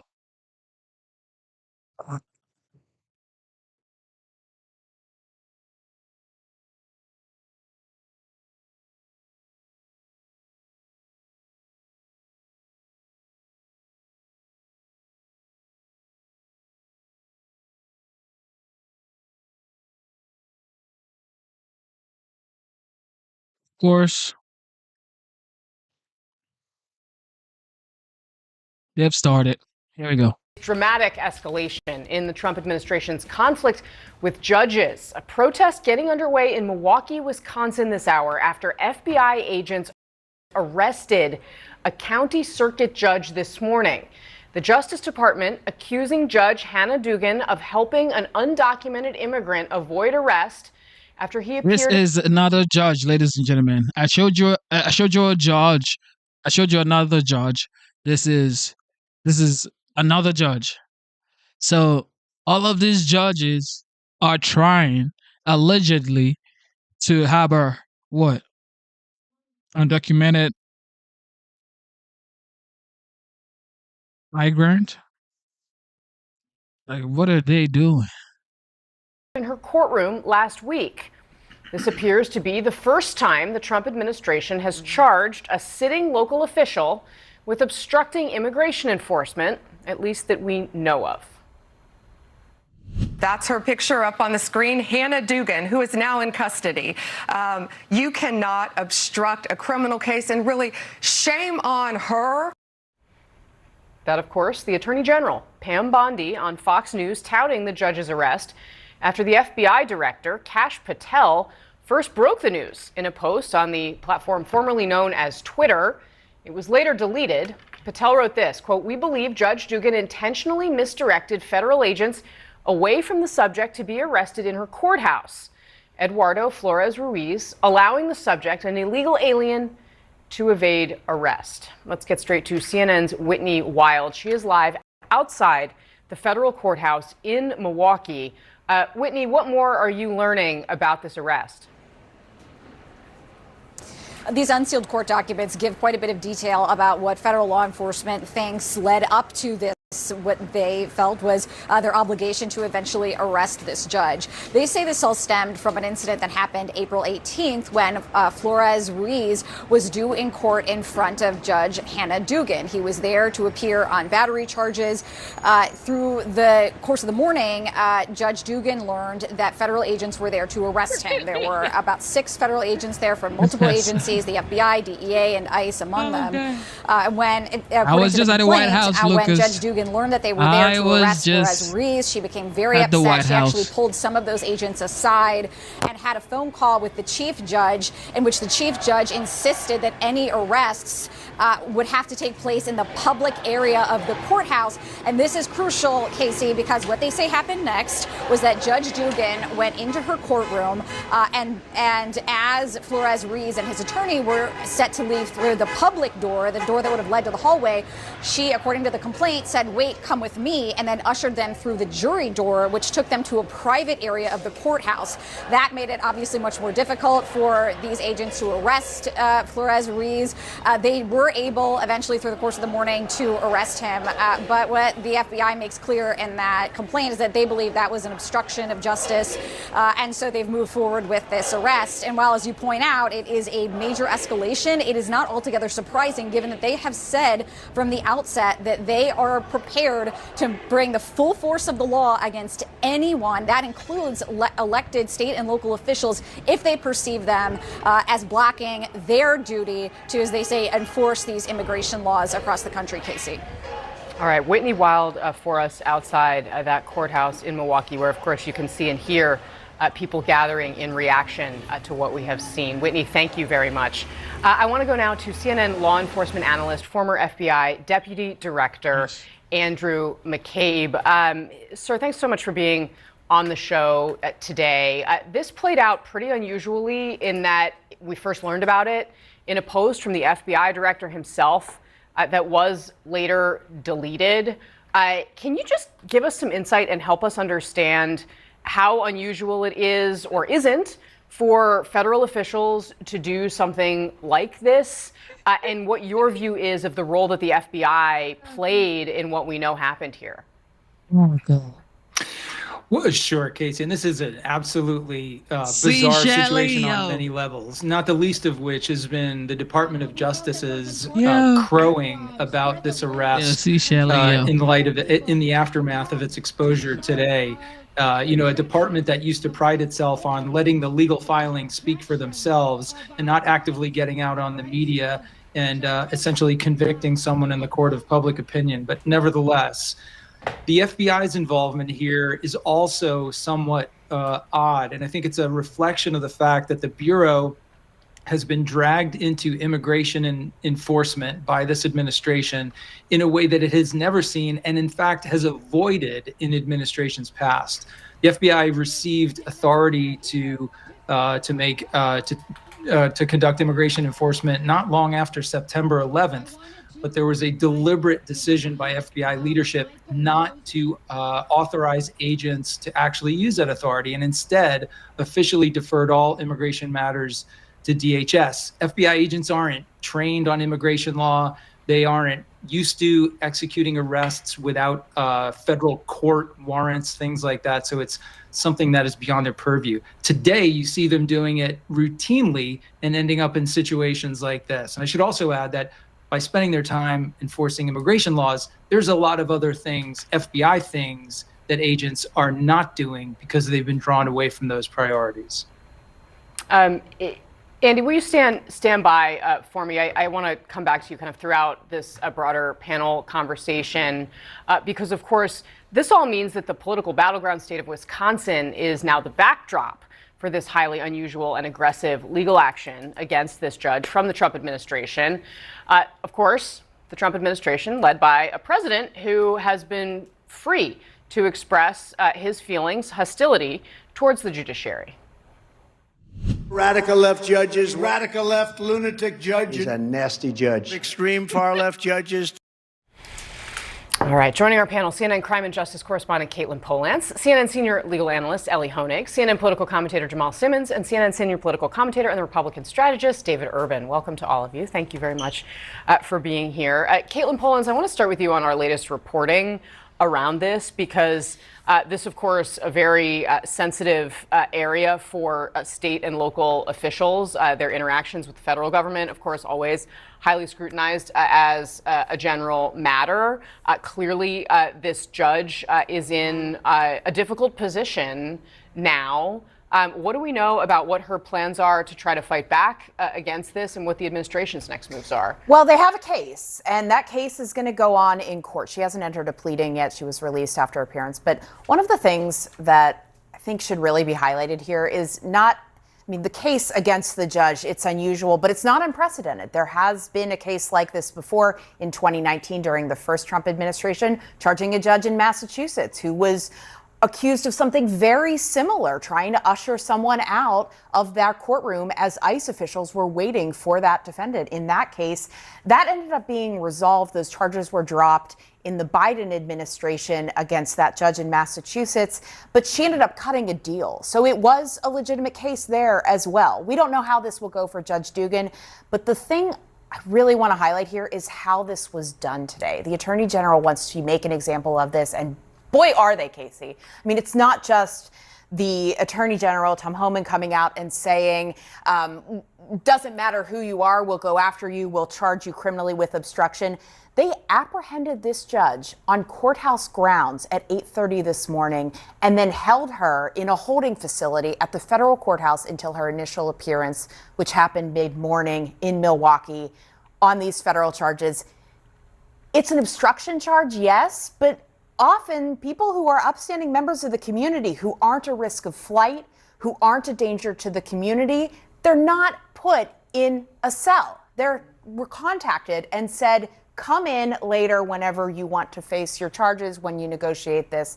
And so that situation, the apprehending of the judge and then using the federal government's spotlight to point at this case, it just shows you how much of a hard line the administration wants to take here. Everything Caitlin said and Andy McCabe said before her about the way this is being handled, the way the arrest is being handled, the way that DOJ is publicizing this is spot on and correct. However, looking at the complaint, let's strip the politics out of it. This is a crime. If they can prove what happened here, it is a crime. This judge, let's strip the Trump of it all out. Let's strip the immigration of it all out. Let's say law enforcement shows up at a building with an arrest warrant. They're looking for person A. Person B then says, hey, there's a secret escape door out back. I'm going to show you the way, and then ushers that person out the back door. That is textbook obstruction. That said, I think there's a fair debate to be had that I guess you two will be having in a moment about whether prosecutors should have brought this case. And let me tell you, I've been both state and federal side.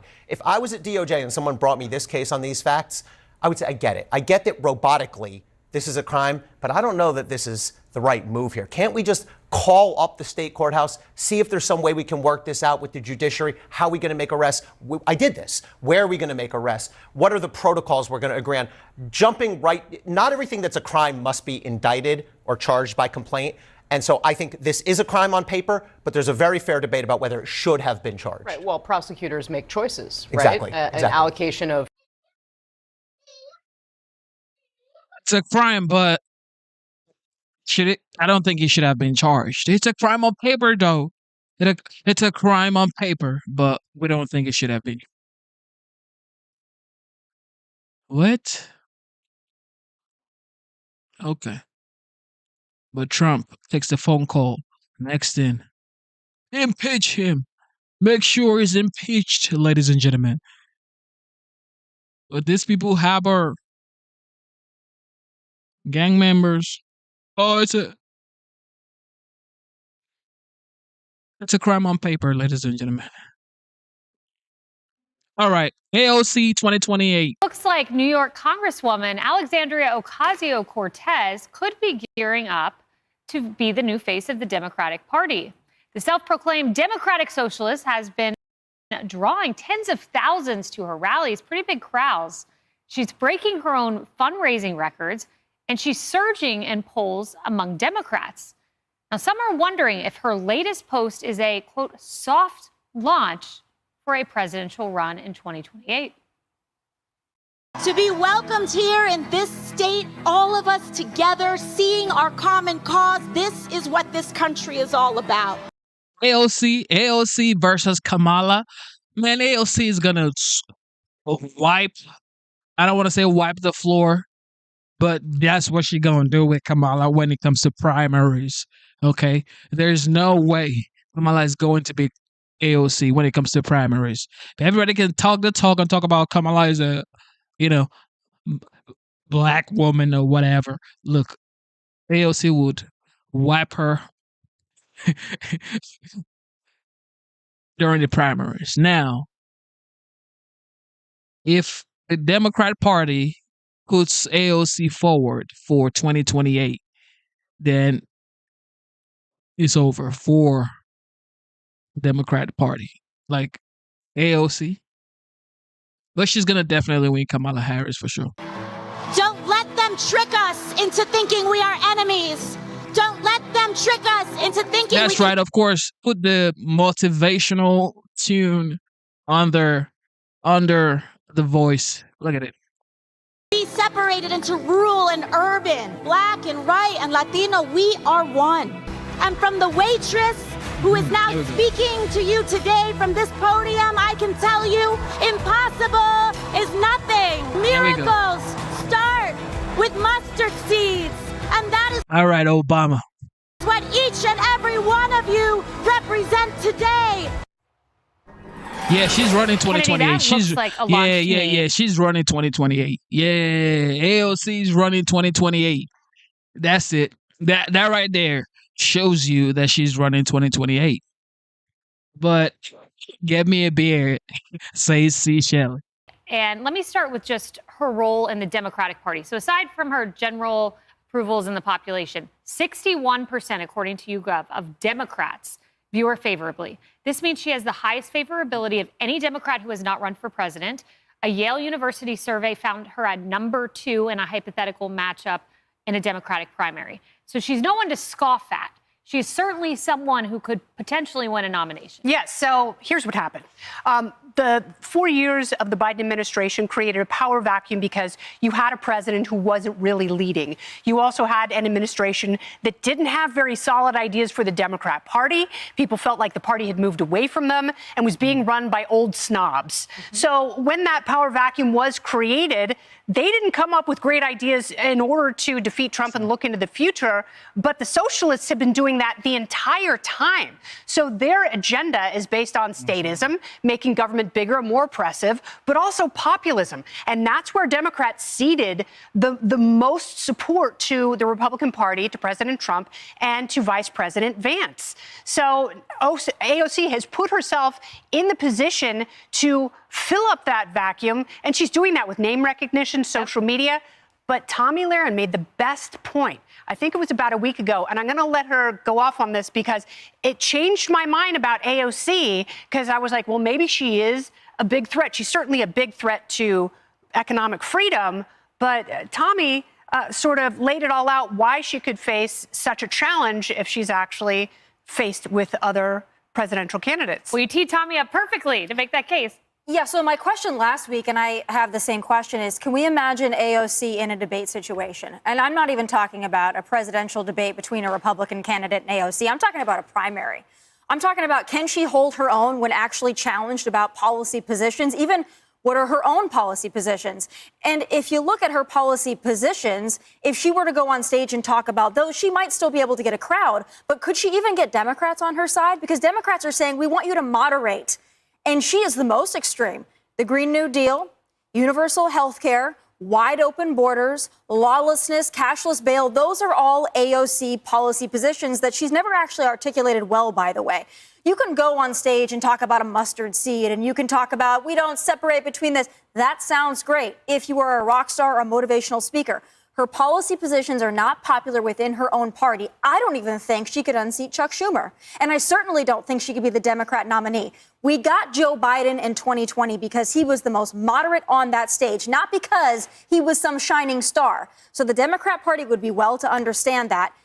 Influencer culture does not translate to a general election. You know, Trace, I think you need two things to win the presidency in this day and age. Number one, you need a brand. Trump had a brand, a hugely popular MAGA brand. Obama had a brand.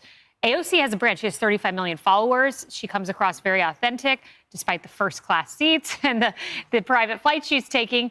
But the issues are the problem. And Peter Hamby points out her net favorability 6 points underwater, 18 points behind Bernie Sanders. Plenty of other polls show that. And in fact, favorables with the general population behind Trump, Elon Musk, and J.D. Vance. And the far left of the party is getting away from that. They're saying, listen, we don't have to worry about policy issues, right? You had Jasmine Crockett coming on yesterday saying, listen, we shouldn't have to worry about policy. It's all about the vibe. You're back to the vibe. If you look at Alexandria Ocasio-Cortez, the answer to Tommy's question is no. She couldn't win a debate. You look at her on CNN. She doesn't interview well. She's great on social media. I mean, she's really compelling. She's got a gazillion followers, and that's her niche. That's where she really excels. But you put her on live television, you put her in a debate, she's not going to do well. She has kind of worked on her delivery. You know, she's got this affectation, just like Kamala Harris does, where she speaks in front of people and she changes the tone of her voice, changes the accent of her voice. So she's trying to figure out where she's going to go. But until she figures out how to combat and be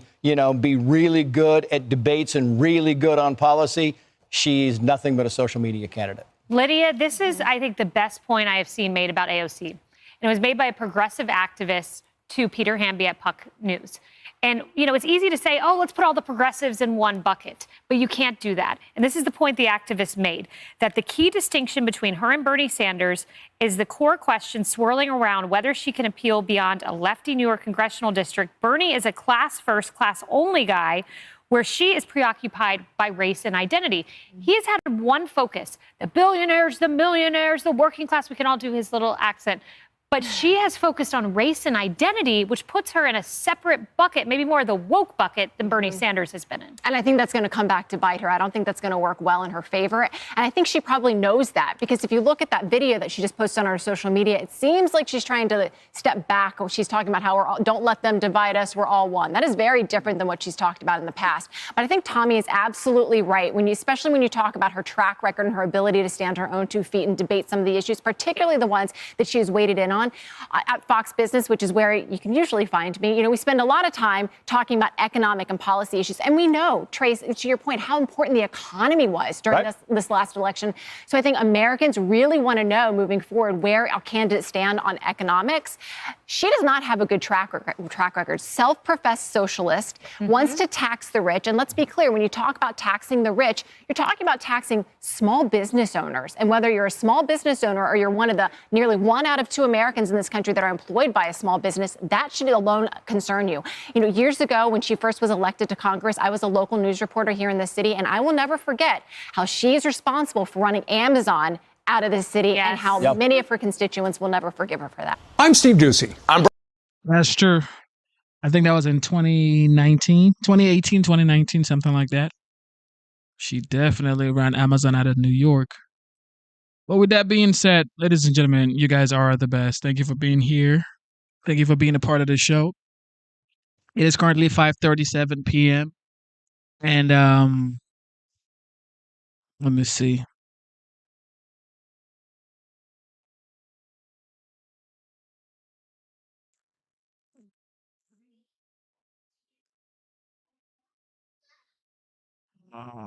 Let me see.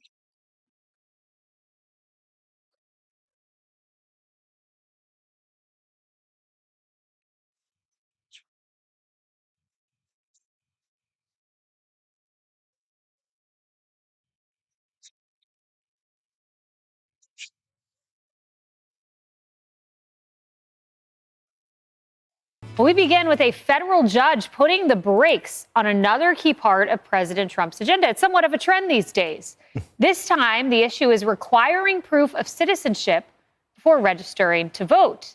In a partial ruling, D.C. Judge Colleen Collar-Cotley ruled that Trump does not have the power to enforce such a regulation on national elections. She wrote this: "Our Constitution entrusts Congress and the states, not the president, with the authority to regulate federal elections. Consistent with that allocation of power, Congress is currently debating legislation that would affect many of the changes the president purports to order. Indeed, that legislation is called the SAVE Act. It's already passed through the House, awaiting a vote in the Senate. But remember, it's issues like election integrity that put President Trump back in the White House. A Gallup poll, look at this. It's hard to get this many people to agree on anything, but here we are. This Gallup poll found that 83% backed a proof of citizenship requirement when registering to vote. Trace, I want to break this number down a little further, because one thing we constantly hear from the left is we can't do voter ID. It would disenfranchise voters of color. They make this argument. Democrats, they say, would not be on board with this. However, Gallup found otherwise. Look at this. Democrats, 66% of Democrats approve of this citizenship measure, maybe not the executive order, but the principle of it. And with people of color, 76% approve of looking at citizenship when someone goes to register to vote. It kind of demolishes the entire argument of the left. Yeah, and it really, you go back to even with the Georgia voting law, you talk about these things and you have all this outpouring of people who are minorities, women who they constantly cite saying, oh, no, this is going to be bad for minorities and women. Because why? Because they don't have the skill set to be able to present ID, to be able to vote, to be able to kind of prove their citizenship before they vote. That's always the same excuse. And the people have come out time and time again saying, we're fine. We will be fine. We're going to make the ID. As far as this case goes, the judge, not surprising. I mean, she's a Clinton appointee. She has ruled against Republican administrations before. George W. Bush ruled against Dick Cheney. So she's got this history of doing this, so it's not surprising. Is it right or wrong? We'll find out later on as it goes through the court process. But what is wrong is the Democrats constantly arguing the same argument, regardless if it's the Georgia voting law or this law, which is some people just can't handle it. Kennedy, one of the interesting things is these judges' rulings, part of me feels like a part of the administration relishes them, because what they do is they succeed at putting the left on the opposite side of common sense. So this judge, she has succeeded in getting the left to argue against proving citizenship. So they're with the 20%. On Kilmar Abrego Garcia, they have succeeded. The judge may have ruled against Trump at the federal level, at that district court level, but nevertheless, they've succeeded in putting Democrats in a place where they're defending a guy who his wife said abused her, among other accusations that are out there. Yeah, and this is what happens when you force the issue. You force the other side to take a stand. Mm-hmm. And, when you take a strong of an issue in terms of requiring proof of citizenship in order to register to vote, then you're forcing the other side to say, no, it's a free-for-all. Anyone can vote from anywhere in the world, regardless of how long they've been in this country or whether or not they hate this country. And, that's a bad look for Democrats. It's not a nuanced, sophisticated decision. And it's also one I don't think sells really well to their voters. They also look at the progressive members of Congress who go to El Salvador to meet with Mr. Abrego Garcia, and they're like, that's who you're championing? Like, sure, there's an argument for due process. And I actually didn't disagree with what the judge said about maybe we let this go through Congress, and if it's codified into law, as it should be under the legislative branch, that's fine. But taking a political stand against it is really taking a stand against people who want a champion for themselves, their families, and their communities. Lydia, interestingly, though, the judge here, and this may be, a little bit of nuance how you get this done. Jonathan Turley made the point that the Constitution says that states determine the manner, the place of elections. However, legislation might be the strongest way for Trump to get this through. You have the SAVE Act. There's congressional delegation of authority to the executive branch. It's the safest way to do this and would be victorious all the way to the Supreme Court for sure if they were to do that. So we'll see if they do it. Mm-hmm. But I don't know. There's a lot of pressure on senators when you have 80% saying this. You're going to side with the 20%? Yeah, it's such a great point. Two things can be true at once. I think this judge can be right, like as Jonathan Turley is pointing out, that this ability to regulate the elections really is reserved for the states and Congress. So you're right. This puts a lot of pressure. The SAVE Act has already passed the House. It's gone over to the Senate. Some Democrats actually voted to pass it out of the House, speaking to the incredible pressure. And it's just simply common sense. And what we're hearing from Democrats who are opposing this this measure, they're raising a lot of concern or trying to make a lot of hay about we're going to disenfranchise voters and not everybody is able to secure their documentation to establish that they are an actual citizen. I would say to that two things. If that is true, then maybe we can have a concerted effort in this country to make sure that people are able to access their documents to establish their citizenship. But number two, there's actually something that's much more deep-seated and concerning, which is there is a good faction of the left that is not just trying to stick up for those who are not able to establish their citizenship. They're actively trying to make it easier or make it available at all for non-citizens to vote in this country. And you can look no further than New York City, where we are right here. Just last month, our state Supreme Court here in New York set aside an ordinance that the New York City Council had passed to allow non-citizens to vote here in the city in municipal elections. It would have, if that had stood, it would have allowed something like 800,000 non-citizens to vote in city elections. So there's definitely an effort. So this move by the Trump administration is spot on. They need to have a law. Yeah, without question. Tommy, you have this D.C. judge, and you also have another judge, this one not a Clinton appointee, an Obama appointee, who is saying, no, President Trump, you can't pull federal funding from sanctuary cities. I think Trump's on pretty firm legal footing here. Nevertheless, I wanted to pull up the plaintiffs in this lawsuit because they have something in common. You have Oakland, you have San Jose, you have San Diego, you have Portland, you have New Haven, you have Minneapolis, you have St. Paul, you have Santa Fe, and you have Seattle. These are places hardly known for law and order. And here they are suing, saying, we're proud of being sanctuary cities. Don't take our money away. They weren't proud of it, though, when the illegal aliens were being bused to their cities and their states. I seem to remember there being kind of an uproar in these sanctuary cities when Governor Abbott, Governor DeSantis, and others decided they didn't want to deal with the open border, so they were going to pass along the privilege of harboring illegal aliens to the places that have said that they want to harbor illegal aliens. Poor Trace, a lot of those cities were in California. Right. All of them, like, yeah, it's a litany of. Your state is being represented well, and Gavin Newsom's going to have to answer for that as well when he runs in 2028. We all know that he's going to, and as are the other leaders of the Democrat Party that are standing up for non-citizen voting, or at least standing against proof of citizenship, that are standing against the defunding of sanctuary cities.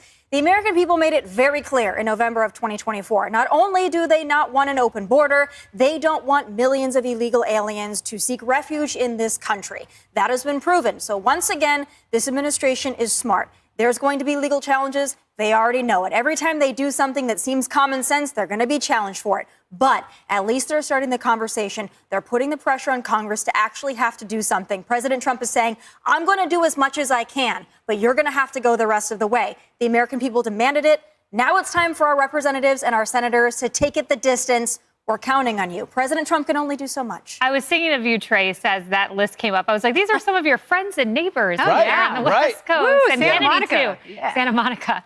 Hey,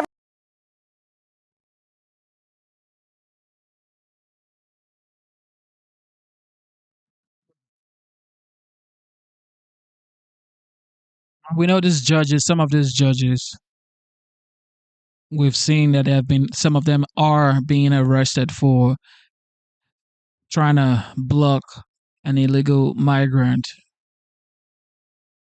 So, I mean, at this point. Anyway, President Trump lands in Italy. Right here, right now.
Wow.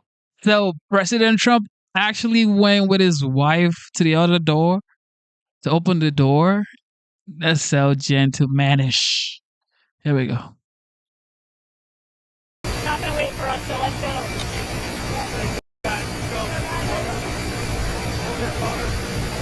Wow. Say, look, this man is such a G, yo. He went to the other door to open the door to get the door for his wife. Man. Not gonna wait for us, so let's go. This is the President of the United States. Got a little bit below. Need to hustle.